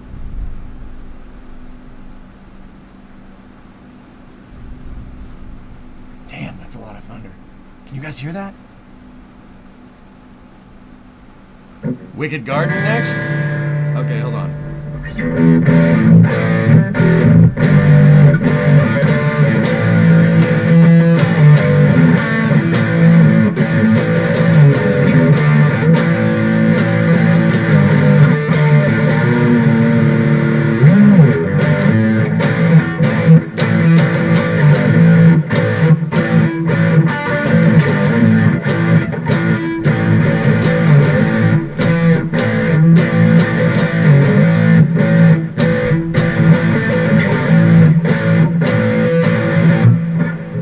Look, the giant balls hovering over the test stand. Why? You like it? Serious? You getting jealous or something? Okay, all right, seriously, they're load simulators. They're load simulators that are testing strain on the chopsticks. What those are water bags. So see all the hoses that are coming from? See all the little see all the little ball hairs that are coming from the bottom? Those are all water hoses. So they lift up the bags empty, and then they fill them up with water, and that gets them a dynamic load strain on the chopsticks, or just hairy balls.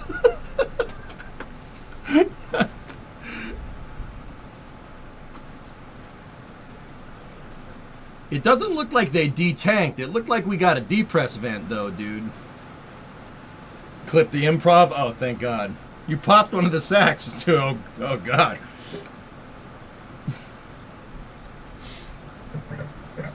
Well strain. Sounds painful.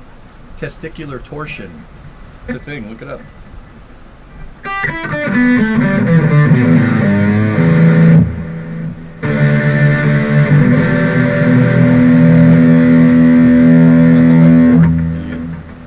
It's not the right chord, idiot. Wrong key, idiot.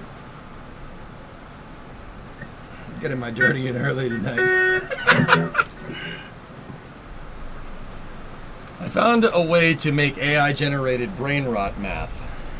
That is the most Zoomer thing I've ever heard anybody say in the history of Zoomers. Graham.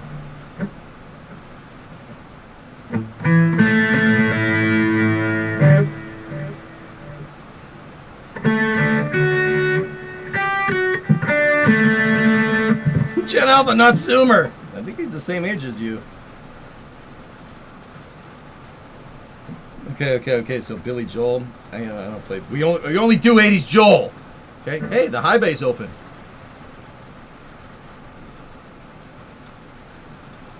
You're 27. Okay, he's not the same age as you. But you know what? Just because I'm an old fart serious, I'm just gonna rope you guys in together. Sucks. Def Leppard. The guitar isn't tuned for it, Chevelle, but I could play Def Leppard.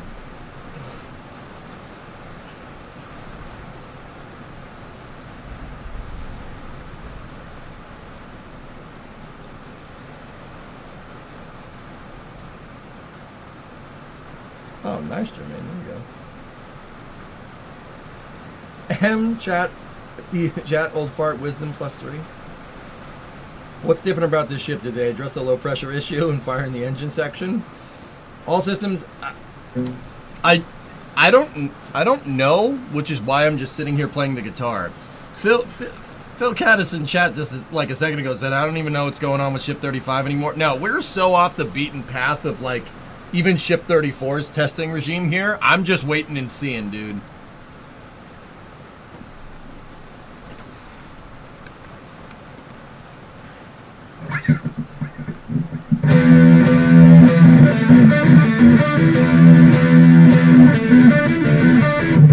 I'm waiting and seeing because you could say I'm a little paranoid about this.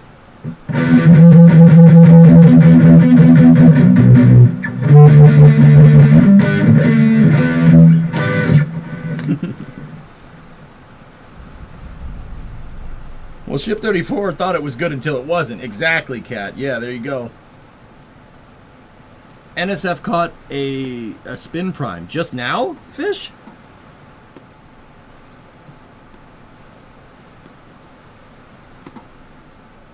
Oh, nice, T-Money. There you go.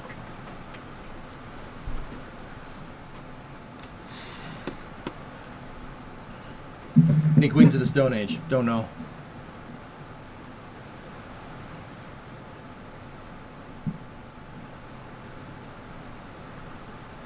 Like 10 minutes ago, they had to pull the replay to make sure.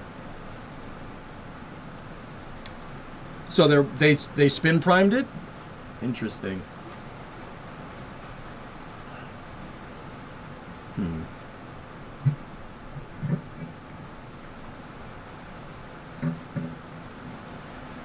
Supposed spin prime at 8:23. I see nothing though.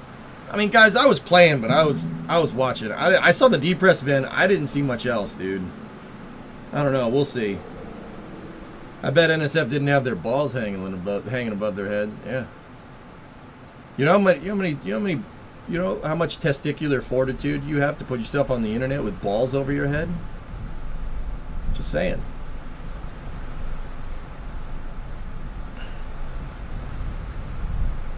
Jeez, that thunder's nuts.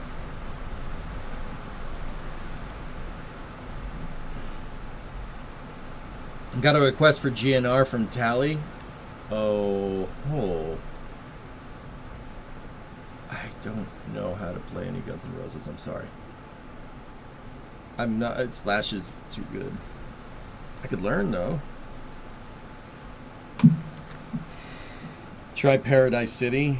I don't know if learning on stream is the right move, but.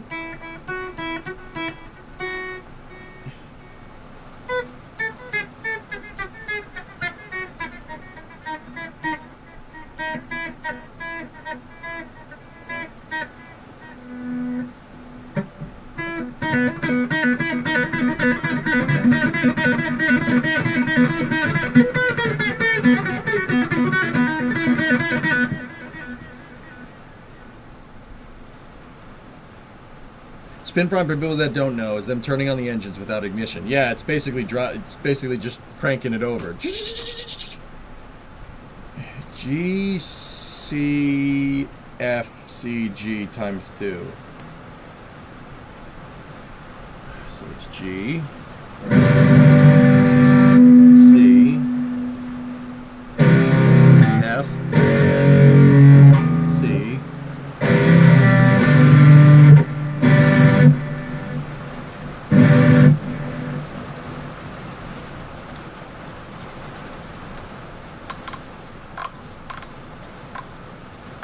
why you stop, keep going with Thunderstruck.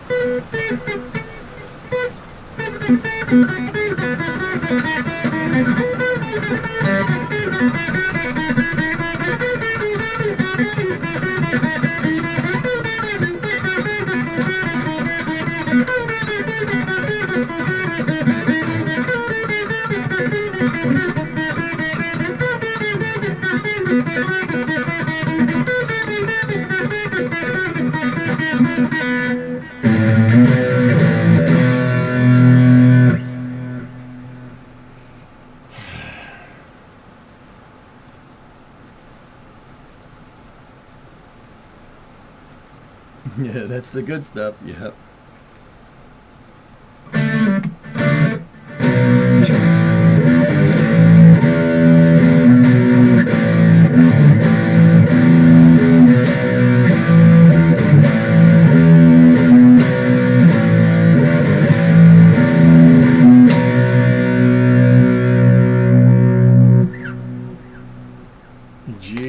G sharp, A minor, G sharp, A minor, G, D flat, D.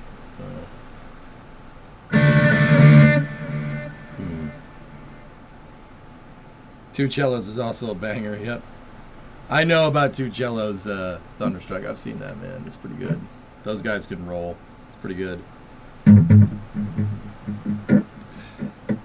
So if spin prime tonight, static fire tomorrow. If NSF is right, and they usually are, Fluffy, if they're right, that means that they're probably going to, like, maybe a static fire tomorrow. Could be static fire tonight, dude. Did you see them depressing locks from this damn thing? Can you play the MSC theme?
Ooh, the power just flickered. Ooh, power just flickered. Not great, Bob. Oh, buddy, I know it's early, but 3 a.m. will catch up to me faster than I want. Okay. Yep. This storm's getting pretty bad, dudes. If this is what you're doing tonight, you have enough time to look up the guitar chords for the Divas song. Do you have a generator? No, everything's on uninterrupted power supplies, dude, and battery backups, but... yeah.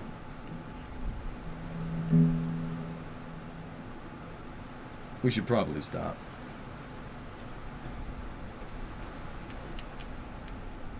Alright. I could jam all night, dude. And believe me, we can. My garage, remember, my garage is in the woods. We could jam all night. Maybe on Friday, dude. Maybe.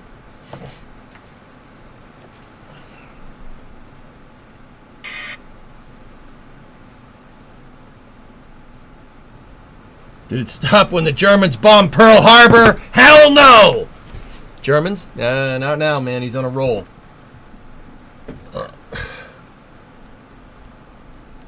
That would be real thunderstruck. Yeah. I don't know what you want. The power just flickered. The storm's getting pretty bad, dude. So, guys, I'm going to pop off for now. I'm sorry we didn't get to play Workers today. I wanted to.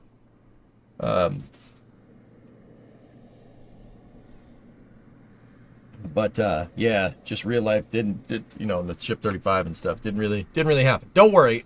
So I don't know. I think tomorrow we need to get out and finish the welding job for the car. So I'm probably going to get up a little bit earlier tomorrow and get out here and finish that frame rail that we were working on. And then flame trench, and then I'm not sure about racing. Because of real life events, so yeah, don't plan for racing, okay?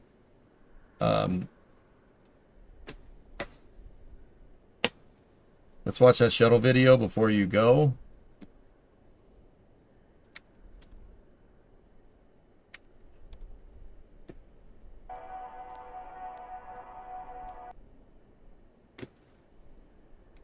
Dude, my wireless headset is staticking.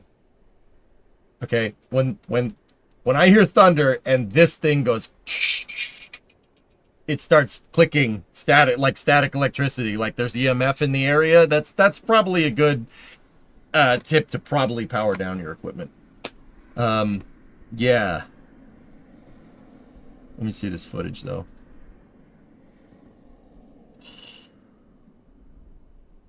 Oh, Mycon, this is fantastic.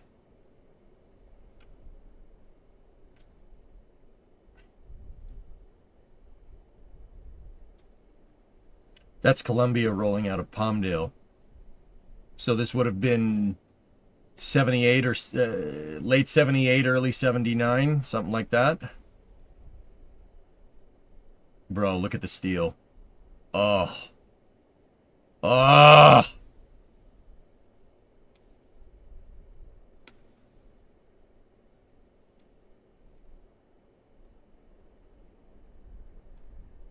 Bro, look at that GT.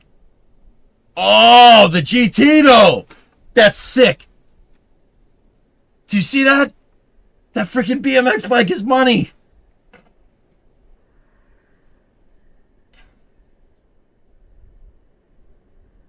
Impromptu jam session was enjoyable. It inspired you to pick up your axe. Hell yeah, man. K100s, man. Yeah. Got some K-Whopper action here. Look at that freaking thing. This footage is awesome, dude.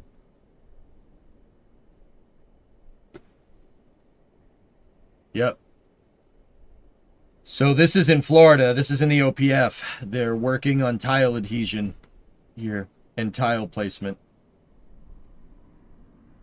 Don't ask me why I know that. I've seen this footage before.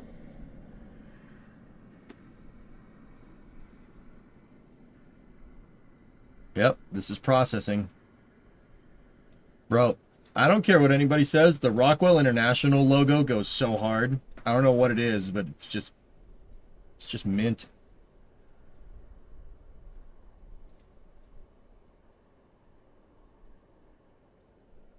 The tile goes in the square hole. That's right. See, the later orbiters guys didn't have the LRSI tile on the sides. They switched to the Nomex blankets because to save mass, you didn't really need. They learned from Columbia that you didn't need tiles on the side of the orbiter. But Columbia had them there because they weren't sure.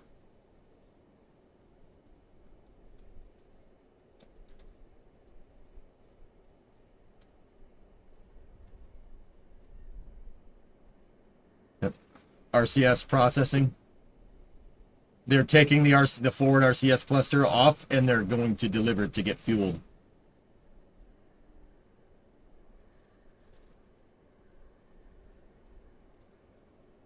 Did they retrofit Columbia's tiles? Columbia was due for a huge retrofit in the early 2000s. That didn't happen.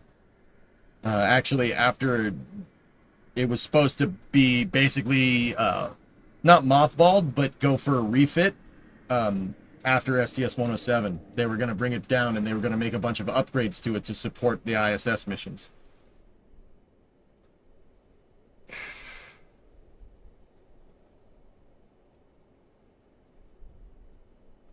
RS-25s, baby. Or, well, those are Block 1 SSMEs. Oh, yeah.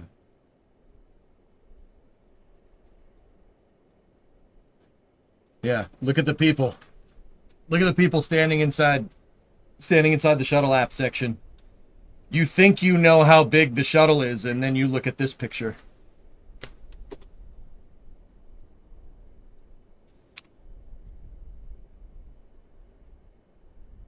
It's gigantic. The shuttle is huge. It's way bigger than you think it is.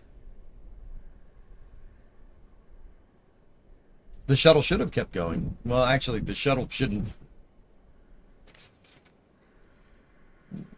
The shuttle should have kept going in the 80s. But we decided we want to have morons run the program. But, you know, whatever. Yeah, shuttle is absolutely massive, dude.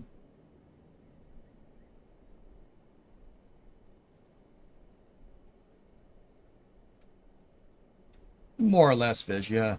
Yep, that's engine installation. Yep. That's awesome footage, dude. All right, guys. I'm going to head off. I'll see you guys tomorrow morning. I enjoyed jamming with you. If you want to do that more, let me know. We can jam, but we got to be careful about playing. Discovery, go at throttle up. We got to be careful about playing like whole songs and stuff. You know what I mean? Got to slow roll that. But anyway, hey, MacV, 52-month resub. Thank you. I miss the shuttles. Yeah, me too, man. Me too. She's a monster. All right. Have a good night, everybody. Thank you very much for watching. I'll talk to you guys all tomorrow. We got, we'll do workers next Monday, guys. We'll get that early start DLC going on Monday. I don't know. I just want to see what's good. I don't know what we'll do with Yakograd. I'm not 100% sure. But we'll play early start. We'll see what happens. But tomorrow we'll work on the car and then Flame Trench. And then I'm not sure what we're going to do after it because I might need to real life. So we'll see. We'll see how it all goes together. I don't plan on racing tomorrow, fellas. If we do, it'll be very impromptu. But either way, tomorrow you're going to have a nice long stream from me. I'll see you guys all tomorrow. Thank you very much for watching and have a good night, okay?